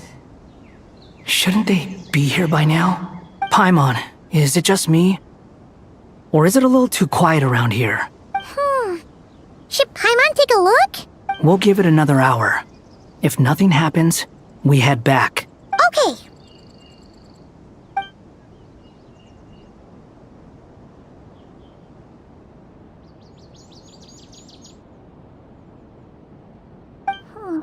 How strange. We've been here for ages. Where the heck are they? Have we been stood up? What is it? Did you think of something? Something feels off about this whole situation, but I can't quite explain why. We know for sure that the guy Sinocot had something set up, yet somehow his contact is a no-show. So, either the handler got caught, or, more likely, they decided to cut our guy loose. But how would they know to do that? Wouldn't they at least send someone here to check things out? That's the problem. They couldn't possibly know what's happening here. Unless... This feels all too familiar. Come on, let's head back.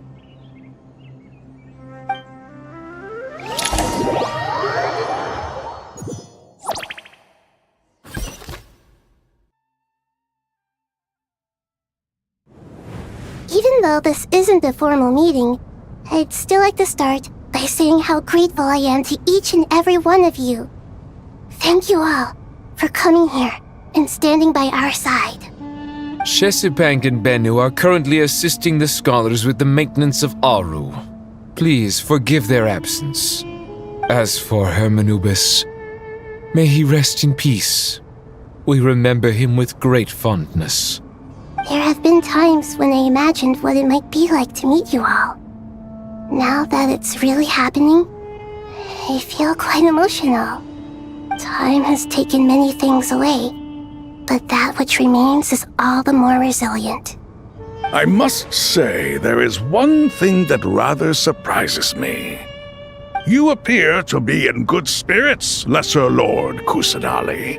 But even so, I can sense that the life force given to you by the Dendral Dragon has far from fully resolved the problem of your vitality. Oh no! So even Apep's power didn't work? Don't worry, Paimon. It worked very well indeed. The issue is how closely I am tied to Irminsul. Until the problem with it is resolved, there is no way I can fully recover. Sumeru has undergone tremendous changes during your absence. When gods pass away, inevitably, people's faith in them grows weaker. You must have sensed it already. Your power is not what it once was. Regrettably, this is true. I too have grown weaker due to the effects of Irminsul. Right now, we're all in quite a sorry state. Then what do you suggest? We take all the help we can get. Sumeru is our shared home. You and I, gods and humans alike.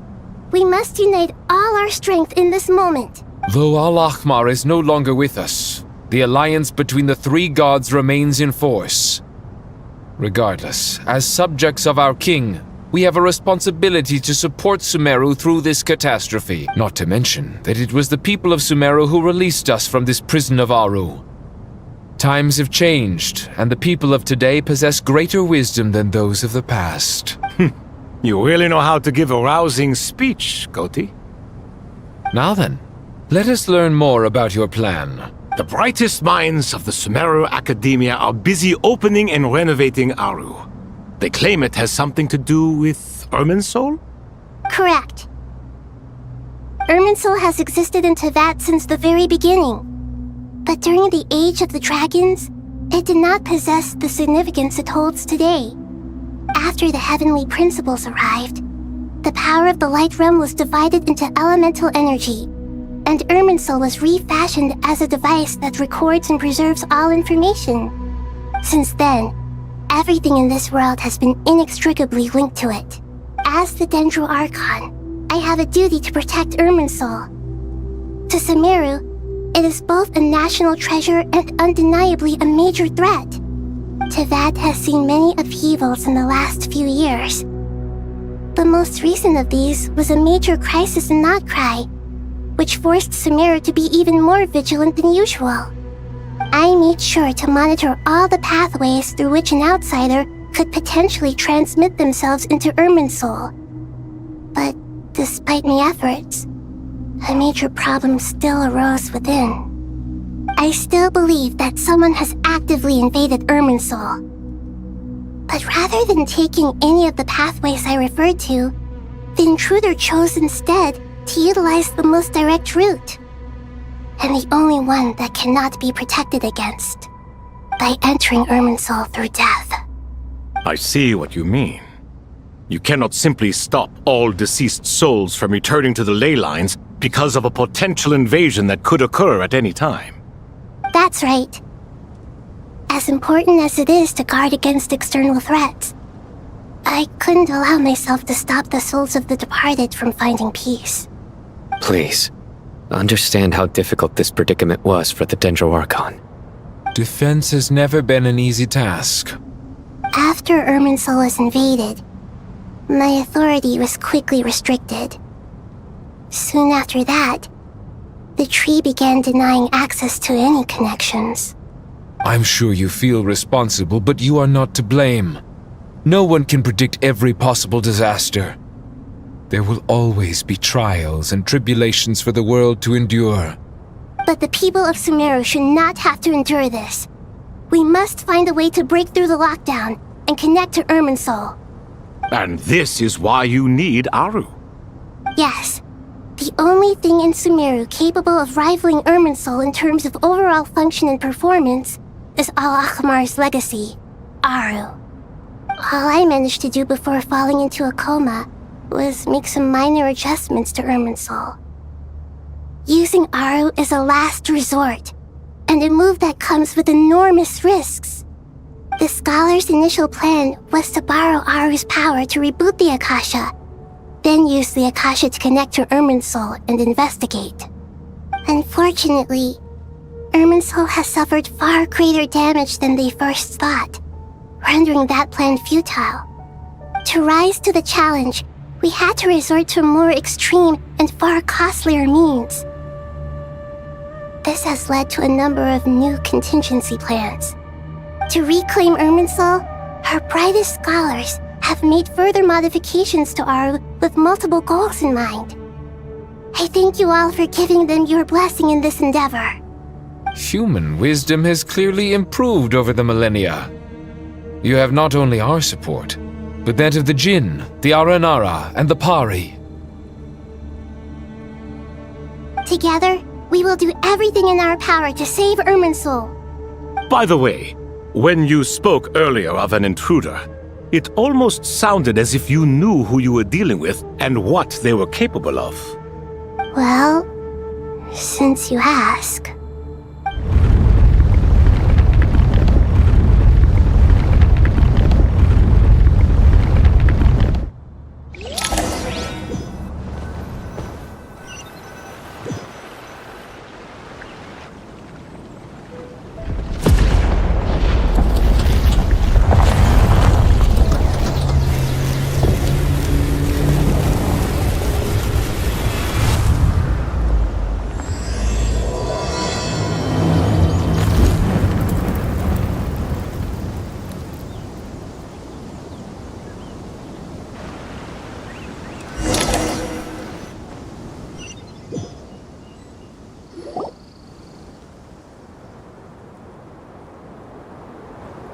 Master Tainari!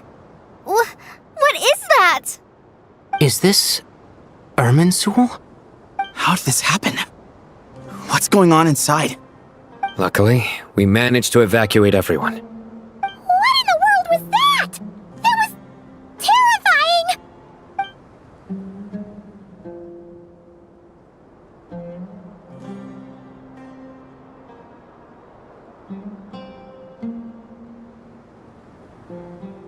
Oh my. I understand now, Dendro Archon. You make yourself quite clear indeed. Not once over the millennia has Irminsul been so terribly afflicted as this. Please continue, Dendro Archon. Irminsul's root system is what comprises the ley lines. In the past, it has always been hidden away, going unseen by the general populace. But now, an evil intruder is making it reveal itself. It has become a tree of unbridled greed.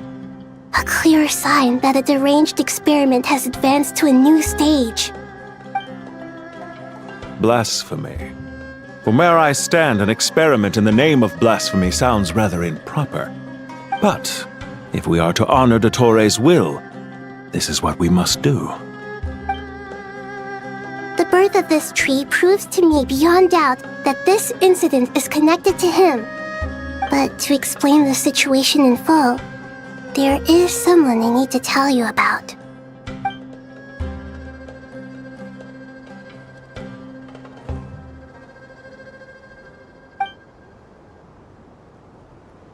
Zandik.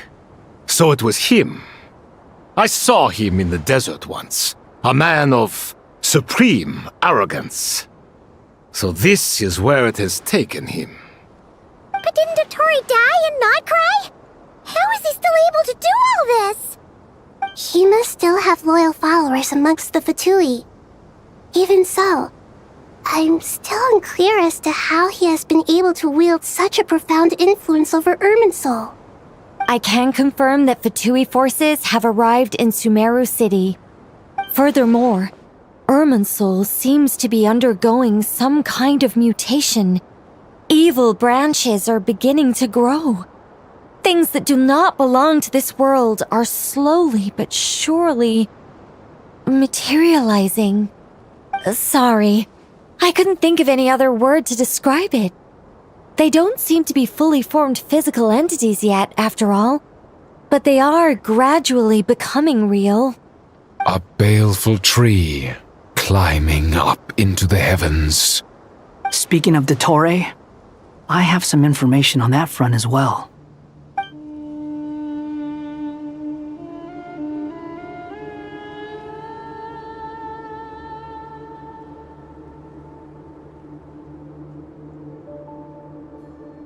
I didn't think it was wise to state this out in the open. But my theory is, the mole wasn't cut off after he was caught. They wrote him off from the beginning. You mean, the Fatui never intended to follow through with him? Then why plant a mole at all? It's hardly a conventional strategy. and the rationale behind it is pretty twisted. But as it happens, I know someone who works exactly this way. And when it comes down to it, his goals are very simple. He just wants to confuse people, so they can't figure out what he's up to. He's been a collaborator of Dottore from the outset. That fact alone confirms that Dottore is involved with this somehow.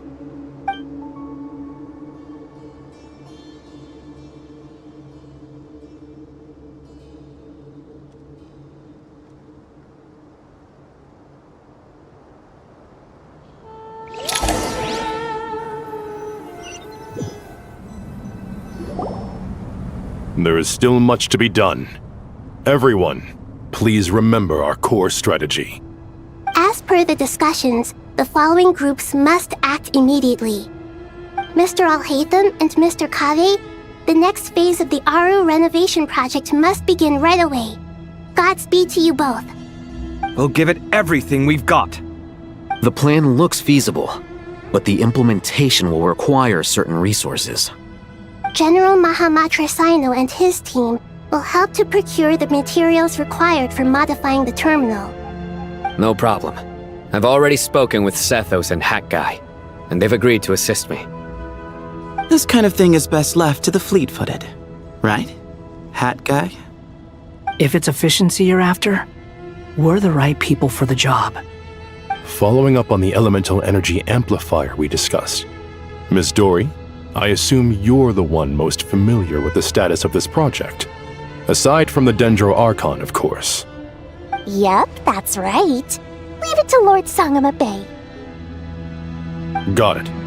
Well, I'd like Madame Farazan, Kale, and Nicole to support Dory on the technical side. You can count on us. Will do. Rest assured, I'll take good care of Kale. Dia, Candace, and Nefer, you'll be in charge of negotiating between the various parties. I trust you remember our goal. You bet. We can handle it. Good. I believe that covers everything. Tainari will provide ad hoc support as needed, if that's okay. Poor Tainari. Must be tough being Nephis' student. Getting bossed around all day, every day. Hey, don't try and drive a wedge between us, you old rascal. All it says to me is that Master Nephis has faith in everyone's abilities. While I'm nominally here as backup, I doubt there will be many situations where my help is needed. Exactly. Finally, Traveler, you and I will head to the border between Sumeru and Natlan. Once that task is complete, I'll be asking some of you to accompany me to the Eternal Oasis. The Eternal Oasis? I thought that was just a legend. So it does exist after all. Regarding your trip to Natlan, under normal circumstances, a meeting between our two nations would be a far more formal affair. Unfortunately, Sumeru is all but completely cut off from the outside world at present. So regretfully, we won't be able to give the Pyro Archon Mawika the grand reception that she deserves. My apologies for the inconvenience. No point putting too much pressure on yourselves. That goes for everyone. Right. Especially you, Dendro Archon. I'm sure you're still feeling quite weak. Don't worry about me. The Dendro Dragon's life force will sustain me. Plus, we'll be there every step of the way. Nahida will be just fine. Yes. I believe in myself. And I believe in every one of you. Well, time to get going.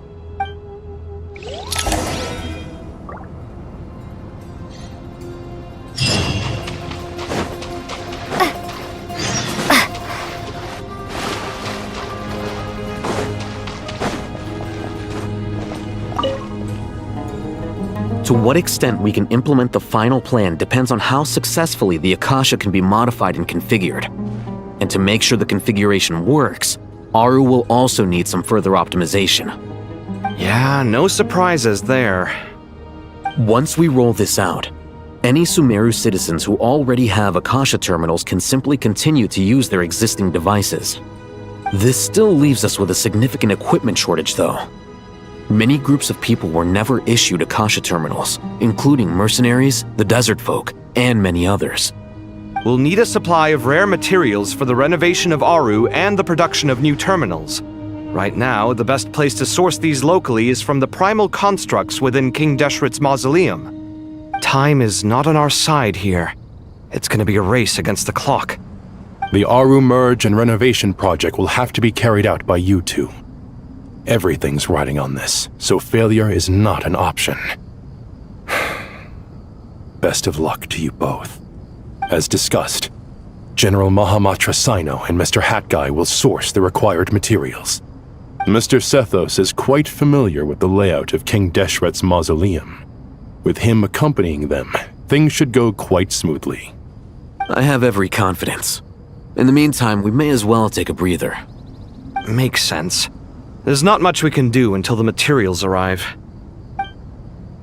Get information and stay close. What is this, boot camp? Knock it off. It's just Sino being Sino. You know what he's like. Everyone clear on our mission objective. Look at the excess primal constructs, dismantle them, and extract the required materials. And King Deshret's 7 pillars agreed to this? If they're just sitting there doing nothing, we might as well put them to use. Thoth's words, not mine.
Know your place!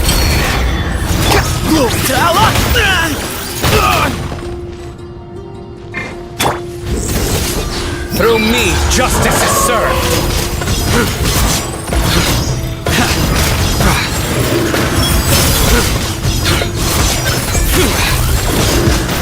Their penance is due! You stand condemned! Their penance is due!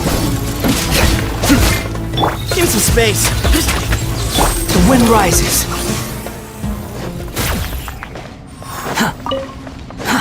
Too slow. Behold!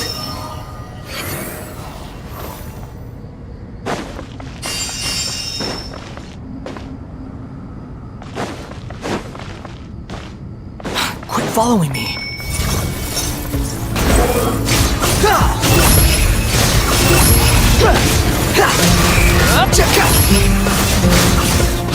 Search for it. Cry louder. The wind rises.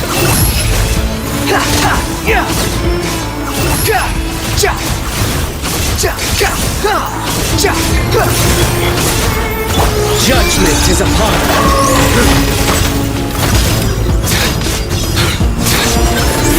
You stand condemned!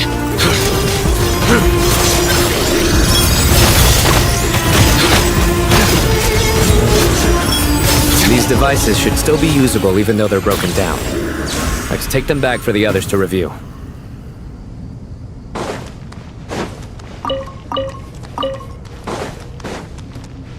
Surrender!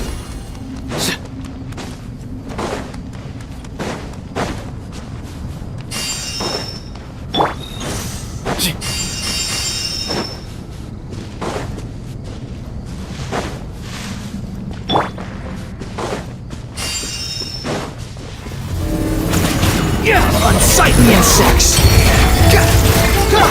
Sage's wisdom!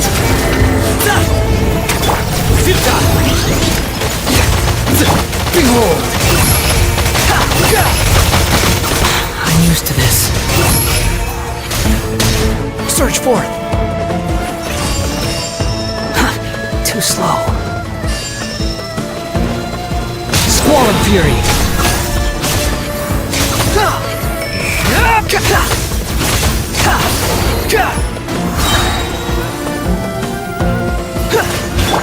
Surrender! Your sins weigh upon your soul!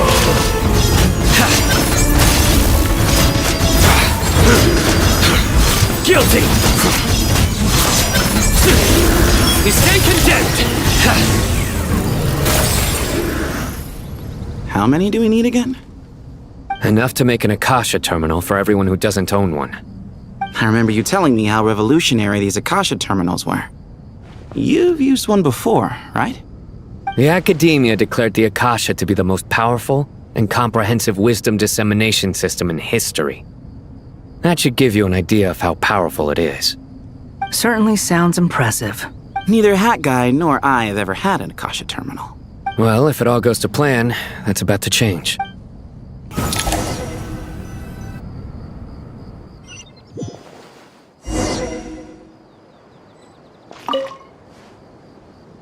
Oh, goody! Thank you so much for handling the delivery. What a long way it was. You've really outdone yourselves. I'm well aware what a bumpy, dangerous journey it must have been. Now, I would have loved to oversee the process myself, but of course, those of us who know the plan can't leave the mausoleum. Oh, trust me, I'm patting myself on the back for my assembly work here. Simply flawless work. But will you really be needing all of this? According to our plan, yes, this is the quantity required. I have no complaints about the quality either. Only the price. So expensive. I heard you covered a lot of the funding out of your own pocket. Oh, that's an exaggeration. The Academia provided most of the funds. I just offered a small token of my goodwill. Of course, the real tragedy is how little profit I'm making on this. You know, it's a serious crisis when you can't even make money out of it. It's really quite a beautiful design. And I'm intrigued by how such a diminutive device is able to output the power of the Light Realm.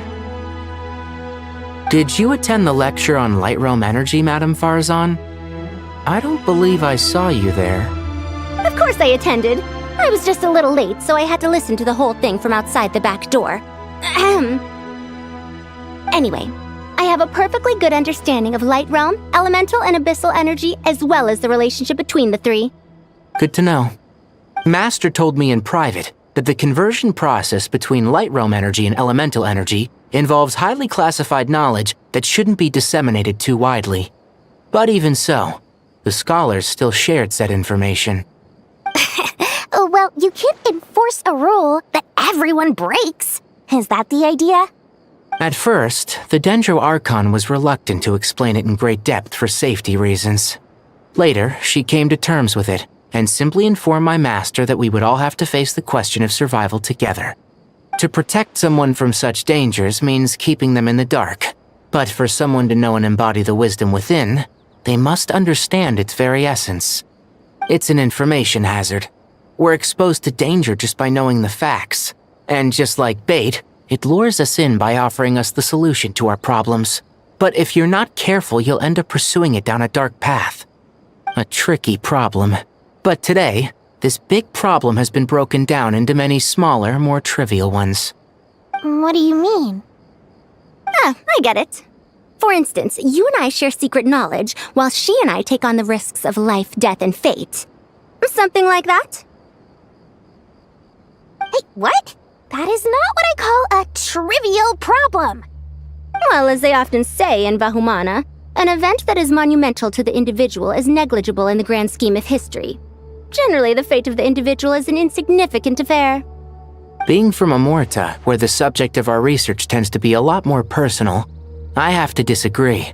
It's hard to dismiss the individual as insignificant.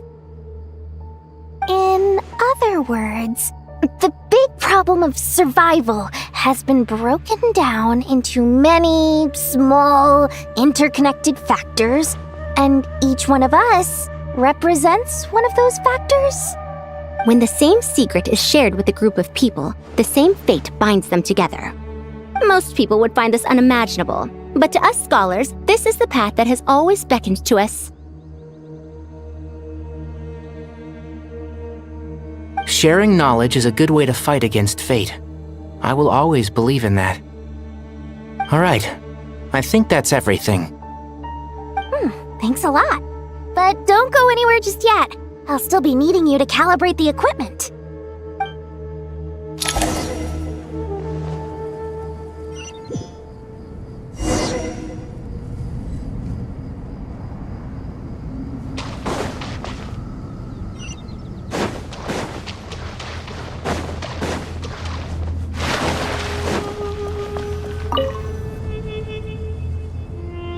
Okay, the materials are ready.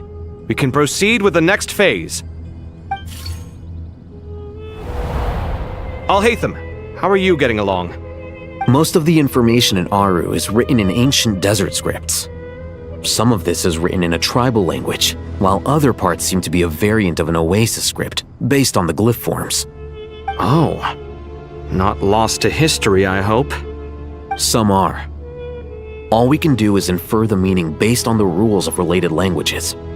Although, this section actually fills in some of the missing historical record. I'm transcribing it so we can bring it back to the academia.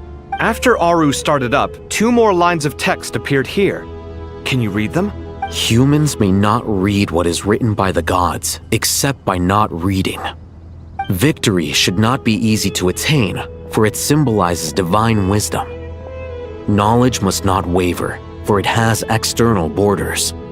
Is this a clue to solving a puzzle? Or is it being symbolic? You can't read it unless you don't read it. Victory is wisdom. Knowledge is confined by borders. Wait, I think I've got it. It's a metaphor, isn't it? It's talking about... a chessboard.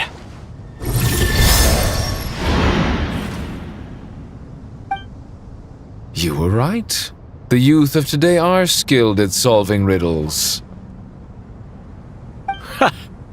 Have the secrets buried in the desert not been unearthed over the years all the same? Since Aru is a place reachable through wisdom, this day was bound to come sooner or later. Oh, I've always been against overly cryptic sentences. Don't you get tired of reading and writing all that? Ah, it's you 3. Just in time. We've been delving deep into Aru, and now this board has appeared. I've heard this was how you'd while away your free hours.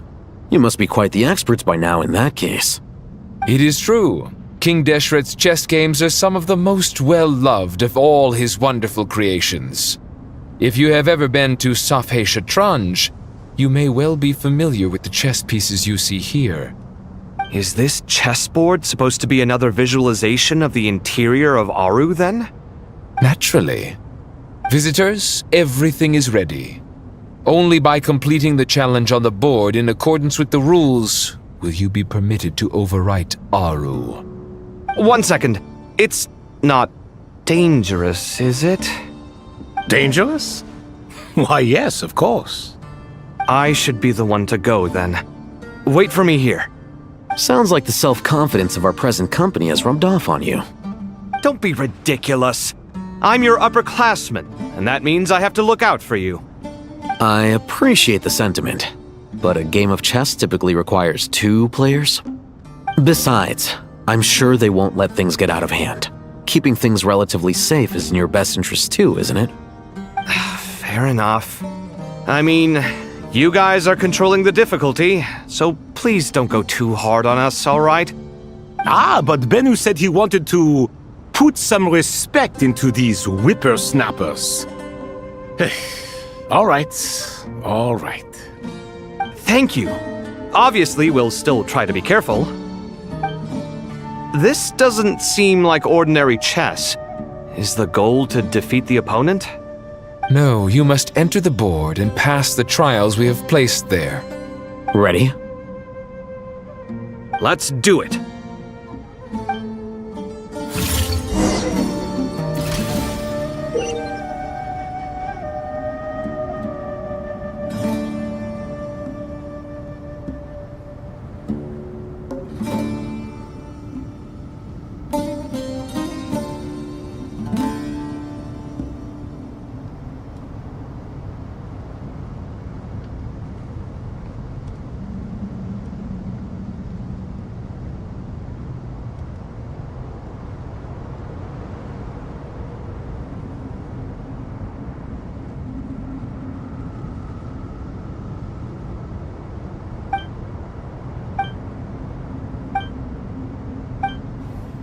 The first trial is posed by me.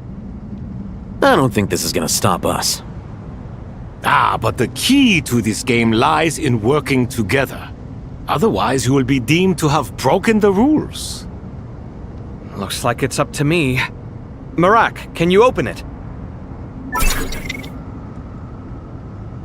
King Deshret's favorite primal construct, living on in suitcase form of all things. Amusing.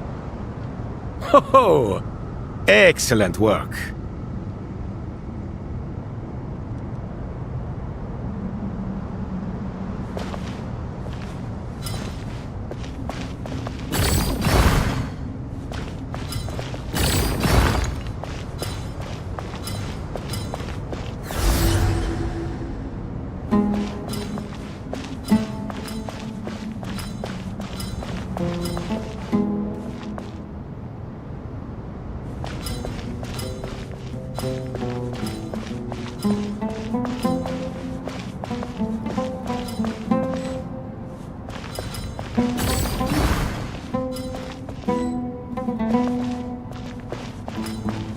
Strange time to catch up on sleep.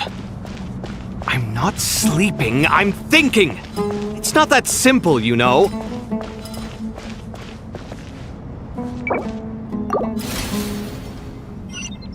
The first trial is posed by me. I don't think this is gonna stop us. But the key to this game lies in working together. Otherwise, you will be deemed to have broken the rules. Looks like it's up to me.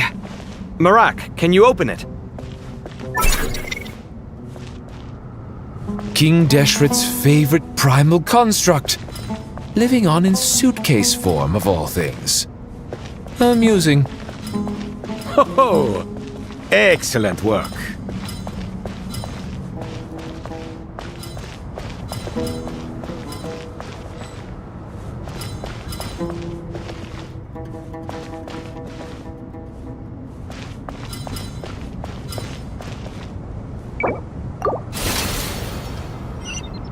The first trial is posed by me. I don't think this is gonna stop us. But the key to this game lies in working together. Otherwise, you will be deemed to have broken the rules. Looks like it's up to me. Marak, can you open it? King Deshret's favorite primal construct.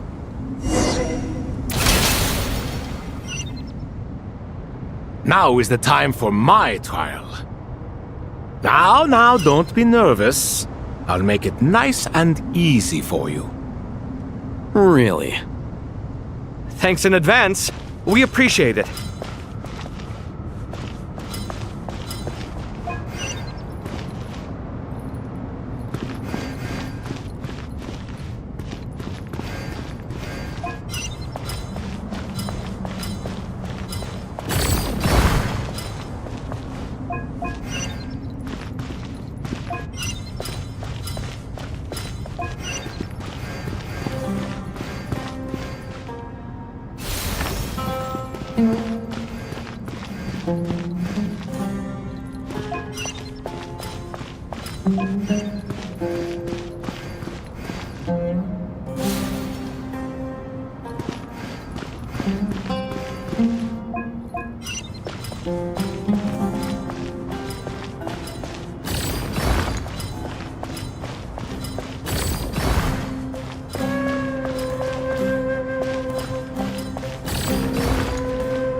Ibis King, don't you think this all rather inappropriate? You may as well be handing them victory on a silver platter. Do not expect me to follow your lead. Ha! Suit yourself.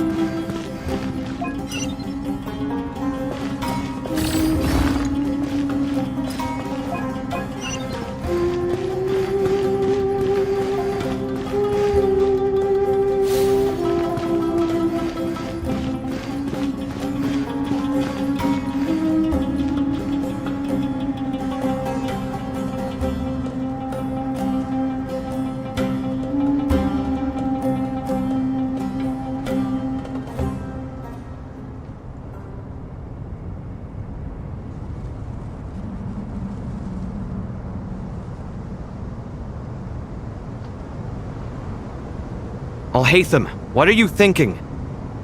If you don't want to wait, you're free to leave. I never wanted to wait in the first place! Chessboard gave me no choice. If you say so.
Ibis King, don't you think this all rather inappropriate?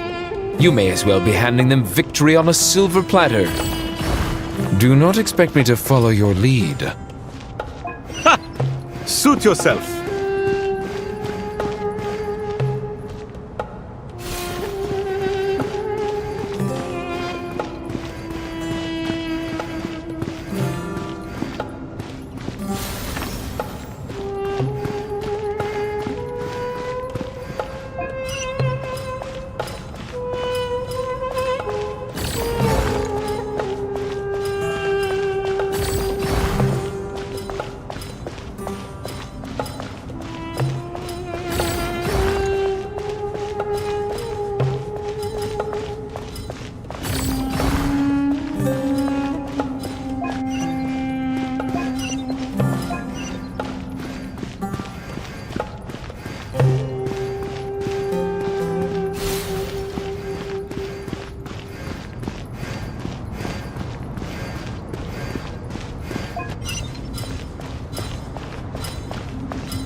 Ibis King, don't you think this all rather inappropriate? You may as well be handing them victory on a silver platter. Do not expect me to follow your lead. Ha! Suit yourself.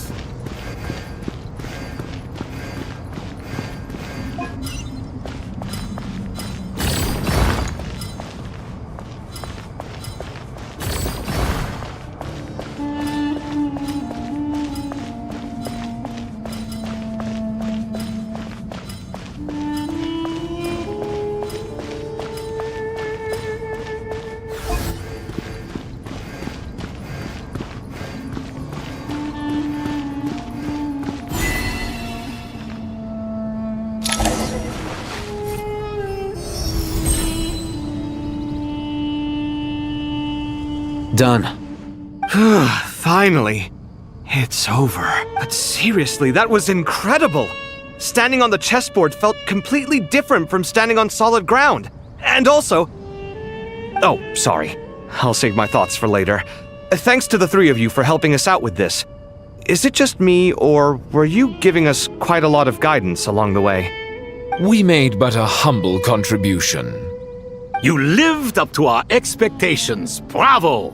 Our aid was not given for naught. In addition to the existing functions, I'd like to ask you for another favor. Since Aru's interference shield can cover the entirety of the mausoleum, it should be possible to extend its range even further. Perhaps you can find a way. So, building upon the existing functions to...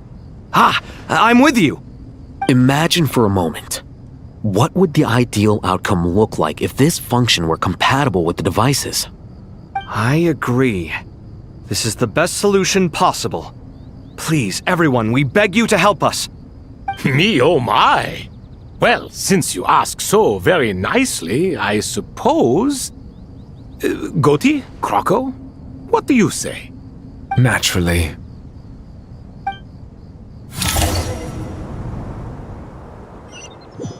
Time to go! Let's go find Nahida!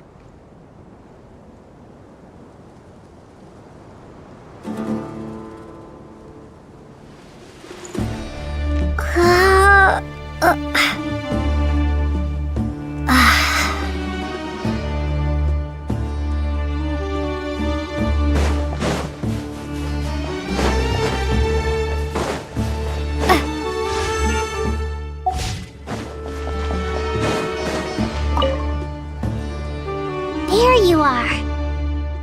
Miss Nicole truly is an angel. She shows great wisdom in guiding others, and she has already sent word to Natlan on our behalf. She said that while the other members of the Hexen Circle are busy with important work, she is quite free, and she is more than willing to accompany the people of Sumeru for the entire journey. Oh, there's Nicole, all right. Always super patient and loves to help everyone out. She's the best. She is. So kind and enthusiastic. Well, time for us to get going. Let's head out.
This should be one of the closest places to Natlan in all of Sumeru.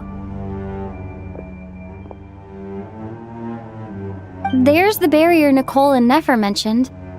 It completely cuts this nation off from the others. But why? Why separate you from the rest of the world now specifically? And if I'm not mistaken, Irminsul was polluted once before, wasn't it?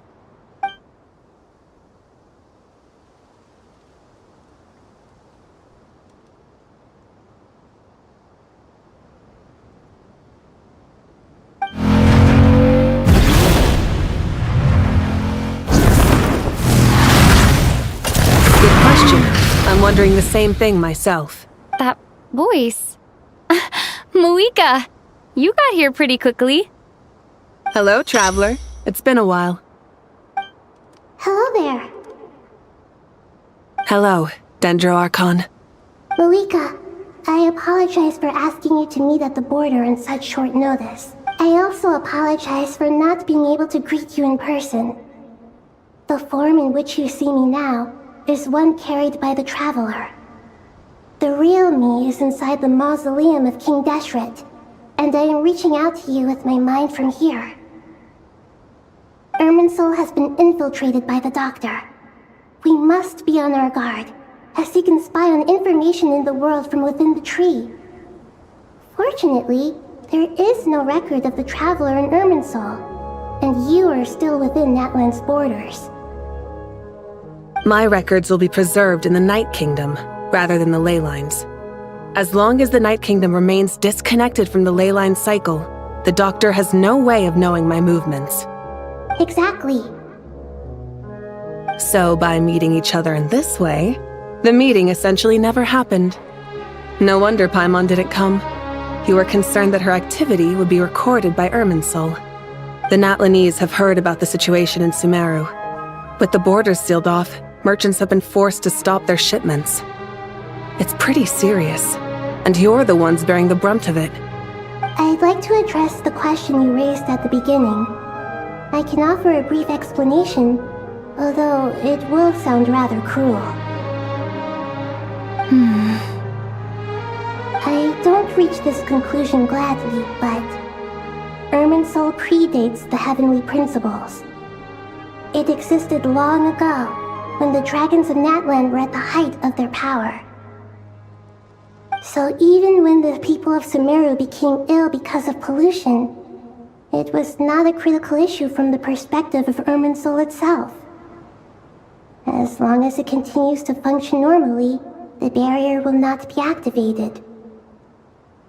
But this time, the Doctor's invasion has directly affected the tree. That is what caused the barrier to deploy. The heavenly principles established a rule that when Irminsul is plunged into grave danger, a portion of power will be reserved to isolate Sumeru. That way, even if Sumeru is destroyed, the outside world at least has some time to catch its breath. We'd certainly need it. The heavenly principles created almost everything that exists in Teyvat today. To them, preserving the existence of the world and its inhabitants takes priority over protecting Sumeru. Meaning, protecting Sumeru now falls to you. Yes. My own power may be limited, especially compared to yours. But that doesn't mean that we're just gonna sit around and wait for the end. If necessary, I will utilize any and every means at my disposal. Nicole of the Hexen Circle didn't say exactly what this meeting was about, but after hearing everything you've said so far, I think I can guess where this is going. That's right. Nahida and I discussed it at length. We both know how presumptuous this is, but... You need the pyronosis, don't you? Yes, you guessed correctly. Originally, I only intended to borrow it, but the situation is far graver than I foresaw. So instead, what I ask of you is to please give the pyronosis to Sumeru. Why do you sound so nervous? There's no need to be shy. Surely a gnosis is pretty important to a god. I guess, but it's not as if losing it would suddenly render us powerless. But I'm sure you don't need me to tell you that. With all the nations you've traveled to, and all the gods you've met, you must have realized that by now. As far as I'm concerned, a gnosis is basically an elemental energy enhancer. But I don't usually use it.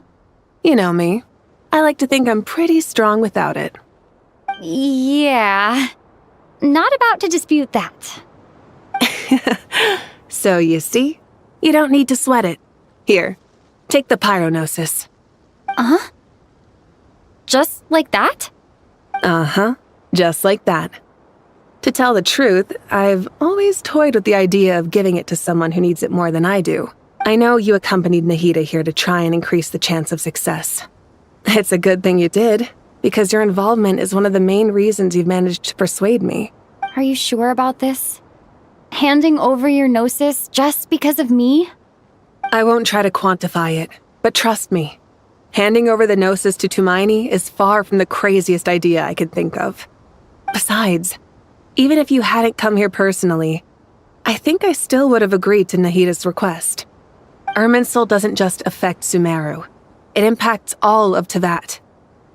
I know all too well how difficult it can be to protect the things you care about. So logically, morally, or however you want to cut it, helping you is the right thing to do. You don't need to tell me the specifics of your plan. Where the Gnosis is involved, the tighter the secrecy, the higher your chances of success. Moika, my heartfelt thanks go Don't mention it. But now, for the hard part. How do I actually give it to you? The Irminsul barrier is right in the way. My heartfelt thanks go to you and the people of Naplan.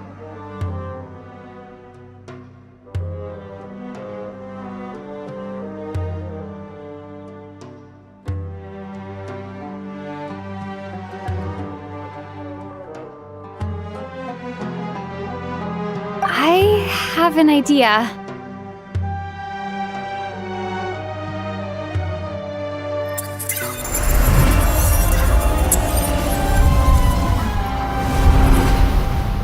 Just as I thought. Incredible. What did you do? Just made a lucky guess.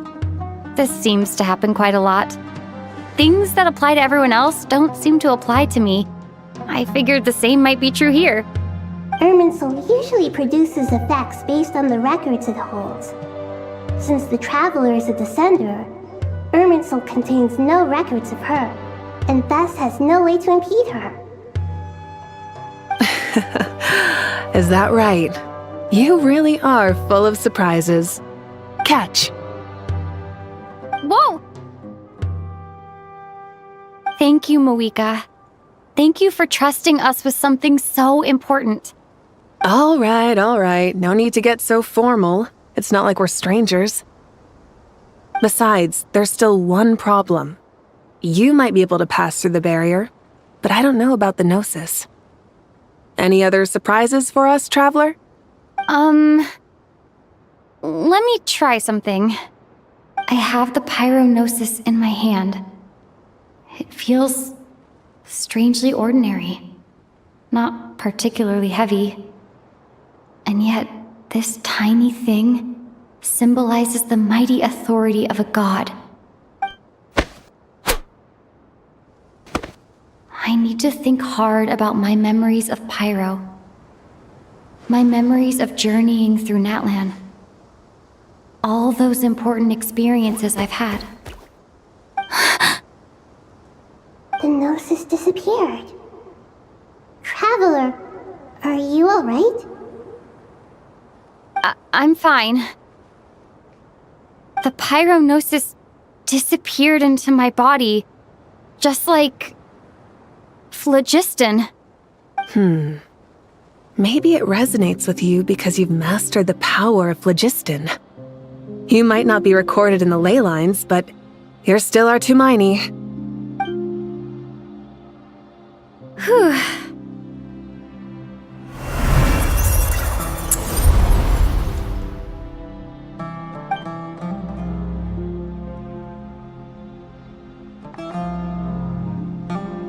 Please allow me to express my gratitude once again, Moika. Pleasure. Well, I've given you all the help I can. The rest is up to you. Good luck. We won't let you down.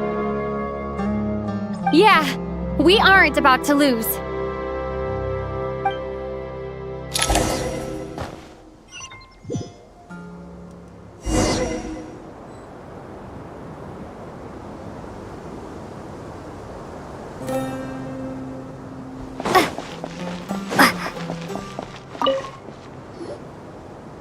traveler, Paimon.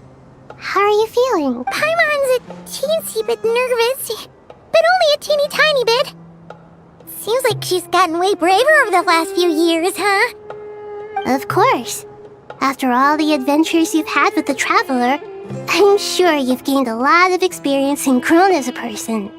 I'm doing all right. What about you, Nahida? How are you holding up? With the negative effects of Irminsul, I'm a bit like a piece of fruit that's been burrowed into by hungry insects and left to rot.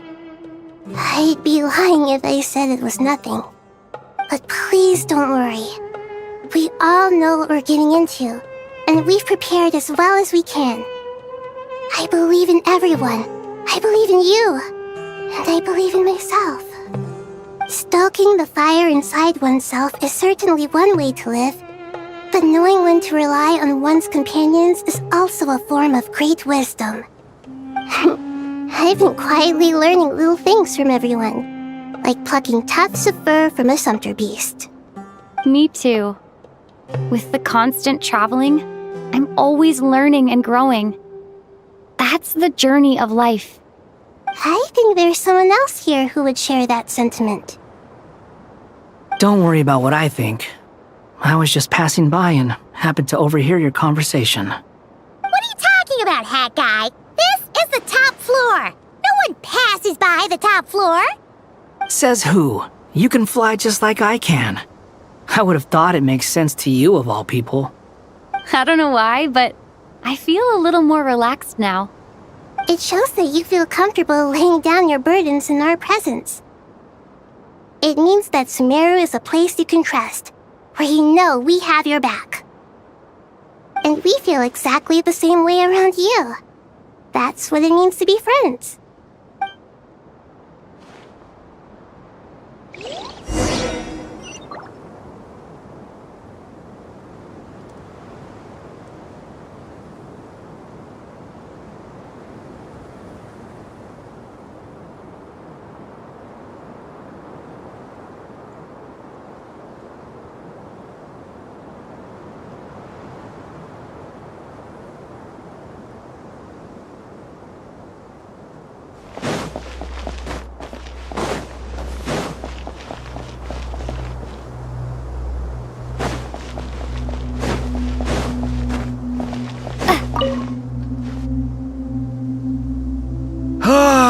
It's finally done.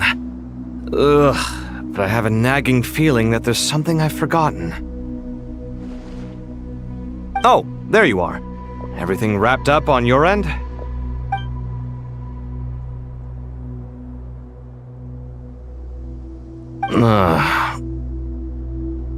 Okay, fair enough. That was a pointless question. We were working in tandem, after all. You must really be exhausted. Well, it's been a busy day for both of us. When work ends, you clock out. No looking back. Yeah, we're definitely due a break. Probably a little late to start drinking now, though. I'll stick with water. Here, this one's for you. Thanks. You want a bite to eat? I can grab us something. Or wait, I think there's a stove nearby. Let me take a look. Are you nervous? A little, yeah. Unlike you, it seems. How are you not feeling at all nervous? Because everything that happens next is beyond my individual control. I don't worry about things I cannot influence. What do you mean, cannot influence? You're the one who came up with half of the strategies we ended up using. There's only so much I can do. I was only doing my duty. Was it like this last time, too? You mean with Azar and his accomplices? Yes and no. The situation back then was easier to control, but we weren't as prepared as we are this time. So the enemy is stronger, but so are we. I still vividly remember the way you interrogated me in the library after the fact. Where were you when Sumeru needed you most? If your memory is so vivid, you might also recall that it was you who came looking for an argument. You're often the one who initiates these things, you know. I came for a conversation! I didn't know it was gonna turn into an argument. Anyway, at least I showed up this time. So, what do you think? What do I think? I think we're certainly better off for it. It's good having me around to help out, huh? Absolutely. As a citizen of Sumeru, you displayed a remarkable sense of responsibility in the face of disaster. Certainly feels that way. I just shudder to think how the world would have ended up if we hadn't gotten control of the situation. So, do you think this is what impending disaster looks like? The sky is so clear, and there isn't a whiff of decay or destruction in the air. It's hard to imagine that the fall of humanity could happen on an ordinary day like this. Awful things happen all the time. Sometimes people can stop them, and sometimes they can't. What you and I have done is increase our chances of stopping this one. Lofty ideals may provide no defense at all against nihilism, but perhaps little decisions can. Oh, nothing. It's nothing. I hope everything works out tomorrow. It will. As long as we stick to the plan, our chances of success are good.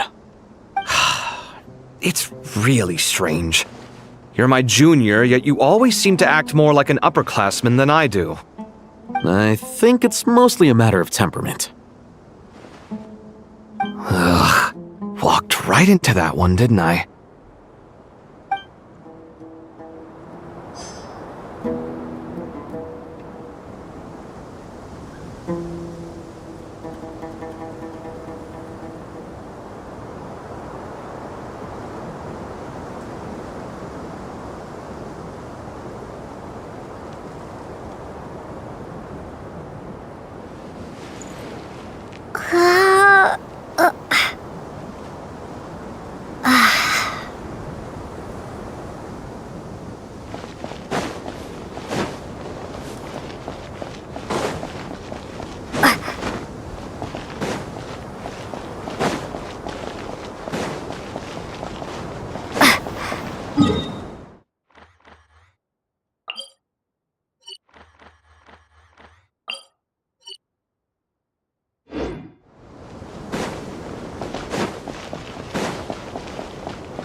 We'll make our move after sunrise tomorrow. Good. Is everything ready? As much as possible. That'll be enough. Don't let the pressure get to you. We'll take things one step at a time. That's how we've always done it. Master Tainari! Mr. Sino! So this is where you were. I brought some juice and some water. Would you like some? I know how easily you get dehydrated in the desert, so you should definitely have some water. In which case, I'll have the juice. I gotta ask, though. Who's on juice-making duty at a time like this? Madame Farazan said she was feeling a little nervous, so I told her about the automatic juicer my friend invented.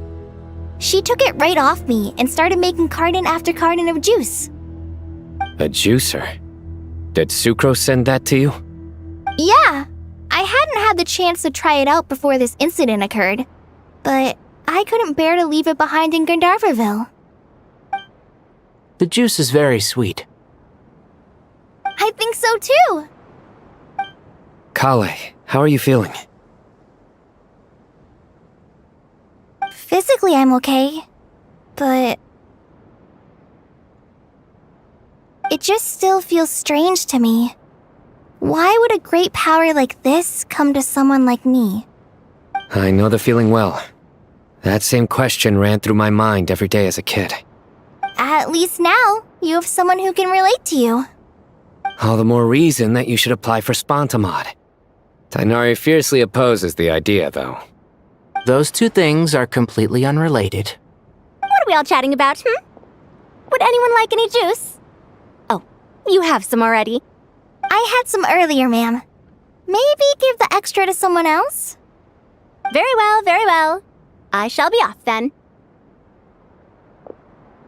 There's this enormous power, and then there's little old you. You feel like there's no connection between the two. And that sense of dissonance is difficult to get used to. Yeah. But after all this time, I can't believe this stuff still gets to me sometimes. Makes me feel a little childish. Kale, just because we normally keep the conversation light doesn't mean we can't discuss deeper issues. I don't think it's childish at all. You were the victim of a terrible crime. It's normal to struggle with the fallout from it. You have absolutely nothing to be ashamed of. My professor once told me that no incident can be considered truly resolved until the victim says it's over. Your rage and your pain are completely justified. Thanks. Miss Nicole said that the same god remains which were once used to inflict so much pain upon me have now become a weapon with which I can protect everyone. It's like my own personal kind of evolution. Every innocent person who's been hurt needs time to realize that it wasn't their fault. I was the same. But it's all about to be over. Tomorrow, it ends for good. I don't know if you've noticed, but you rarely stumble over your words anymore, and your outlook has become much more positive. It's a big change from how you used to be. And since this isn't over, you can settle the matter on your own terms. It's time you seized back control. I believe in you. Yeah. Sumeru is my home. And it's so important to me. I have to protect it. No. I will protect it. And once you're done, how about you come back and apply for Spontamod? Stop it with the sales pitch, would you? Hey, excuse me. There are still 3 unclaimed cups of juice here. Why don't you take one each? Ugh, my arms are getting sore from carrying them around everywhere. Madame Farazan, why are you... Here, let me take them off your hands. Thank you, Madame Farazan. Drink up and enjoy my handiwork. I think I'm going to make something else now instead. Please, try to relax, Madame Farazan. Your nerves are starting to get the better of you. I know.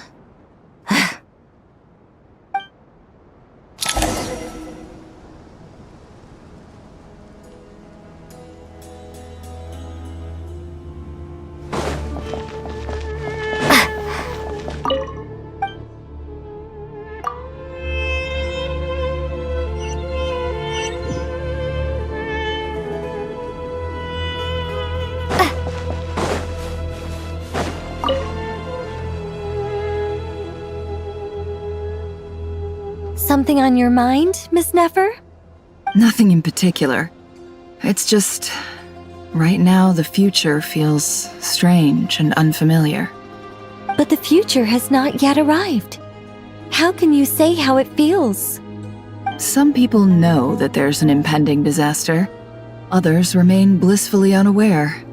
Each group is imagining an entirely different future while walking towards the same one. But when they get there, they'll still find they feel differently about it. People are shaped by their circumstances. Different circumstances create people with different perspectives. I've always found the perspective of the Vahumana Darshan to be a particularly incisive one. Even at the height of the crisis in Nodcry, people held diverging opinions. But things are different this time. Indeed. Regardless of faith, gender, wealth, skin color, or eye color, everyone in Sumeru knows what will happen tomorrow. The world has never been an especially fair place. Yet now, against all odds, a moment of unprecedented unity and equality is about to take place. It's fascinating. If only my father could have lived to see this era. Era. To me, that term represents a much greater span of time. It can be an unsettling word. I would even say I'm afraid of it. Do angels even feel fear? Yes, at least I do. I fear the gap that grows wider with each passing day, and the never-ending flow of time. Time renders all memories insignificant and reduces all splendor to nothing. But those memories are the one thing I do not want to lose. You're very human in that regard. If angels draw too close to humanity, our wings burn away in the bright flame of awareness, and we fall to the earth. After spending so long among humans, I have lost much of my former glory. Maybe that's a good thing. You're more human than some humans are. I've been talking to Kale a lot in recent days. We seem to be in completely opposite situations. I suppose that makes us good case studies for comparison. Case studies for who? Myself, I suppose. After comparing the two of us, I suddenly discovered that I desired more than before. It was a gentle, pleasant sensation. Just as most people pursue glory and miracles, I too am pursuing miracles of my own. Guiding humans to make the miracles in their hearts a reality. That is my miracle. It doesn't sound so bad, does it?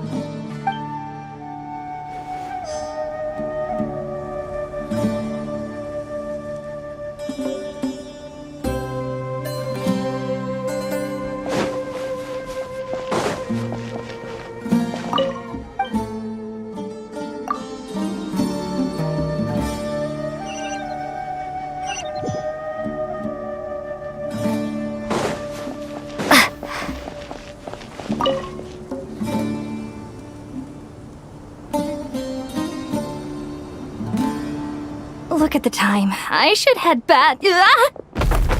I'm so sorry. I was in a hurry and didn't look where I was going. Are you all right? I'm fine. Wait, you're... Have we met? Not exactly. I think we may have crossed paths by the house of Dana before. Oh. You're Hat Guy! From Vahumana, right? You recognize me? The clue's in the name. Mr. Hat Guy. Fair point. It's getting pretty late. What's keeping you up? I could ask you the same question. If I'm not mistaken, all the workload for the Ratawa Histarshan wrapped up a good while ago. Well, I have something of a background in Satyavada life, so I was helping the Dendro Archon make some preparations. But I must have lost track of time. Did you find the experience enlightening at all? Honestly, it was tedious and uneventful at first. But eventually, I think I did sense some profound truths. But they also brought a lot of suffering with them. I was told that I even shed tears while I was meditating, though I have no idea why. Sorry. I hope I'm not scaring you. Not at all. It just proves you're very accomplished in your research. Good night. I wish you all the best for tomorrow. Thank you, sir. You too.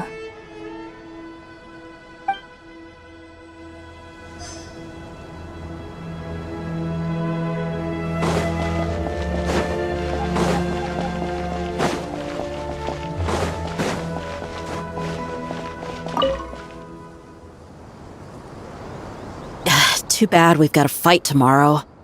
I could really do with a stiff drink. Let us pray instead. Prayer. How nostalgic. Lord Sangama Bay. Came to get some fresh air too, did ya? That's right. Actually, I was hoping I might run into you, Dia. I wanted to let you know that I've stocked up on that perfume you said you were so fond of. No, really? I'll take 2. Any chance of a friends and family discount? I knew you'd ask that. And I'm afraid to say that. Surprise! It's free of charge. That's very generous of you, Lord Sangama Bay. Does this mean you've made a fortune in Not Cry? Nope. Turns out it's not that easy to turn a profit there. I even ran some assorted losses. But anyway, that has nothing to do with why I wanted to give you and Dia a small gift. Remember that merchant caravan you two rescued in the desert last month? That was transporting my goods! No way! I had no idea that was your shipment. Explains the, eclectic mix of goods, though. Lord Sangama Bay's investment in the desert and generous stockpiling of goods has helped many people over the years. The shelters you funded especially have made life a little easier for the children and the elderly. Wait, how did you know about that? Oh, I see. Nefer told you, didn't she? That pesky lady. Aren't intel brokers at least supposed to charge for divulging people's secrets? She and Candace go way back. It's normal for close friends to share things you wouldn't tell to everyone else. Sure, but why did they have to be things about me? That's how Nefer shows that she cares. She wishes for all of us to know what a generous person you truly are. It must be hard trying to make a living far away from home. Just because we can tell what kind of person you are doesn't mean everyone else can. Well, maybe her intentions were partly good, but I don't think that's the full story. I'm sure she enjoyed knowing how much it would annoy me. I'm telling you, Nefer's got a mean streak. Definitely with you on that. Does praying help you stay calm? Defending one's home is a just cause. My heart is filled with a mix of anger and hope. Anger. You know, being able to get angry is a good thing. It shows that you're in touch with the real world, and that you have the passion to pursue something you believe in. Oh, my lady? What are you doing out here? Just taking a walk to clear my head, and look where I ended up. Were you praying just now? Yes, Miss Dunyarzad. Would you like to join us?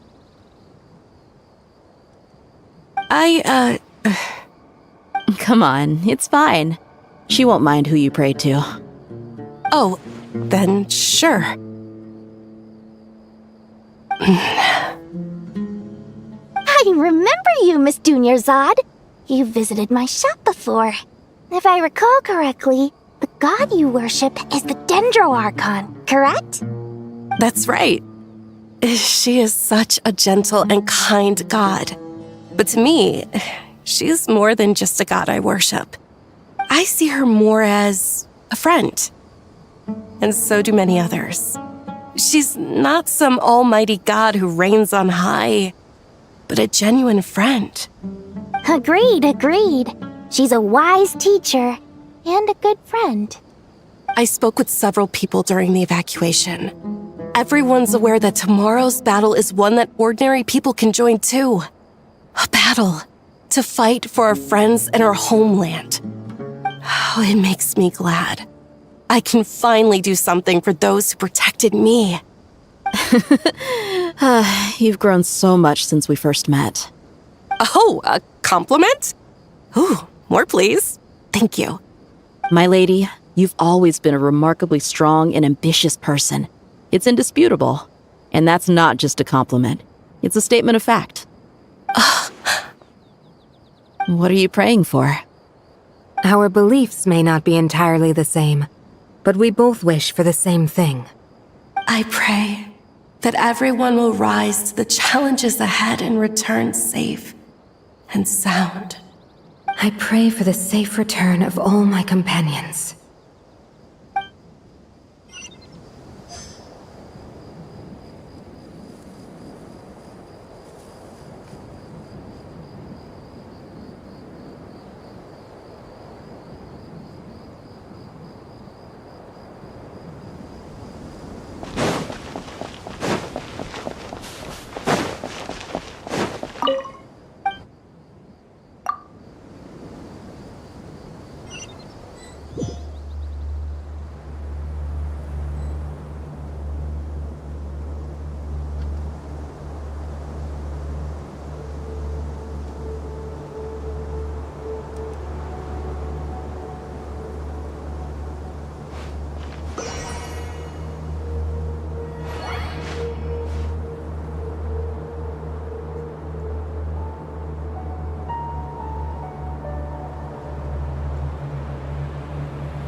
Time to go!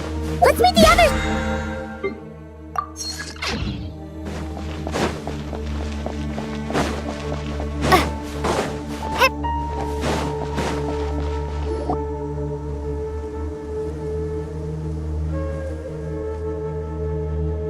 I have not felt this way in a long time. Standing up high, gazing out at the rolling dunes. One cannot know what freedom truly means without first losing it. The golden slumber truly lives up to its name as a dreamland. Though desert sands exist there too, no mirage, no matter how glorious, can compare to true beauty. Dendro Archon, what is on your mind? I was wondering whose counsel I should seek on the questions in my heart. What kind of questions? So many. More than can be put into words. As I once said to a friend, we look, we see, and we comprehend. But the question still troubles us. What are the many disasters that this world faces but the sum of all irresolvable questions? The biggest question you should be asking is how to seize victory. Yes. Although, I would express it differently. I must not fail. And so the question I am most curious about now is whether the path to victory will be an arduous one. What we declare to be a young sapling, we may, in fact, find to be a towering tree, if we would only cast aside our ignorance and look beyond the veil of time to see her true form. Nahida! We're here! Just in time. My preparations are almost complete. Ready when you are. We're here too! Miss Nicole! Miss Nicole! You run so fast! I thought I'd get a lot of exercise as a forest ranger, but I can barely keep up with you. Sorry, I got a little carried away. Lesser Lord Kusanali, the equipment is ready, and the modifications to Aru are all complete. As discussed during our meeting, Accessing Irminsul via the Akasha is no longer feasible at this stage. There are other options, it's just they're a little more extreme and more technologically demanding to implement. Maybe you should take it from here. The architecture and functionality of the Akasha terminals overlap considerably with Aru. There is reasonable evidence to suggest that one was developed based on the other, or that they both utilize technology of the same origin. As long as the transplant and merge operation succeeds, Aru should theoretically work on a scale greater than the Akasha and approximately equal to Irminsul. It will become the largest active computing device in all of Teyvat. A system this powerful is capable of a lot of different things. In the past, The Akasha was primarily used for one-way information transmission, but I suspect it could also serve as a central bridging hub. In the pursuit of greater knowledge, some scholars have attempted to connect their consciousness to Irminsul through the use of terminals, incense, and meditation. Correct. In academic language, scholars who reach that stage are said to have entered Satyavada life. Hypatia has performed this practice many times in the past, and she was once under my care for a period of time. Right. And this at least proves that there is a zone within Irminsul that can be connected to. That's right. Providing wisdom to the people is one of the very reasons for Irminsul's existence. I think I understand where you're going. Please, continue. In that case, I'll skip to the conclusion then. We need to further modify Aru, merge it with the Akasha, manufacture terminals, and distribute them to every single person we can reach. Every person? Even the desert folk? Yes, everyone. I've already calculated the amount of raw materials we need. So you mean we're going to get new Akasha terminals? Yes, but this time the people of Sumeru won't be using them to acquire knowledge, just to connect to Irminsul. That's the key. When we evacuated the city, we brought all the important assets from the House of Dana, in case we ended up needing them. Fortunately, this included the Akasha system's main terminal. We've checked all the relevant records, and one thing is certain. Nothing like this has ever been done on this scale before, so... Everyone in Sumeru is part of the plan. Whoever controls the people controls the situation. Since this function of Irminsul was introduced, it has only ever been made available to scholars, who don't constitute a particularly large group of people. But by expanding the scale to include all the people of Sumeru, all the individual connections will stack up to create a significant load on the system. Under normal circumstances, Irminsul would be able to cope with the additional load. But with it already being under strain from other activities, its remaining capacity is limited. Thus, it might be possible to shut it down completely by overloading it.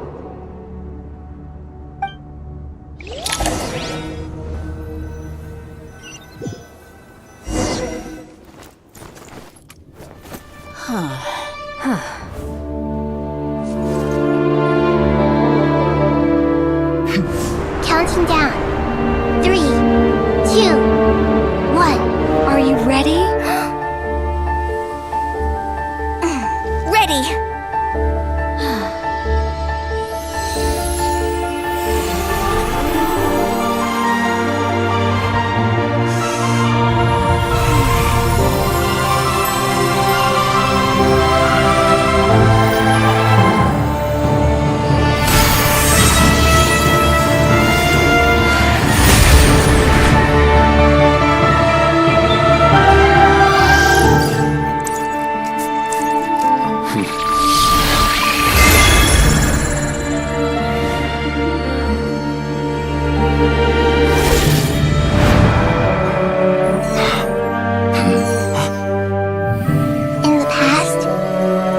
sought knowledge, they turned to the Tree of Wisdom.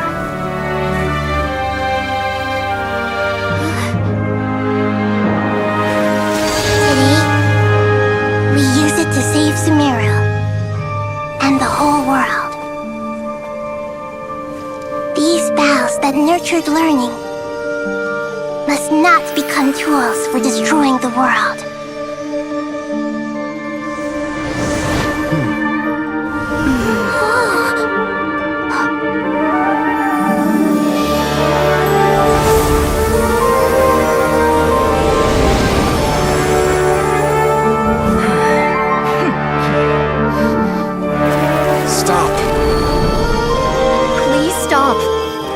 Transformation.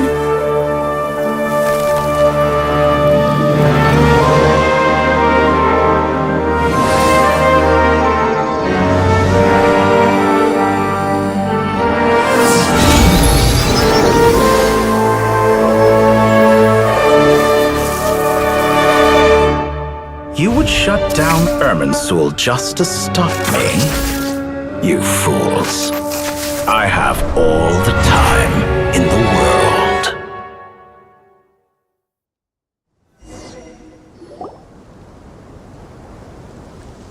Success! The evil Irminsul tree has stopped growing! Great!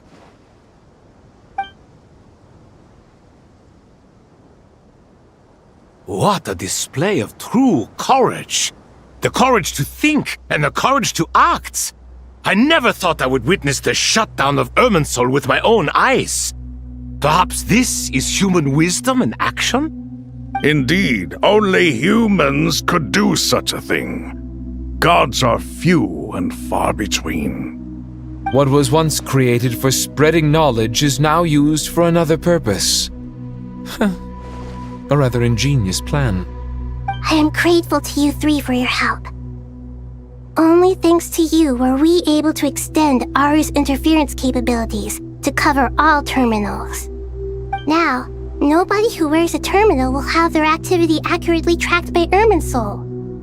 No matter how many eyes Dottore possesses, he will not be able to see us clearly. Now for the next step.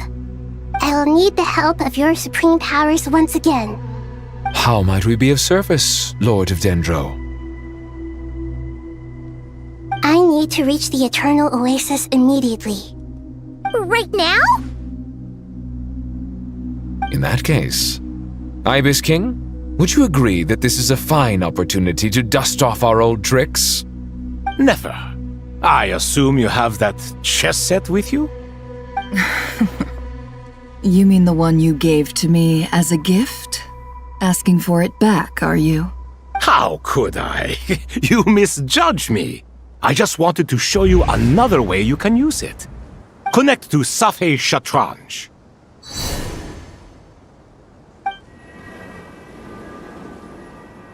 Safhe Shatranj? You mean that place in the desert? Thoth's chess set gains its power from the chessboard laid out in the desert by King Deshret and ourselves.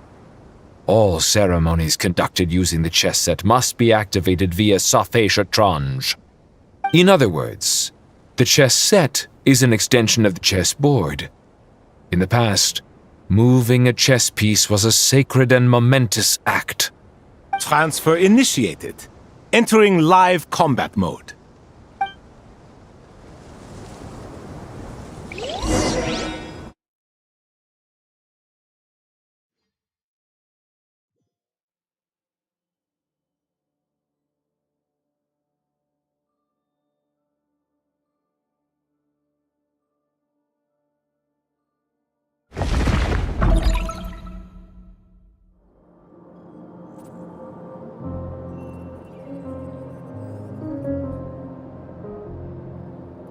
We haven't heard a single word from our spy in the desert. I'm afraid he might have been captured. Never mind. But we spent years turning him. And a lot of Mora. Nothing comes for free in this world, but the loss is not without its purpose. For a small price, we have wasted a precious amount of the limited time they have. Quite a bargain, if you ask me.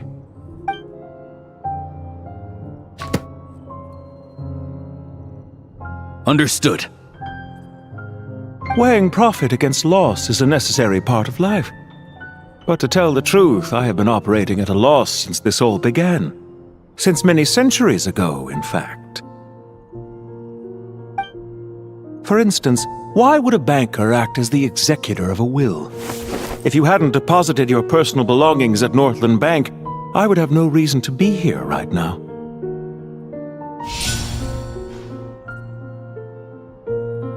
Dottore, I've placed your final data backup into the ley lines as per our contract. I trust we are now square for the safe deposit fees you paid. Is it not a little petty to split hairs like this, given our amicable relationship? I consider sound bookkeeping a matter of principle. Do not forget that you only live to see this day thanks to me. In fact, every day of your life since you met me, you've been living on borrowed time. Why, that's hardly a fair assessment. I will concede that my survival was perhaps at your whim, but I became a harbinger on my own merits. Managing money is not like other professions. Mine is not a role I could have acquired based on your recommendation alone, and certainly not one I could have lasted so long in without genuine ability. The information stored in the ley lines is quite comprehensive. Rest assured, I have not forgotten how strong your pride is. Well, I presume you have no sense of fragmentation while talking with me. How could anything possibly go wrong with such strict measures in place? The remainder of your soul was split in two, with one half sent to Nodcry and the other stored in the most secure vault of the Northland Bank. Though I must say, your disdain for the other segments is quite amusing. Zandik is you, and you are Zandik. Zandik created the segments, yet you, a segment yourself, reject him. That is, Zandik, created segments of various ages in his later years. To achieve this, he had to freeze time and part with a portion of his soul. But as constructive as it sounds, it erases my uniqueness. If each segment is equally me, then by the same token, none of them are truly me. A soul living forever in the past inevitably holds different views than he did in his later years. The same thing that completes me also restricts me. You too might ask yourself which stage of your life you want to be preserved at. The day your business failed? Or the day you were framed by a gang and sold off to a medical lab as a test subject? We needn't dredge up the past. This undesirable plan was eventually scrapped. Lesser Lord Kusanali was quite right. I needed an opportunity to eliminate myself. And after that, I concluded that there was no more effective plan than directly splitting the soul. Once the soul is transferred out, you will find that creating a physical body is far simpler than creating a puppet. The other half of your soul suffered a crushing defeat in Nodcry, you know. And yet in the process, I obtained the information I always wanted, did I not? Because now we finally know where the best testing ground truly lies. I once thought your ultimate goal was to ascend to godhood. But as it turns out, that was merely one of your experiments. Experiments take many forms. Most people are too eager for success, too fixated on the end goal. They forget that the experimental process itself is just as important. A suspiciously vacant seat, a new face. I trust you can put two and two together. The reason it doesn't exist is because someone tampered with the record. What can I say? After all your efforts, you really did uncover the world's secrets. So, is the new world you promised a lie? No, it never was. I am glad to be able to control Irmin's soul from within. Now I shall attempt to create a new world inside the existing one. Almost everyone faces the prospect of death, but not a single person has ever been able to experiment unrestrained in the afterlife through sheer force of will. I am the only one to have overcome this enormous challenge. Would I not be letting the world down if I didn't make the most of the opportunity to experiment? Clearly, the dividing of your soul did not affect the magnitude of your ego. Out of all the versions of you that have ever existed, this you is the most insane and the most radical. Is that why you chose to work with me? Which was it then? My insanity?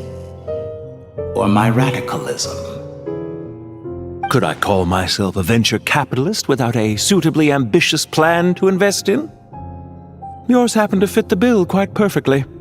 Well then, I must say, while I am surprised enough that you showed up at all, what surprises me more is that you chose to present yourself as my former subordinate and not as the banker Pantalone. Why make things harder than they need to be? Exposing my true identity in a situation like this would only serve to destroy diplomatic relations between Snezhnaya and Sumeru. I daren't imagine the consequences. Showing up in the name of the original antagonist gives you the recognition you rightly deserve, while also being sensitive to Snezhnaya's predicament. It was an easy win. As for why I'm here, if you're suggesting that your credit is in the negative, I won't argue with that. Many people say that about you. I'd argue that a significant factor in your willingness to cooperate is the fact that you have but a few years of life left after my death. Living and dying together has a way of binding two parties together rather closely. Is it not true that a relationship should be judged by both the positive and negative returns it yields? So some of what I said actually made it into your head after all. It's true that I hope you don't die too soon, but don't you find that a strange thing for me to say? After all, you've already had quite a long life, especially for a human being. Let's not pretend that you're any more innocent than I am. Are we not the same in this regard? We both despise the existing laws of this world, and neither of us enjoy being under anyone else's control. Is it really so greedy to want the world to operate by a new set of rules? Of course not, my dear friend. And as I've said before, mutual interest is the foundation for the most reliable of relationships. You can attest to that. I just hope there never comes a day when I have to work too hard to prove that. Read greater, sir. People have been spotted approaching Sumeru City. How strange. Despite your access to Irminsol's data, it appears the soldiers noticed before you did. They must have found a workaround. Well, Dottore, I trust you know what this means. The fact is... They're coming. They'll breach the city gates any moment now. But even so, I would say Irminsol is a wonderfully convenient thing on the whole. If you do manage to create a new world, perhaps you could plant one outside my office, too. I'll consider it. What do you need me to do? Stall them? The experiment will take time. Stall them for as long as possible. Very well. But you're really asking for the moon here. Have you heard this story? There was once a guilty man, kneeling in the center of a church while an angry mob outside waited to bring him to justice. He pleaded with the gods, begging them to grant him one final request: the chance to finish confessing his sins before he was sentenced. Many suns and moons passed, seasons changed, and still his confession continued, as if he intended to speak until the end of time. Are you suggesting I worship you as a god?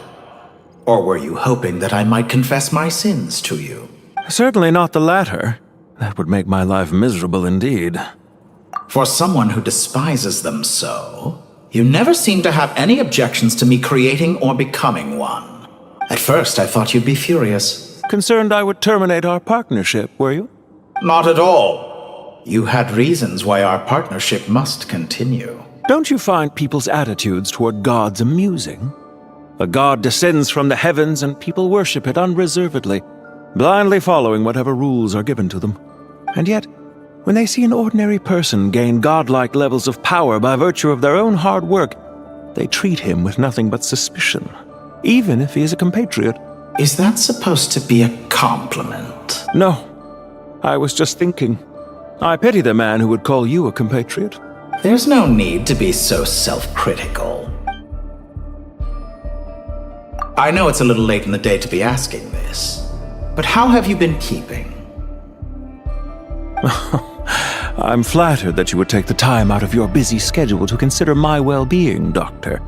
The part of your soul that went to Nodcry caused quite a stir, sending our organization back to the drawing board on numerous fronts. It was quite a headache for everyone involved.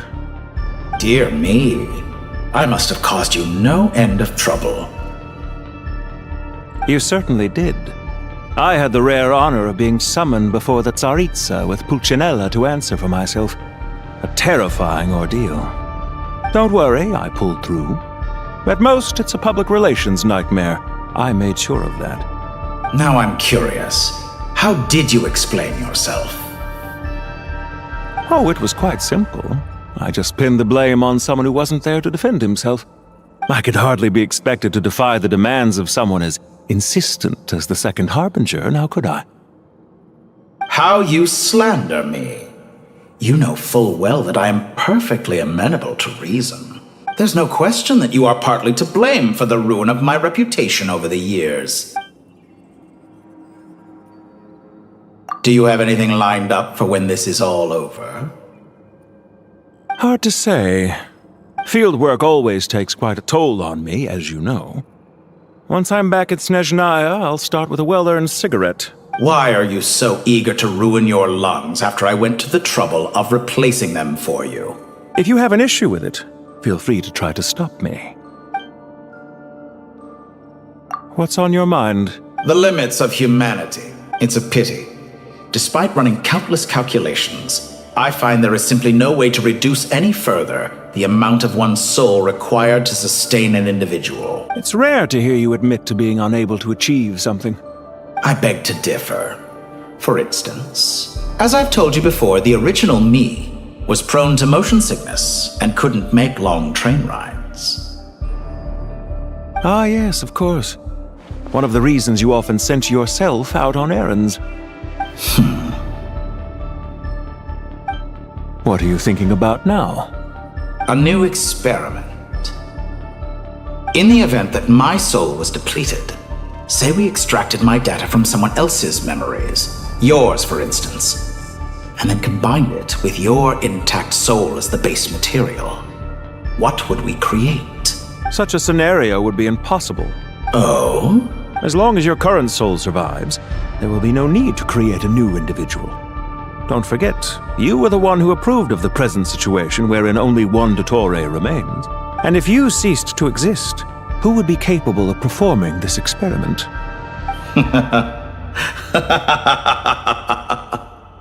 Since the day I met you, you've always excelled at talking your way out of a quandary.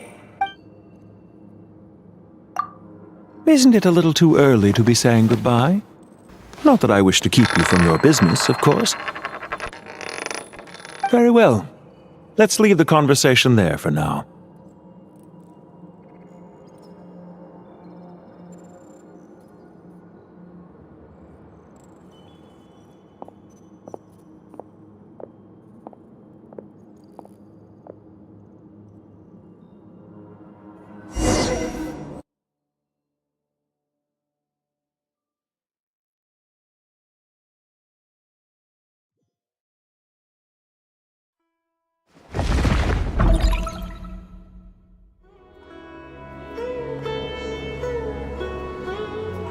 The power of King Deshret's 7 pillars is truly remarkable.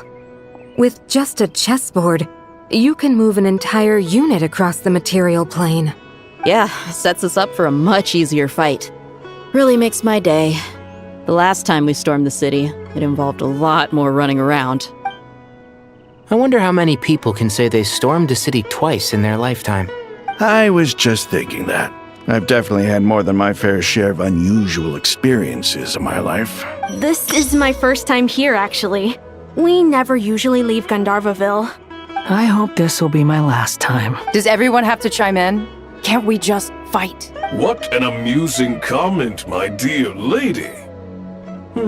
Yet humans often alleviate tension via small talk, do they not? Whoa! Why is Candace's shield talking? Because the image on her shield is one of me. And I, of course, can appear wherever I wish to. Huh. Well, la-dee-da. Isn't that fancy? Could I get in on this? You wish for your gauntlet to speak? Why, certainly. Ahem. I think you'll find that it is I whose image is carved hereupon. Thanks. Definitely feel stronger now. You're welcome, my lady. I am glad to lend you my power. Sino, what's the situation? There are troops stationed at every entrance. As we expected. A frontal assault will suffice. Everyone, stick to the plan. We'll take the main entrance. You head for the House of Dana's side door. Move out.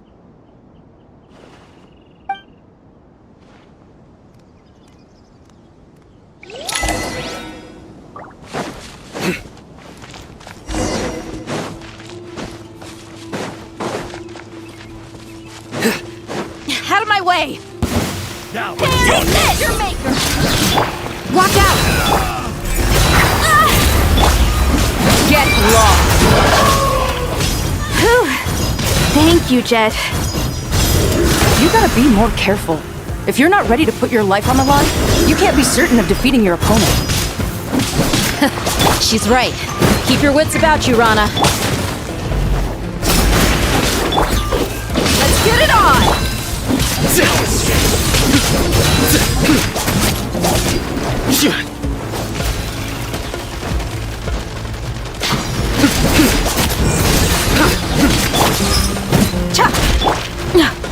Yield!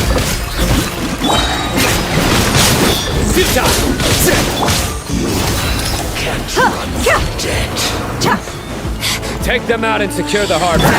Reinforcements will arrive by water. Consider it done. Show no mercy. Let's move. In death, a new cycle begins.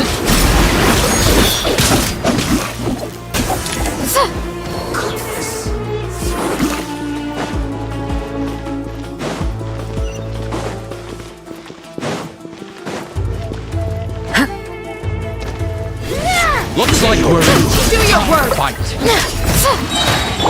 Buckle up! Grant us your blessing!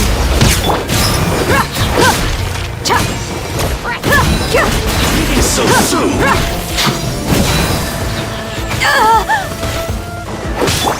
Yield! You asked for it! So... Use the course on. Look alive!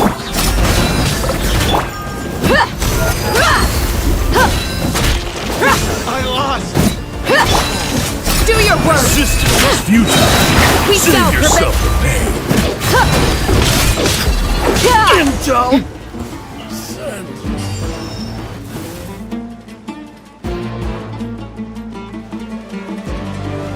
Waterway secured. Brothers! Sisters! Perfect. Just in time. Welcome. Once we've linked up, we'll continue the advance. The team has arrived at the north entrance, as planned. Good. Press on.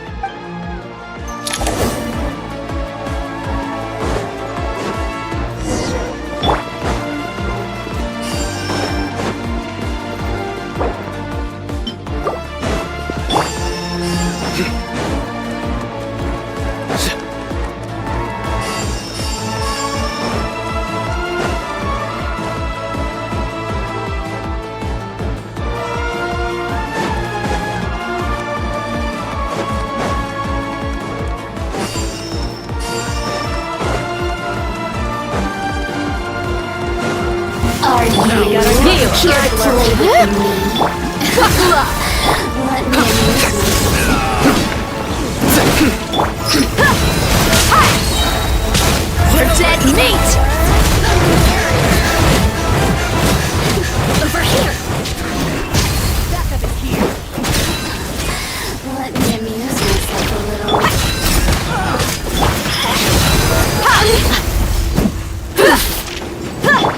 Surrender! Do your worst!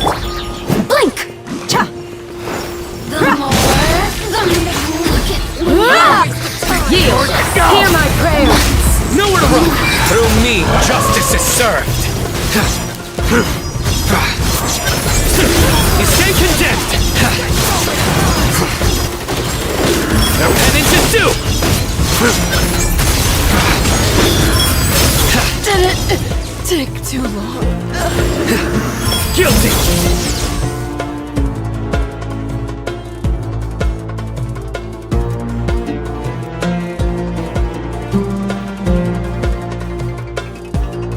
Look out! It's an ambush! Finally. We need to hurry. Take the middle road now. Mahamachasino, area clear. Don't relax just yet. More Fatui approaching from the right.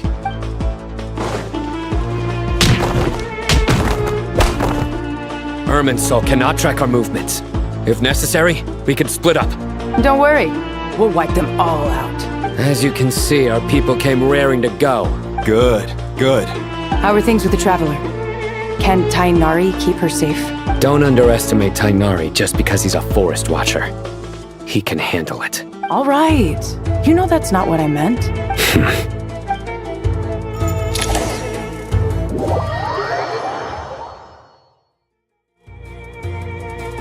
Sino and the reinforcements have drawn the Fatui's fire away. It's our turn. By using a cluster leaf of cultivation, we can pass through certain terrain silently. Good luck with that. We'll just fly up there. Huh? Oh, yeah.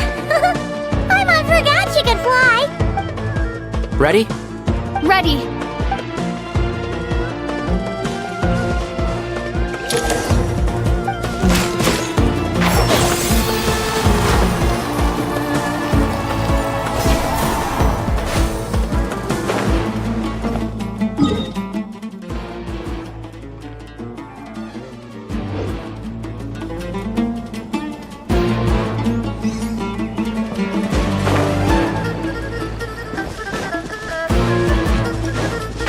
Can't see?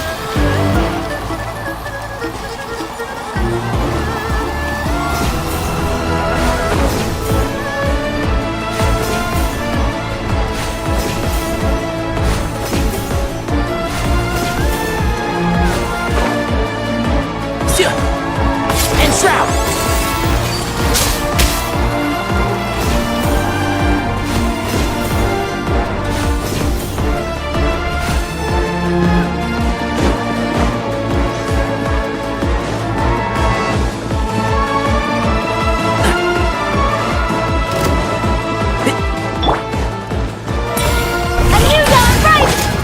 Hear everything!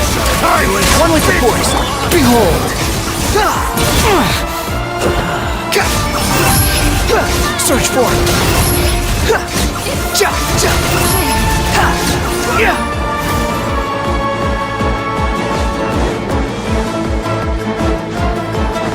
The wind rises.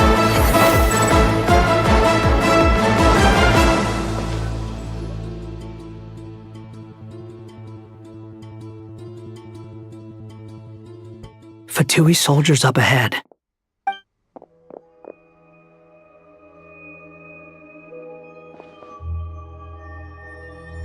Careful. Prepare for battle. Hey! There's people over there. You have some nerve showing your faces here in the center of Sumeru City.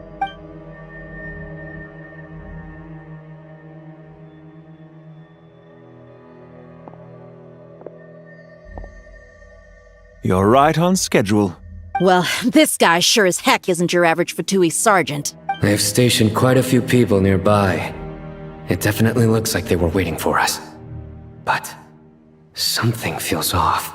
Everything about this guy feels too deliberate. I highly doubt he's just a subordinate of Dottores. And he's no mere sergeant. Whatever his rank is, it's high. Much higher than we thought. So you've been waiting for us. But it looks like you're geared up for a conversation, rather than a battle. Very clever, General Mahamatra Sino. I know you're the one in charge of this siege, and I look forward to making a deal with you. A siege? Sumeru City belongs to us! Historically, yes. But things can always change. We have quite a sizable force with us, you know. For instance... There's a Fatui ambush at the north gate. Can you handle him? We can for now. Yes, I'm quite sure both sides can hold their ground for the time being. The battle has not yet reached its climax. But what happens next? Do you enjoy watching bloodshed? Surely some of those here are people you count as friends. Once a war begins, some people must die. I doubt you wish that fate upon anyone you know. Wait a second. It's a trick. He's not even there.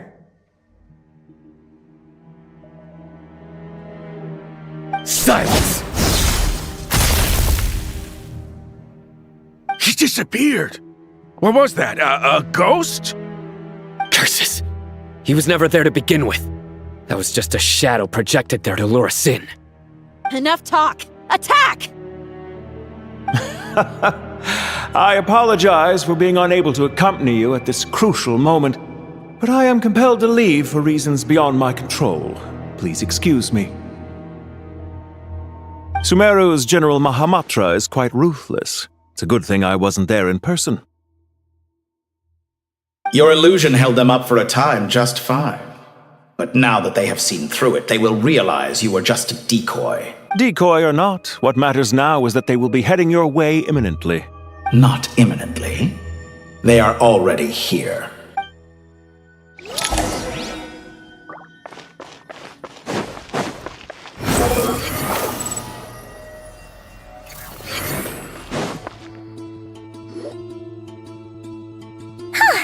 We made it! This is far enough. Tainari, you go help Sino. Don't worry about us. We'll manage from here. Are you sure you don't need me to stand guard? No need. Once the connection is established, we'll disappear from the sanctuary of Surasthana. Go help the others. All right. Goodbye for now, then. Please tread carefully.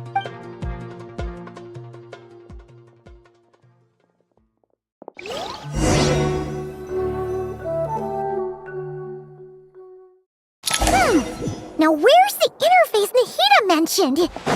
Come on! Where's it hiding? Found it. It's over here.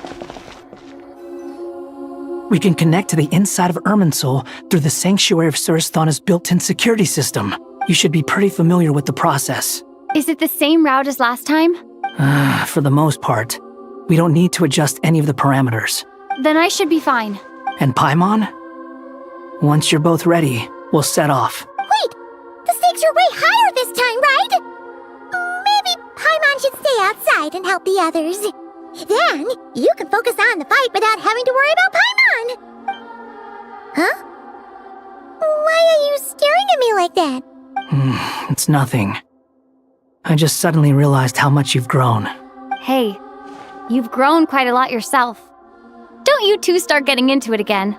Well, anyway, Paimon thinks she's pretty knowledgeable. Who's the best guide in Teyvat again?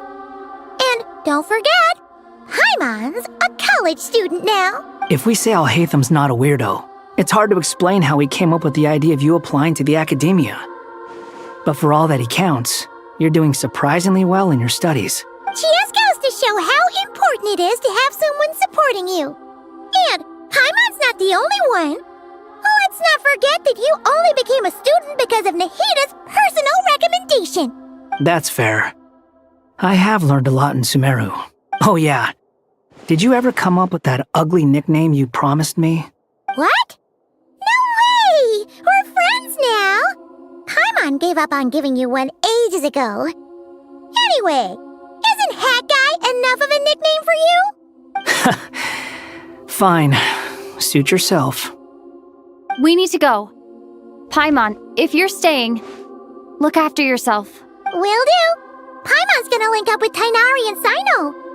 You guys are the ones who need to be careful. We will be.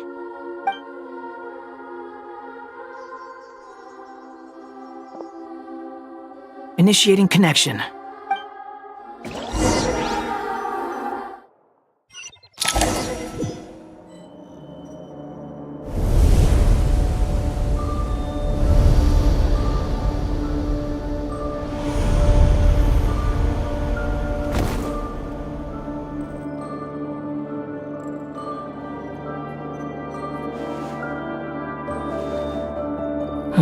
Well, here we are again. Come to think of it, I still don't even know where we're going. Thanks to our terminals, it should be impossible for Irminsul to read.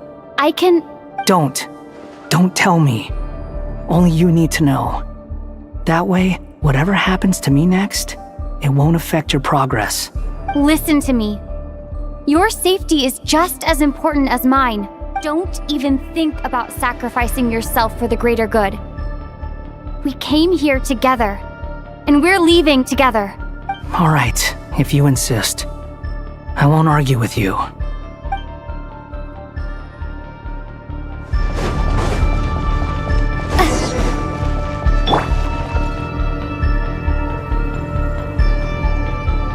This place looks so different from how I remember. It's unrecognizable. It's a complete mess. Like someone's turned the place upside down. Must be Dottore doing. Either he's searching for some information he needs, or... It's still changing. He has to know we've entered Irminsul. But luckily for us, he can't pinpoint our location. Be on your guard. Don't let him find us. The red parts have probably been corrupted by Dottore's power. Don't touch them, or you might alert him.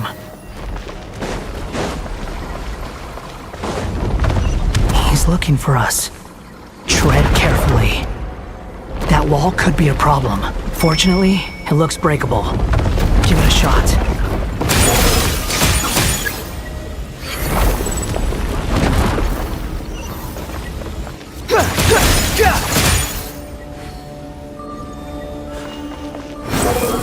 Upon the gale.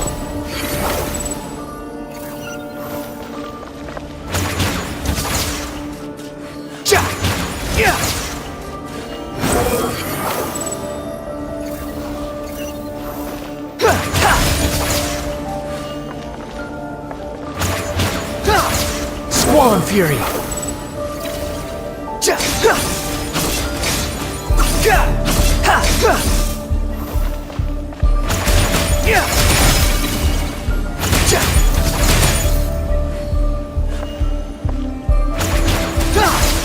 Behold!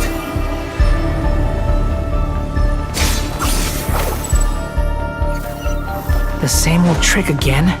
Are you kidding me? Let's handle it just like we did before. This cheap trick isn't gonna stop us. Oh no! It's... A trap! Is that why he was using the same trick over and over again? To get us to lower our guard?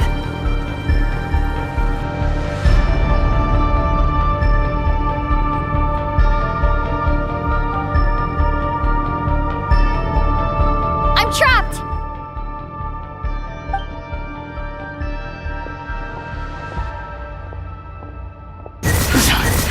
Why won't this thing budge? Hello? Hello? Can you hear me? Nicole? Is that you? Yes, it's me. I'm monitoring your progress from inside the Eternal Oasis, and I have to say, this terminal is simply marvelous. It makes tracking you so much easier. I couldn't see anything at first, but now that you two are inside, I can use your location with support from the terminals to get a partial view of the situation inside Irminsul. It's not the clearest image, but it's better than not being able to help at all. So, here I am. I can't intervene directly, but I can help to guide you out of the jam you're currently in. So please, just follow my lead. Dottore in his current form is a blight upon both Irminsul and the ley lines. Pay attention to your surroundings. There must be sources of his contamination nearby. Is that one of them? Good work. But we're not done yet. Stay close, and let's see if we can find any others like it nearby.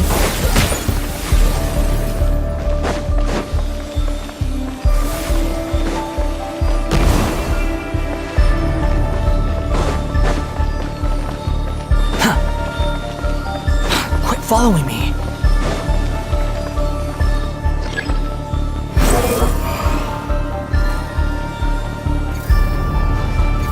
This must be another one. Agreed. Now... Oh, wait! Watch out! It's Dottore. I think he's found us. The seal is broken. Quick! Get out of there!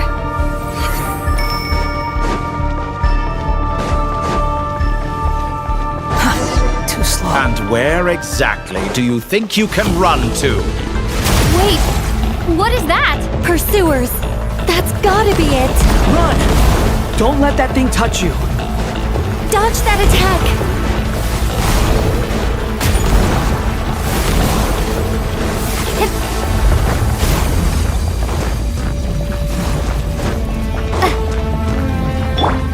There's more than one path. Which way do we go? To the left! Trust me! Fleeing like vermin. What a pathetic sight. Hey! Watch yourselves! Stay focused! There's a cliff ahead! Jump! More of those corruption sources. Destroy them as you did before, and open the exit as quickly as possible. They're relentless. Is he trying to wear us down? You'll just have to destroy these too. I think the pursuit is over. Hard to say. Stay alert. The wind rises.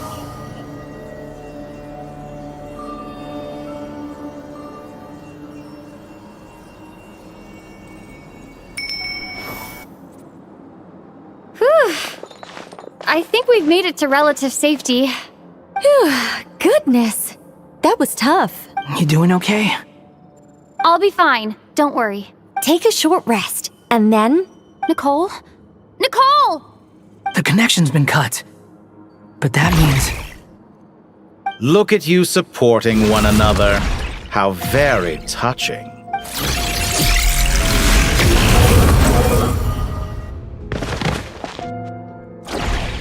Dottore! Took you long enough to find us. You're more useless than I thought. Oh, really? I think I deserve a little more credit for my methods than that.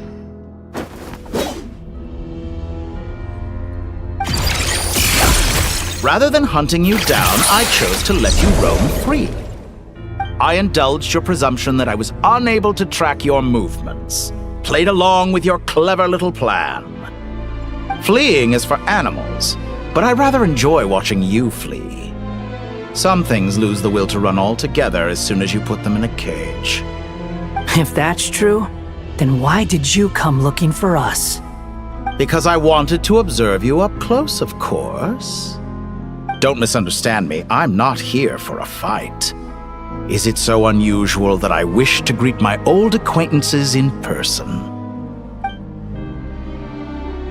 After all, it's been a while. Scaramouche.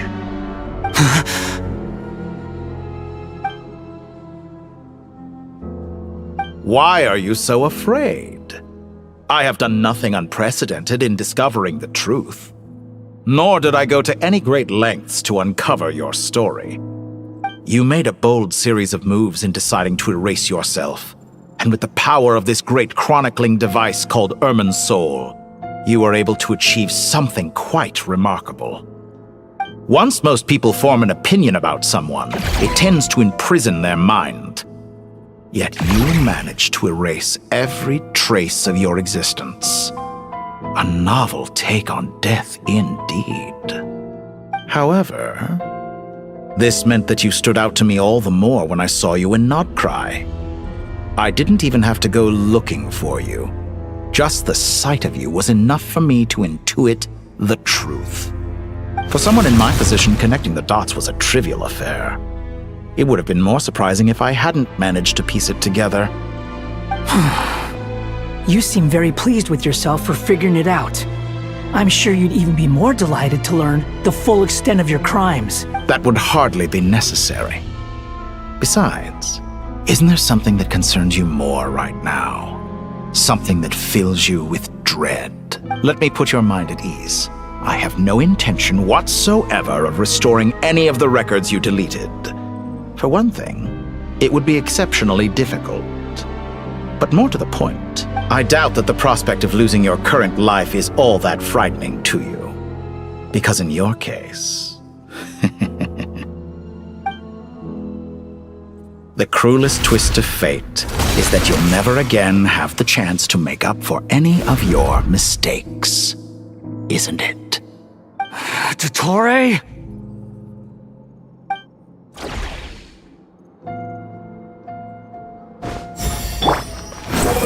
All here shall bend to my will. Upon the gale.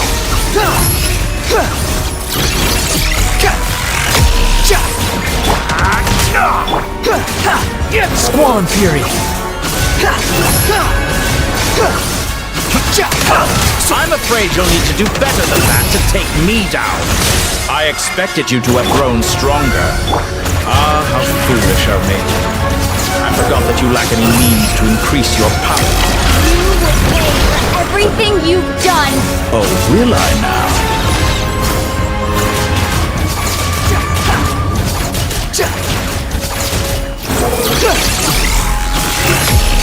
Finally, power worthy of my asking.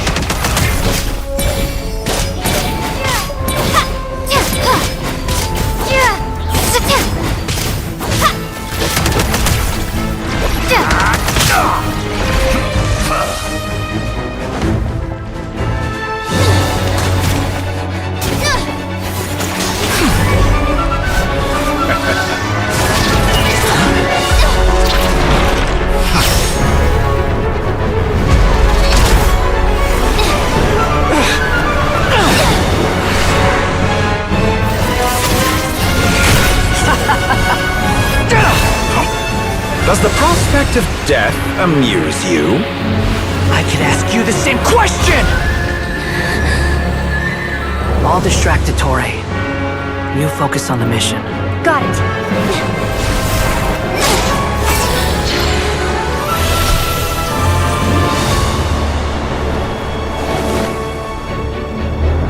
For the hopes and dreams of the masses. Open the secret door on this enchanting night. May wisdom's light eradicate ignorance and darkness, and hereby fulfill our ancient vow. Commence data extraction.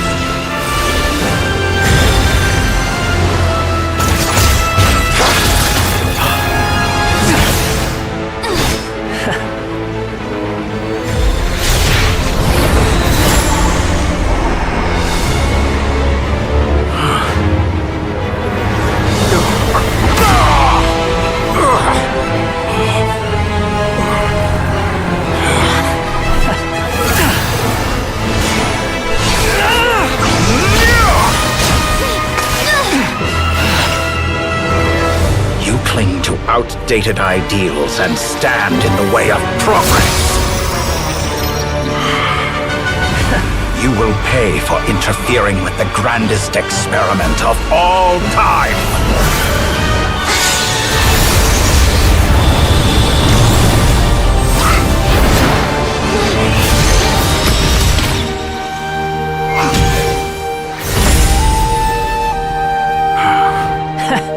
Good timing. Ettore, as clever as you are, you fail to understand wisdom. Wisdom takes many forms, but the path you have chosen eschews them all. Huh.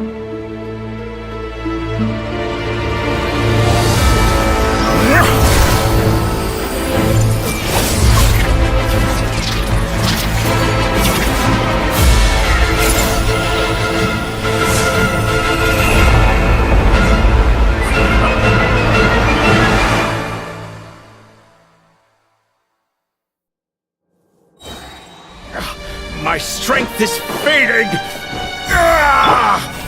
Since you are within Irminsul, it stands to reason that any power you wield comes from it.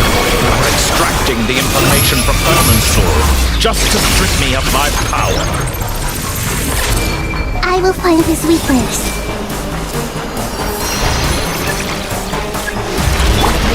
Behold!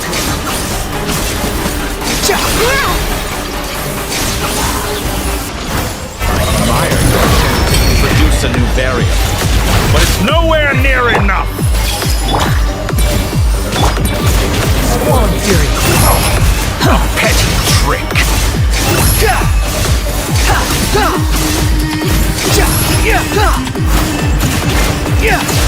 Committed to memory!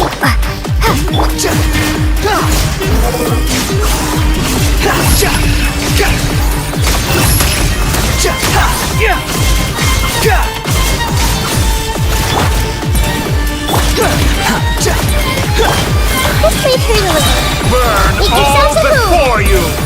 Unsightly insects! Primal blade!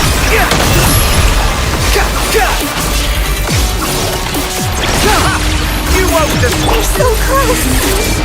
Just hold on a little longer! I'll hold him up. Traveler, Hat Guy, the rest is up to you! We certainly have a knack for surprising each other, don't we? I'm just getting started. Abigail. It's time! Say your prayers! Stay on your defensive, but watch your back!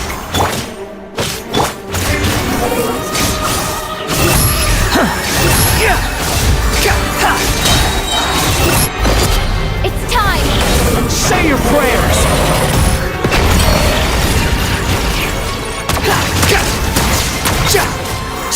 Squall and Fury! Let's try this! Muso no Hitokaki! It's time! Say your prayers!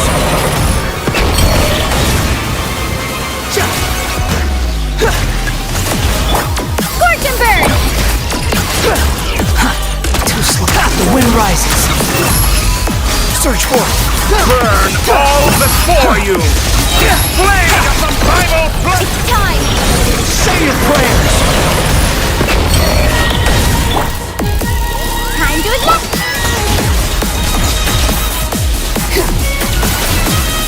Squall and Fury!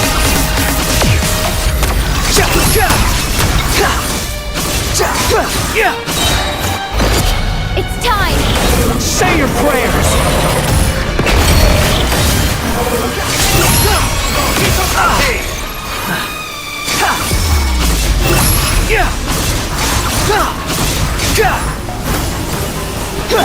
Scorch and burn! Finally! It's time! Say your prayers! Primal flame!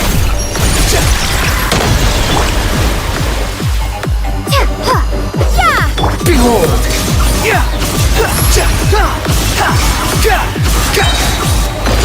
It's time! Say your prayers!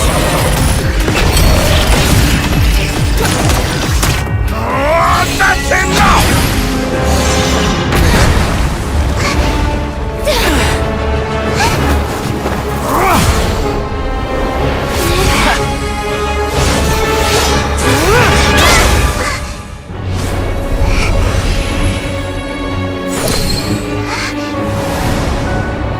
It's all yours.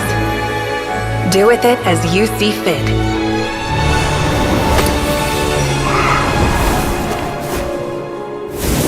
Just as you say, this world is home to some archaic things. And as you suppose, you are a formidable opponent. You have long coveted the secrets of wisdom. So now, I will demonstrate true wisdom in action. I invoke my supreme authority as the keeper of Irminsul.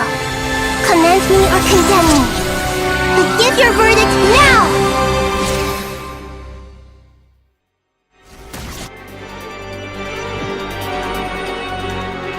Blessed One of Wisdom, Mahakusaladhama, are you certain that you wish to exercise your authority to destroy Irminsul?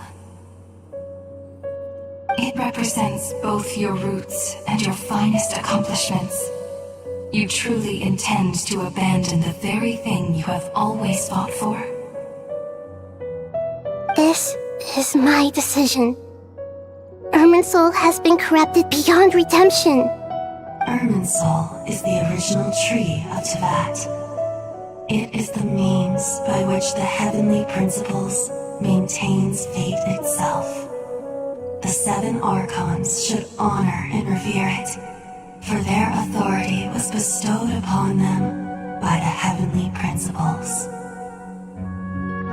It is precisely because I honor and revere it that I fight for the humanity it exists to protect. Wisdom is knowing how to weigh the options and make the right decision. If you truly care about the fortunes of this world, then it is me you should seek to preserve. Planting a seed begins the chain of cause and effect. Since you have become a great tree yourself, why should the loss of another tree be anything to fear? Till we meet again, Lord of Dendro.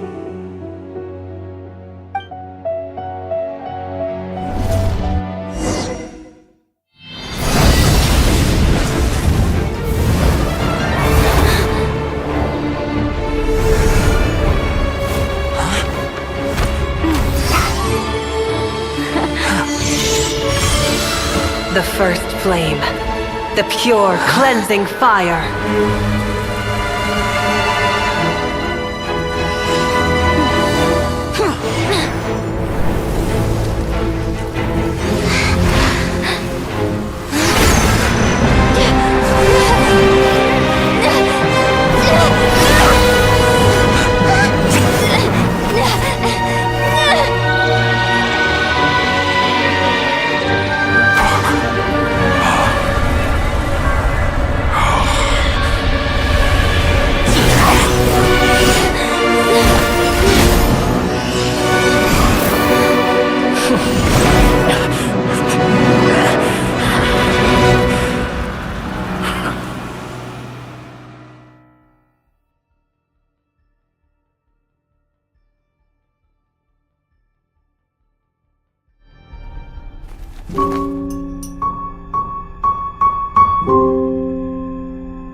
Shall we? Where were we? I was suggesting that you needn't perform when signing a contract. You're only sitting here because your bank demanded an evaluation of the trustee. So you told a story about a young scholar from a merchant family in Sumeru? I told a compelling tale, didn't I? The post-expulsion story is far more captivating. The human experiments or the elixir of immortality? The part where you die. Ah, yes. My favorite part. The 35-year-old segment thought of himself as Dottore, reserving the name Zandik for the original specimen. Of all the segments, he was the most selfish.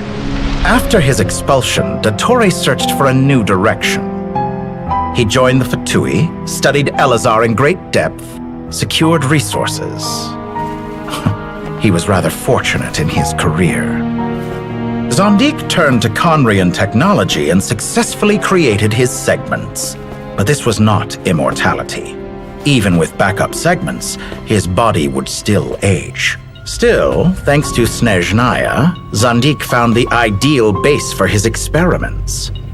Then a perfect partnership materialized at a crucial moment. The year that both parties realized they needed more time. Fortunately, Zandik succeeded. In a miraculous turn of events, he gained the extra time he needed. I seem to recall it differently. All right, it's true. No matter how much elixir he took, Zandik remained human and continued to age. Then, on the morning he turned 85... Help me up! Call for help! Surely he would be rescued, Zandik thought. But to his surprise, no one helped him. Zandik was too selfish for that. Don't forget, you're one of us. Yes, and we're all waiting. Waiting for me to die. Pantalone arrived for a meeting and happened to witness what followed. He found it unsettling.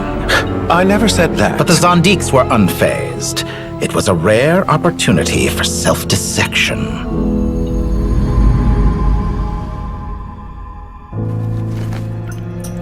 What does all that have to do with you depositing your data at Northland Bank?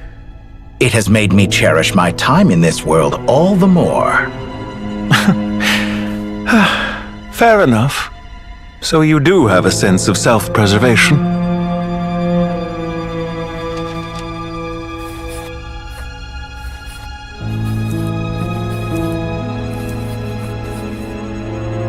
What do you mean? You're hardly normal, and you don't cherish life. You just don't want to admit defeat in the limited time you have. Even so, don't I deserve an interesting ending? I'm counting on it.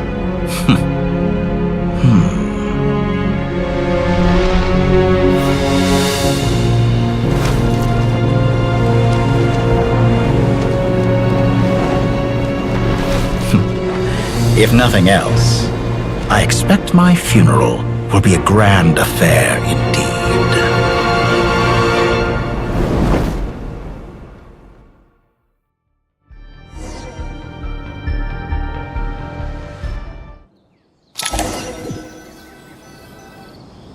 What a magnificent fire.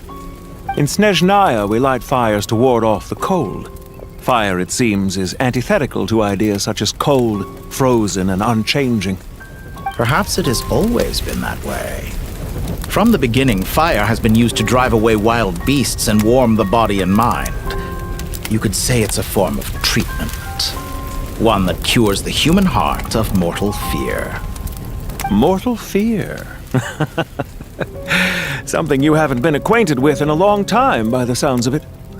Whereas you, I'm sure, must know the feeling quite well indeed.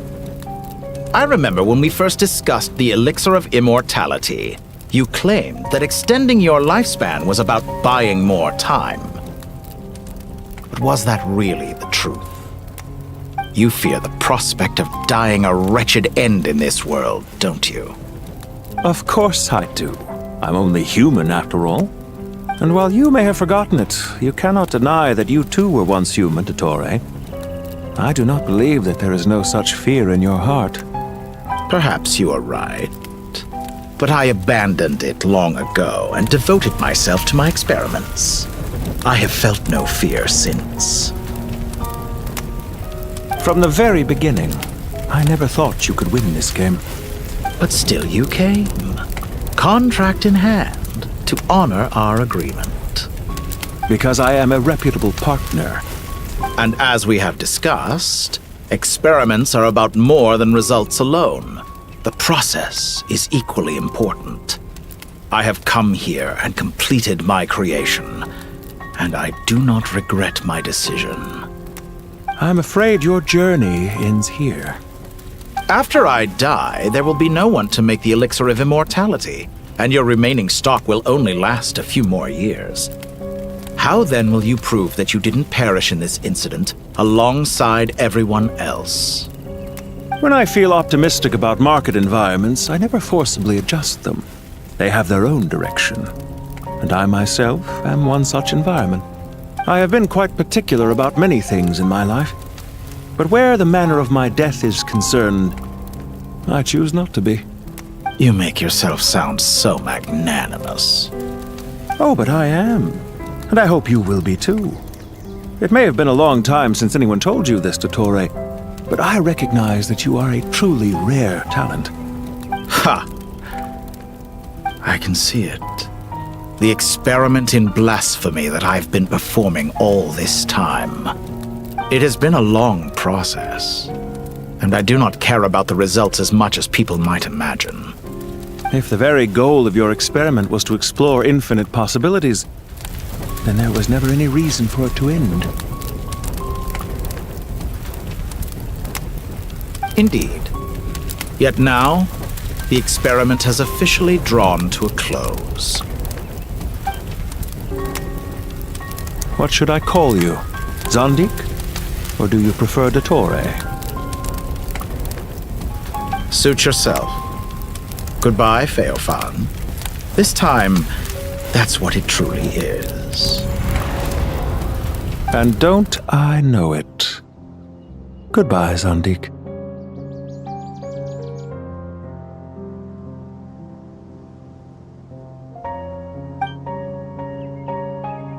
I could have carried out many more experiments, but to me, Lord of Dendro, this outcome is certainly not the worst.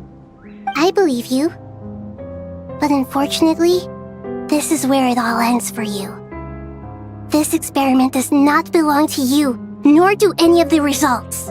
Experiment. It sounds like you're trying to outdo me in my own field. Wisdom is conveying information in terms that people can clearly understand. You know exactly what I mean. Indeed. I can see no further outcomes. Ha. You have a formidable mind, and you are braver than I thought. Setting fire to the very thing your survival depends on. Your previous threat was empty, but this time, it is real. When necessary, wisdom can be as fierce as an inferno. Some of the flames that incinerate you come from within yourself. Perhaps you are right. You see what lies at the bottom of the human heart, and that is your wisdom. Here is where your journey comes to an end. All that is yet unknown belongs to those of us who will carry on living. It seems I have unwittingly been your arch-enemy all along. But now, it's all over. I do not deny your intelligence. But what you refer to as experiments, I would never describe in those terms. They are events that take place in the real world, and they are so much more than mere data. Goodbye. We will never meet again.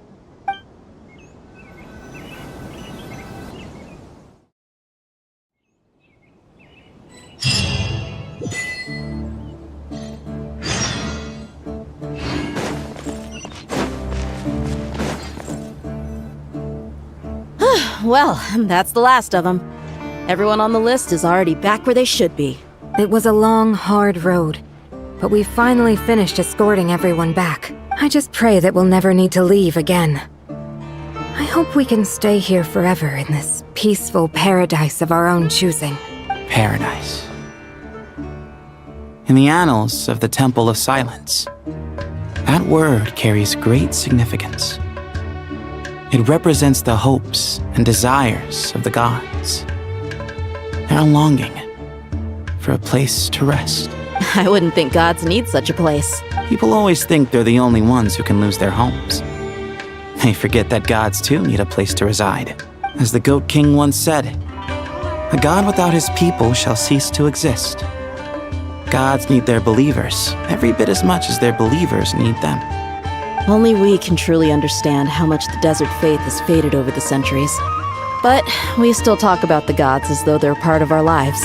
Given the myriad ways in which gods and humans interact, I'd say they really are. How else could Dunyarzad consider the Dendro Archon a friend? Well, that sounds about right to me. Describing them as friends sure makes us feel a whole lot closer. If you told me a few years back that I'd have this many friends, I'd have called you a liar. Belief is a choice, just like friendship.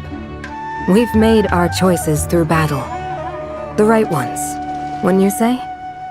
I'll be heading back to the Temple of Silence. I heard the Goat King and the Ibis King decided to pay us a visit. How about you? It's back to Aru Village for us. Still plenty of supplies to distribute and people to help. Until next time, old friend. As long as you can find the time, you're always welcome to visit us in Aru Village. Right back at you. Make sure to drop by the Temple of Silence the next time you're free. Where it is that two of the other 7 pillars, Shezapang and Bennu, might also be dropping by.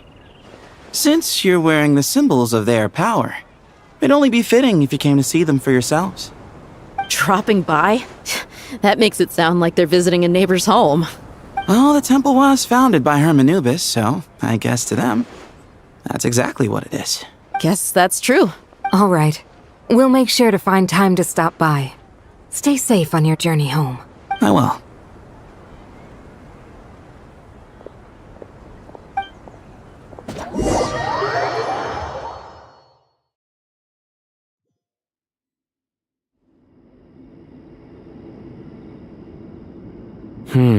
You do have a point. See? Retirement has always been a problem, especially for old-timers like us who've been locked away all these years. You finally step out into the light, and bam! You're face to face with a whole different world. Naturally. What do you think, Layla? Huh? Why would you think to ask me? How could could I possibly be qualified to decide where the servants of King Deshret should live? Sorry if my question was unclear. Do you think their statues will stand out too much if we place them here? Hey, I never agreed to this. How could we possibly allow our statues to be left in Hermanubis' home?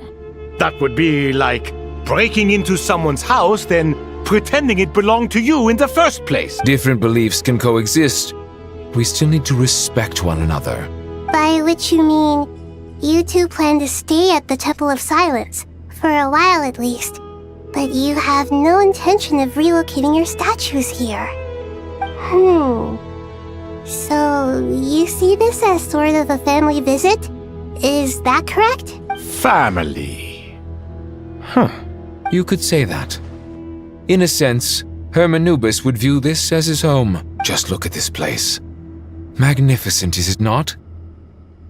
The sad truth is, in the past, all three of us invested so much into misguided ventures. We failed to build what we should have, and wasted so much time instead. And what do you mean by that? I mean that for the most part, time spent associating with the likes of Sobek, and, let's say, Thoth, might reasonably be considered wasted. Why does that not surprise me?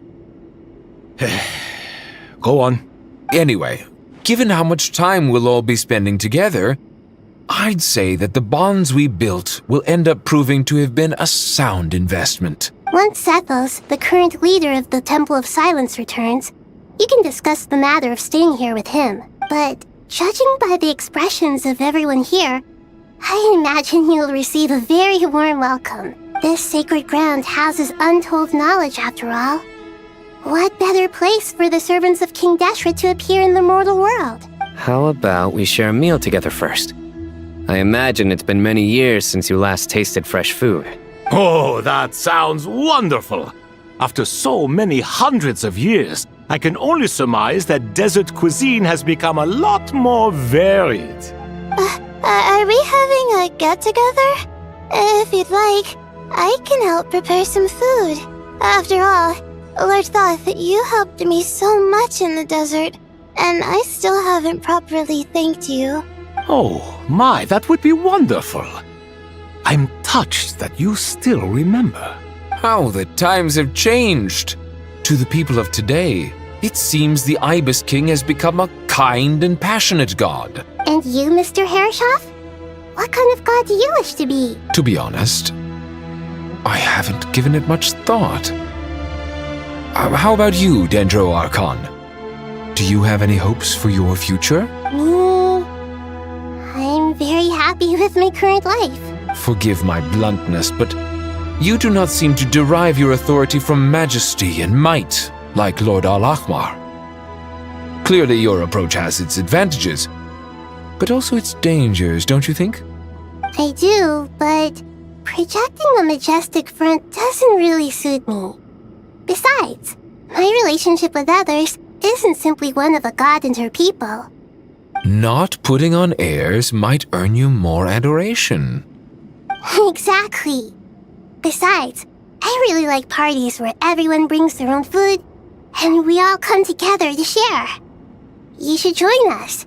I'm sure you'll find it fun. Last time when we got together for a picnic near the Avidia Forest, it was quite the occasion. Seeing as you're already here, how about we hold the next one in the desert? Can we do that? Wouldn't Tainari have to transport a ton of drinking water? Don't worry, I can help out. Layla, would you like to join us next time? Me? Sure. The more the merrier. That way we... Don't take this the wrong way. I just think you should know. When it comes to passing the time, chess is more our thing. In that case, Dendro Archon, what do you say? If I were to compete against you, I can't say with certainty I'd win, but I certainly wouldn't mind giving it a shot. Where's Sobek? I'm sure he'd be good for a few rounds. Cards, cards, cards! I'll always prefer chess. I wonder what variant of chess we're talking here. Mr. Thoth, is there some sort of astrological significance to this game? Oh, I'm glad you brought that up. As long as the leader of the Temple of Silence agrees, we can search Hermanubis' place for books to teach you how to play.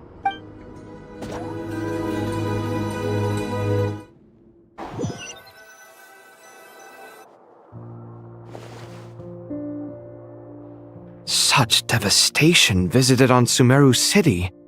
So many houses destroyed or damaged in the fighting. Who could have foreseen this? Look at all of this. It's going to take me forever to tidy up. I suppose living below the academia doesn't always work out to your advantage. I would have thought a little appreciation of my sincerity and effort in helping to clean up this mess might be in order. Helping? Effort? This is your house! Of course you should be putting in the effort! If anything, I'm the one who's helping! So you see yourself as just a helper in this situation. I must admit, I'm rather shocked. If you're trying to say that since I live here too, I have an obligation to tidy up, fine, I suppose I do. Wait a second, stop changing the subject! Nevertheless, in the wake of a great storm, a missing roof is a predictable inconvenience. Can you stop making it seem like I care more about this house than you do? Doesn't it upset you at all to see your home in this state? I won't pretend it's ideal, but that's no reason to be upset. This is the roof over your head, your shelter from the cold. The furniture is scattered, the paintings have fallen off the walls, the windows are shattered. Don't you feel even a little disheartened? The way I see it, these problems are easily solved. Ugh, this is precisely why I hate talking to you about sentimental things. It's like banging my head against a wall. You simply don't understand just how much work goes into making a proper home. It sounds like this is causing you a lot of anguish. You mean the house or the paintings? I mean your sentimentality. Oh, well, yes. But I'd rather not dwell on such things right now. Generally speaking, when anguish becomes the norm, people usually make an attempt to improve their situation. But there are so many people and things in life that are difficult to change. It's not like you can force them. Besides, anguish can be a source of inspiration, and I'm not sure I could break my reliance on it. I'm glad you're able to make yourself think like that. What kind of a response is that? I was stating a profound truth about the very nature of art. Suffering is the cradle of all creation. Even you can't deny that. And I wasn't trying to. I'm just happy for you. Pure and simple. Can't you tell? Happy about what? Happy that you can always find an answer that backs up your views. You... More often than not, life is a process of running into problems and then searching for answers. Yours more than most. Not everyone's so good at justifying things to themselves. It's something that you've been steadily mastering. Huh. What about you, then? What skills have you been mastering lately? Pass me that box. Huh? Okay. You may consider this my progress on the path to mastery. What? Wait a second. Isn't that box mine? Hey, it is! It must have fallen off that shelf. I'll hate them. Those are my paints and inks. Would you like me to put it in your bedroom for you? Huh? I mean, sure, if you don't mind. What kind of progress is this? Does he think he can bribe me? Not that giving me back my own things is much of a bribe. These books on the floor, they're a complete mess. And this one, didn't he say it was an out-of-print collectible? It's completely covered in dust, and some of its pages have even fallen out. Ugh, guess I should help him repair it. This one too. And this one.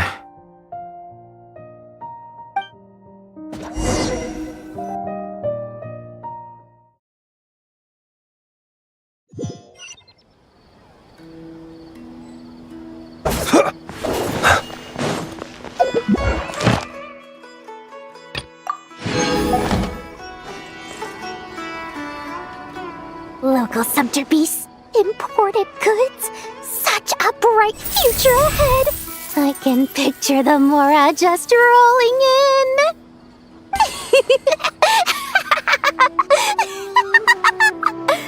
You do realize you sound like a choking cow?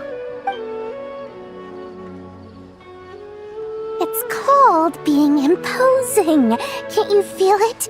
Are you not intimidated? Oh, I'm positively shaking in my sandals. What commands do you have for me, oh mighty Lord Sangamabe?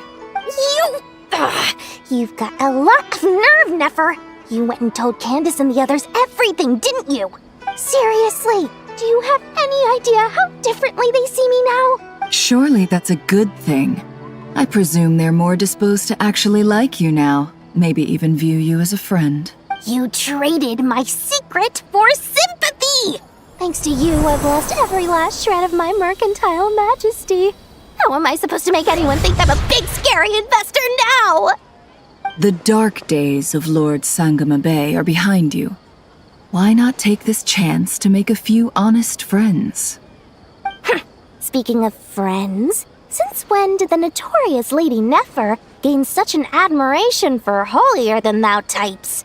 A moonchanter here? An angel there? Who'd have thought it? A coming together of fates, nothing more. No need to throw around accusations of admiration. Forget it. You're right about one thing at least. Making friends is never a bad thing for a merchant. So, I really took a loss this time.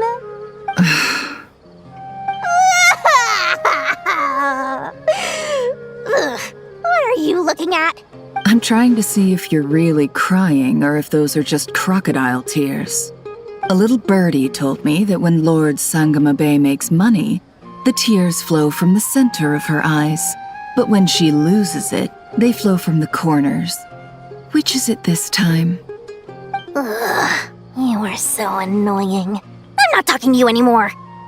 Nefer, thank goodness you're here. I've been looking everywhere for you. Huh? Well. If it isn't the House of Dana's very own librarian. What can I offer you today, Miss Katayun? Oh, no, I'm not here to buy. I'm here to bring Lady Nefer a book, and a fascinating one at that. We agreed to meet at the entrance to the mausoleum of King Deshret. One more thing, I bought this copy with my own money. It's not borrowed. Reasoning knows not time of day, but suspense always follows a blizzard. That's quite the mouthful. Huh? Isn't that the one that... It was all the rage for a while. People throughout the city were clamoring to get their hands on a copy. The names inside were all circled. Everyone thought it was a riddle. Don't bring up that book in my presence. I don't even want to hear its name. That thing was nothing but a scam. Surprisingly enough, I've actually heard of this book, though it doesn't seem of much consequence. So, what truth lies behind it? You're from the Vahumana and you're asking me what the truth is? I'd say the actual truth was about the least important part of the whole episode. I brought you this book because it probably has the most interesting backstory of any in the House of Dana's collection, at least in recent years. As for its quality, well, you can judge that for yourself. Don't tell me it's actually any good. You may not know this, Lord Sangamabe, but Lady Nefer has a fondness for books with...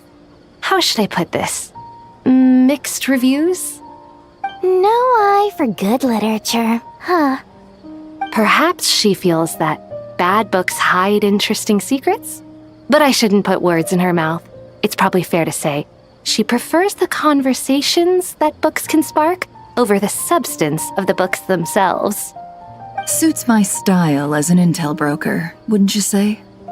Very interesting, thank you. I'll return it to you once I'm done reading. And as it happens, I have something for you, too. Incense? I imagine you've already used up the incense I gave you last time. Here's some more. This batch is from Nodcry, so the scent won't be quite the same. Well, actually, I've been saving the incense you gave me. I couldn't bring myself to waste it without a special occasion. but I'll gladly accept this too. And I promise I'll use it this time. Katayun, you haven't changed a bit.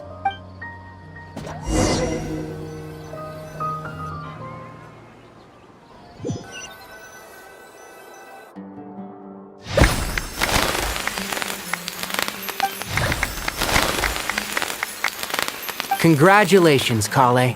Well done, Kale. After studying for so long, you've finally become a full-fledged ranger. Sure hasn't been easy for you, huh? This really is fantastic news. All grown up. No longer a trainee, but an official forest ranger. Oh, the next step is to secure tenure in the academia. Thanks, everyone. It's true. I'm an official forest ranger now. Master Tainari, thank you for your guidance and support. I wish Mr. Sino were here so I could thank him too. Sino had a matter to attend to at the Temple of Silence. I don't imagine he'll be back for some time. But don't worry, we can celebrate together once he's finished. I'm afraid the party will have to wait.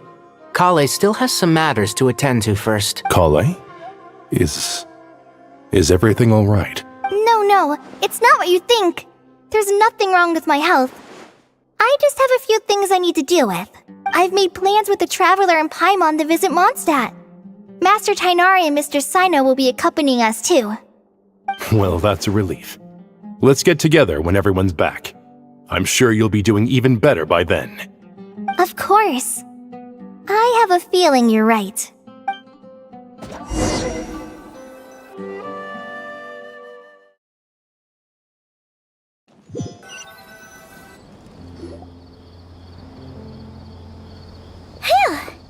After all that catching up on sleep and food, Paimon's feeling full of vim and vigor again. For someone who spends so much time resting, your recovery routine is surprisingly simple.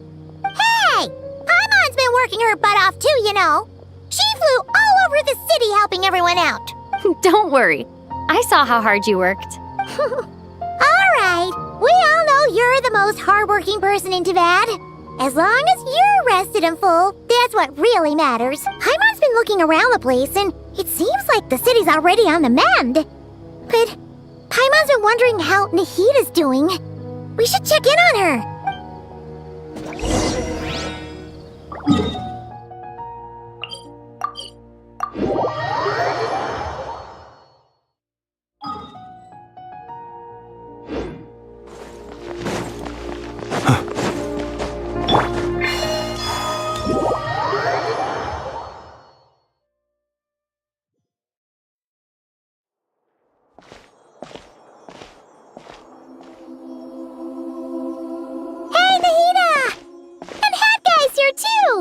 Traveler, Paimon! What's going on here? Nothing much. Nahita was just expressing concern for my physical and mental well-being. Oh, the Traveler told Paimon all about that. We've both been very worried about you. Are you feeling alright? You make it sound like I'm on the brink of some kind of breakdown. Truth is, I'm doing much better than you might imagine. If we can just get to the bottom of Dottoro's intentions, we can minimize his negative influence. That's the sort of thing I excel at. Just listen to that newfound optimism. It seems like having you enroll in the Vahumana was a truly inspired move. I can really see the positive influence. Observe, a classic Sumeru specialty. Chalking everything up to education and learning. To be honest, even I can sense the change in you. Everything Dottori said to you was a way to manipulate your mind. Fortunately, you're no longer under his sway. Can someone as old as me really continue to grow? If it helps, just think of yourself as a late bloomer. It's all a matter of phrasing, and it comes down to what standards you measure yourself by. For a puppet, developing at such an age is perfectly normal. But if you choose to call yourself a late bloomer, it sounds more like you consider yourself human. However you see yourself. Well done. All right, I see what you mean. Anyway, what's your next step? What else can I do but complete my current courses? Everything else can wait. Anyway, that's enough chit-chat. There are still things in the city I need to help out with. I'll be heading there now.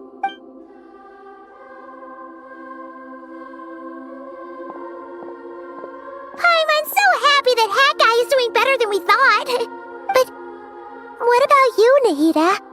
How are you holding up? The pyronosis burned down the corrupted Irminsul. The flames blazed for 7 days and 7 nights before they finally subsided. All that was left were the parts underground. Now, Aru shoulders the responsibilities that once belonged to Irminsul. The situation was contained before it got out of hand, so Tevat's most vital information has largely been preserved. Irminsul has a strong influence over you, doesn't it? How will you cope now that it's gone? There is no need to worry. Thanks to Nicole's extraordinary talents, my connection to Irminsul has been severed and transposed onto Aru. Angels can do things like that? They can. Such abilities are precisely what makes them so powerful. The goddess of flowers, Nabu Malikata, once claimed that she too could perform feats beyond the reach of mere mortals. In my eyes, much of what she went on to achieve reached such transcendent levels. Her and Nicole really are both fascinating and magnificent. So, does that mean your situation is stable now? Correct. Just imagine that Aru has become the new Irminsul, and the essence of my existence has been bound to it. The wisdom of Sumeru has ultimately converged into a single, unified entity. Should we ascribe this all to fate, or is it merely fortune? Whatever it is, the important thing is that you're okay, Nahida. Dendro Archon, Lesser Lord Kusanali. Oh, thank goodness you're here. Greetings, Traveler and Paimon. Sir Nevis, do you have something urgent to say? Yes, there's something I need to report. We've received a message from Snezhnaya.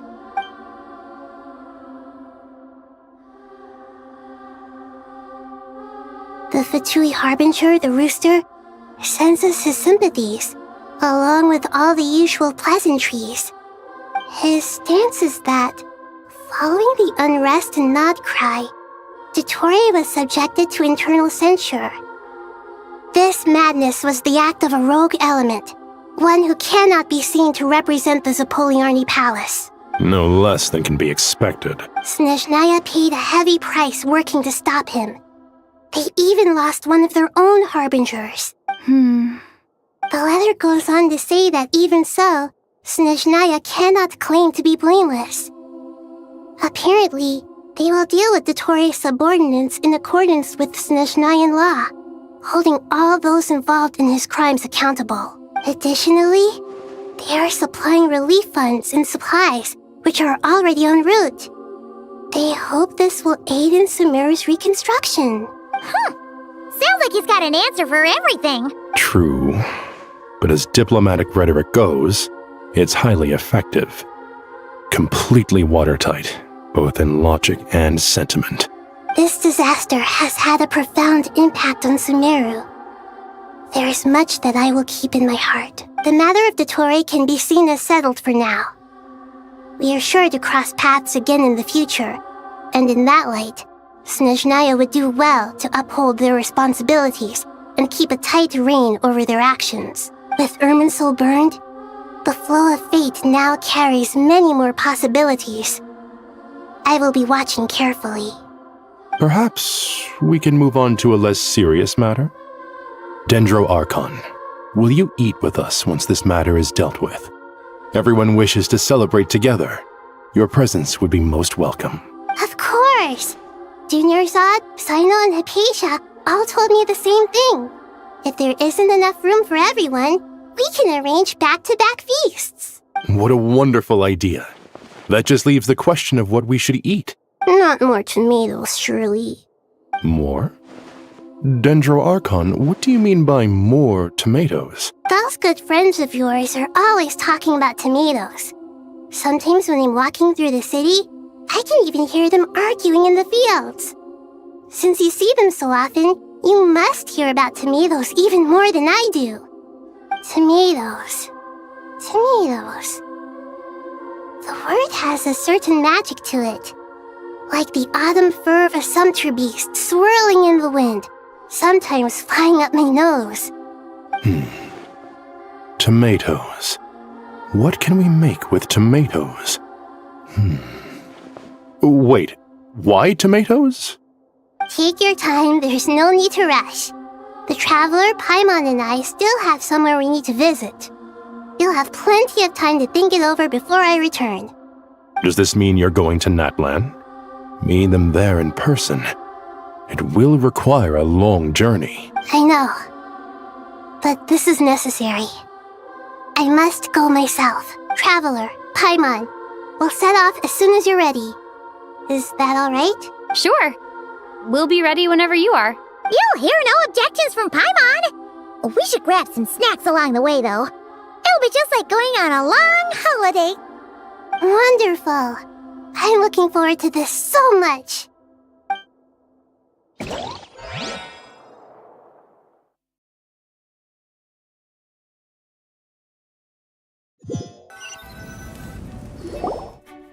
Natlan is such a lively place. It's super cheerful and positive, too. I can see that. There are people outside exercising at all hours. Such a healthy way of life. You came. Welcome, welcome. You must be hungry from your journey. Would you like something to eat? Oh, thanks, but no thanks. We've been eating the whole way here. We had a mushroom platter, Sap's meat stew, butter braised chicken, hot sour pudding. Paimon's positively stuffed. All right, all right. No need for all that detail. I'm starting to get hungry myself. Maybe later then. We can wait till everyone's got an appetite. Then I'll head out for a meal together. Sounds like a plan. Let's find somewhere to sit down.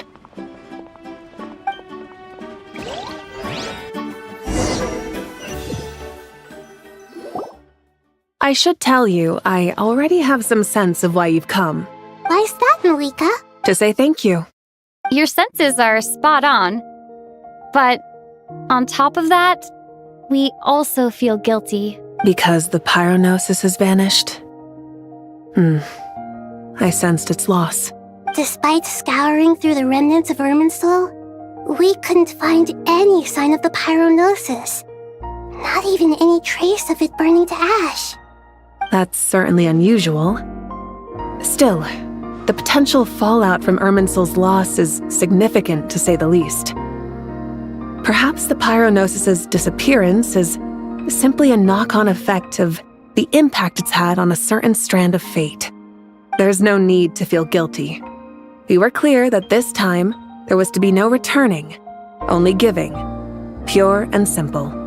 Thank you really is a fascinating phrase. We use it to express gratitude for the smallest of things. Yet, when faced with a kindness too immense to describe, we use exactly the same words. It's not that we lack other means of expression. It's that when we truly need to express our feelings, the simplest and purest words are always the most powerful. You're right. In Natlan, we prefer simple expressions too. Companionship, friendship, support. They might not sound fancy, but the sentiment behind them is sincere. That's wonderful to hear. Sincere feelings are often a vehicle for the deepest wisdom of all. Irminsul's destruction doesn't seem to have done you much harm. I'm glad to see you're doing well. There's still a lot of work to do, but before we begin, we felt it was important to come here and speak with you. Partly to express our gratitude, but also because we felt that seeing you, in a sense, is like basking in warm sunlight. That's a nice way of putting it. I like that. To tell you the truth, though, I'm not a fan of somber meetings. So, since there's nothing more to say, why don't we go bask in some actual sunlight? The weather's beautiful today. What a great idea! Paimon's gonna lie back and soak up some breeze.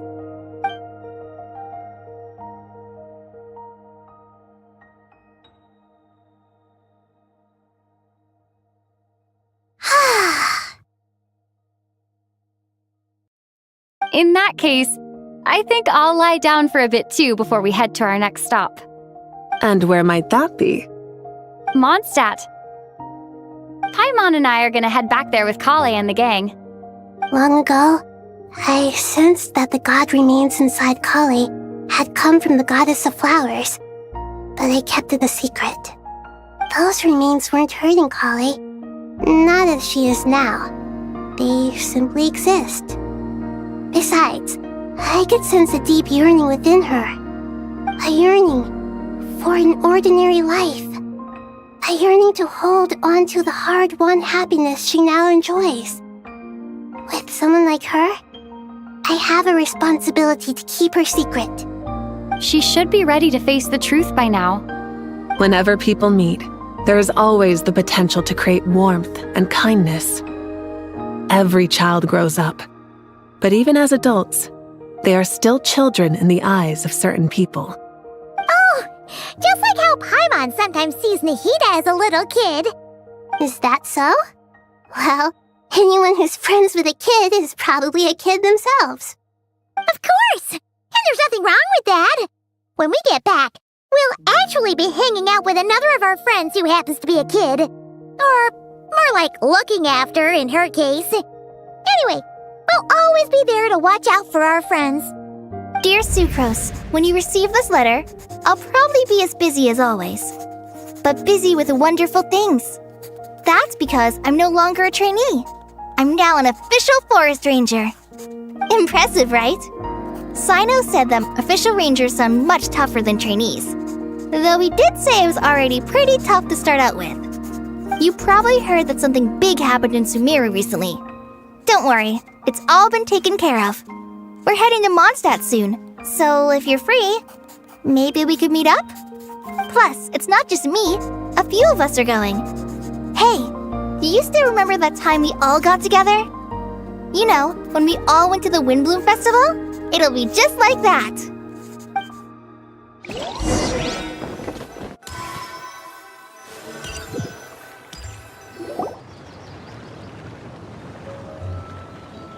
Tainari, is that...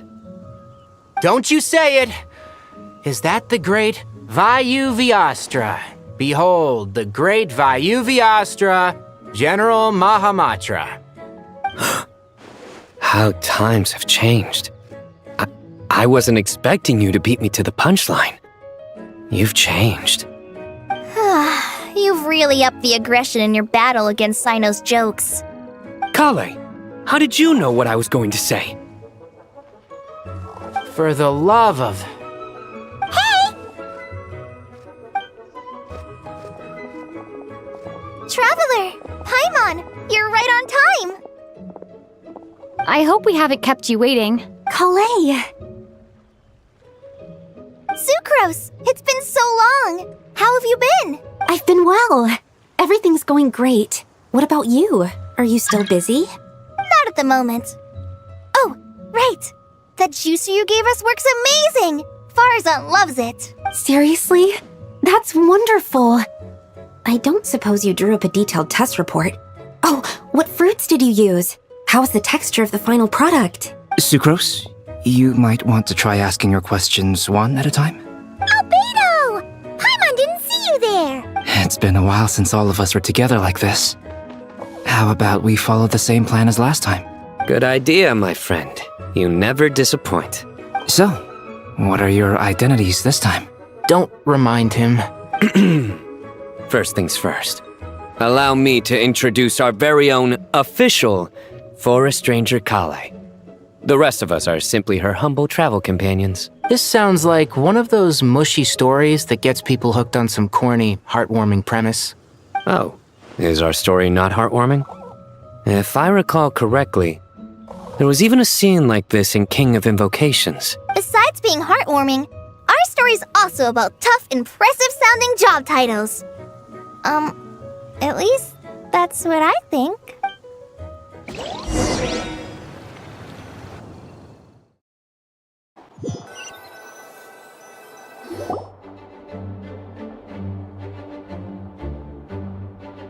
Oh, you're here already? I'm still giving Dodoco a little trim. I won't be a moment. A trim? Does Dodoko need haircuts too? Of course. It's important to know how to take loving care of the apples of your eye. All of these trivial matters get left to me. It's because I'm an angel, and angels are, in a way, the guardians of all Tavad. Oh, right! Well, that's definitely an impressive sounding job title. What are you writing? I'm just brainstorming some cool sounding lines. Oh, write them on these card backs. Of course. Clearly, my lines are pretty amazing, wouldn't you say? Miss Nicole? Kale? You seem a little nervous. I was just wondering, who was the person you mentioned who needed their wish fulfilled? Wish? What do you mean? Miss Nicole asked if we could meet up in Mondstadt once everything was over. She said a friend of hers had a wish that needed my help to come true. Well, you never mentioned that before. All we knew was that you'd arranged to meet in Mondstadt. But we thought it had something to do with the god remains. To be fair, everything I told you was true. Anyway, my friend is waiting. Come on, let's pay her a visit.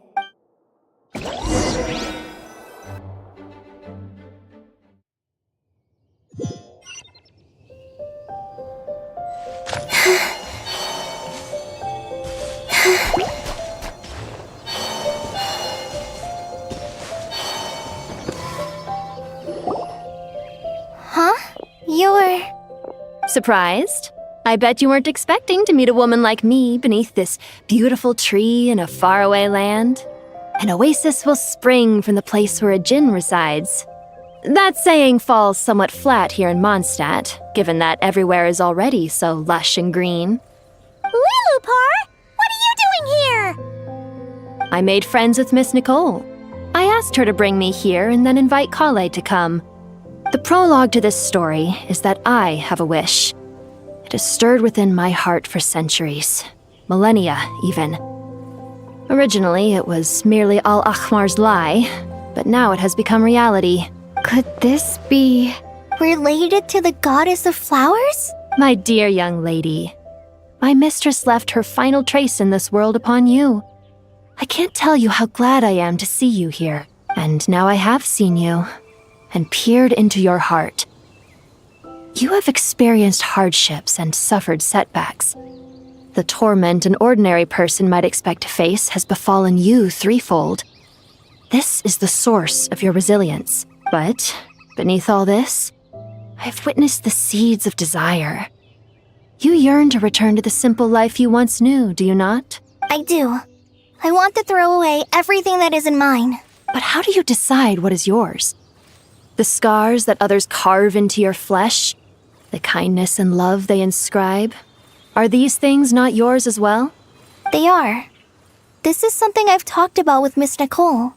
Miss Nicole said I should learn how to adjust my standards. I just want to live as an ordinary human. Anything beyond that isn't mine. Don't you want anything from the remains of the goddess of flowers? She gave me a revelation once. I think that's already more than enough. In the past, you would not have possessed such a rich heart. Your brief life has taught you to hold on to everything good, to home in on kindness. How fascinating. You're nothing like Nabu Malikata, and you're certainly not her. Of course not. I'm not some great and powerful being, Miss Lilopar. Yet I am a djinn. We exist because of the Lord of Flowers. We revere and love her. My wish is to see her one last time, to give everything for her. Kale, can you do this for me? But her remains won't be easy to remove. Are you sure this is what you want? That's beside the point. First, I need to know. Are you willing to do something for the soul of this lonely, wandering woman? I'm willing. But look, you know nothing about me.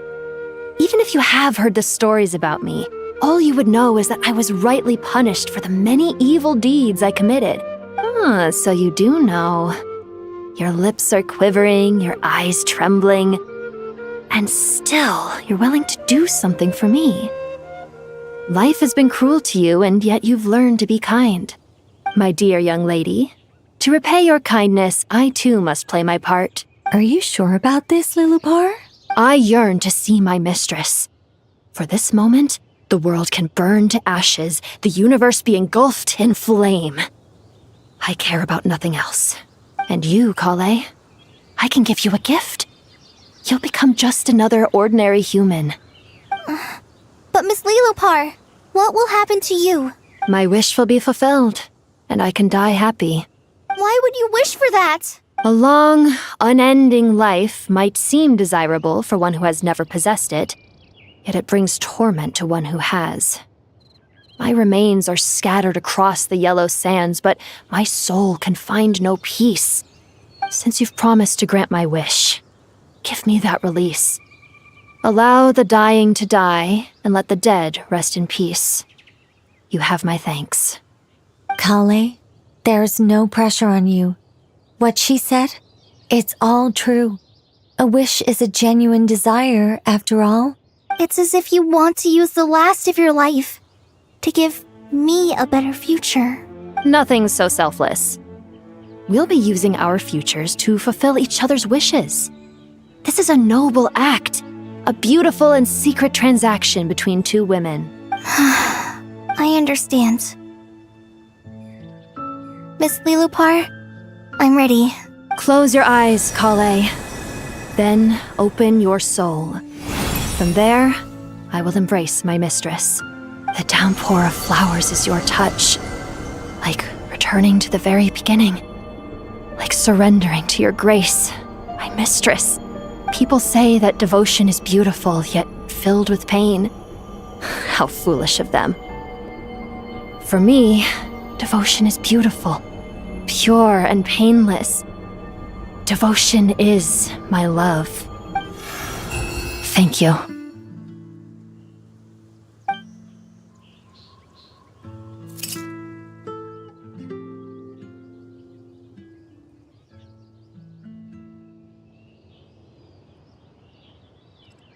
Lilupar! She disappeared? She left, carrying the blessing of flowers. Kale, are you alright? I'm fine. Now that the remains are gone, I don't actually feel any different at all. Those remains weren't hurting Kale. Not as she is now. They simply exist.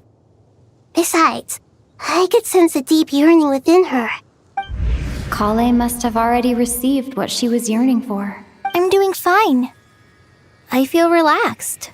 There's really no need to worry. Then my wish has come true, too. To become ordinary? That's just one of my wishes. Actually, I have a few more. For instance, I want to protect the people I meet and help them find happiness. That sort of thing. So between Miss Lilupar and me, you fulfilled 2 wishes already, and protected 2 people. Wonderful, isn't it? I feel so fantastically happy. I guess that settles things here. So what's next? What do you want to do when we get back to town? Kale, look who I've brought to see you. Hey, Kale! I heard you guys were holding some kind of secret event. How come you started without me? Huh? Oh no, it's nothing like that. We were just saying goodbye to an old friend. Really? Who? Me. The old me. So that's what this is all about. Did you come all the way to Mondstadt for that? Because we knew the old you so we could witness the change? Exactly. The old me is gone. I puffed her into the air, and she became a fluffy pink cloud, floating into the sky, before disappearing forever. Do you think, maybe up in the sky, she has friends waiting for her with test tubes, flasks, and bows? Oh, when you put it like that, it doesn't sound so bad after all. What do you think, Miss Nicole? I think maybe that's right. At least, if it were up to me, I'd consider that a happy ending. Dear Sucrose, even though my childhood ended long ago, These past few days have really felt like growing up again. I've become stronger, and I feel like I can finally accomplish things by myself. Surely someone as mysterious as you will find a friend like this fascinating? Always growing, always thriving like a plant. I came to say goodbye to my old self. I know that after this, she'll be gone. Thinking about it makes me feel a little lonely. I know the weakness that kept me company will one day leave me too. But somewhere in my heart, I feel a great sense of joy. It feels like I've always wanted to take this step. To walk towards the new me.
Ad Astra.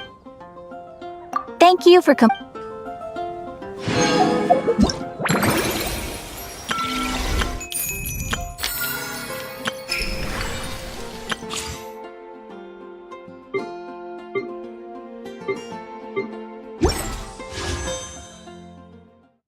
I don't sing for anyone in particular. Still, if someone stops to listen, I hope it provides a moment of peace.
Light it up! Show no mercy! Pyroclastic surge!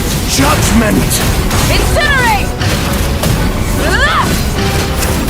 Incinerate! Bring it! Teamwork is dreamwork! Recorded. Each deed Suffer will the be wrath of judged. Eastling! Get to... Test concluded.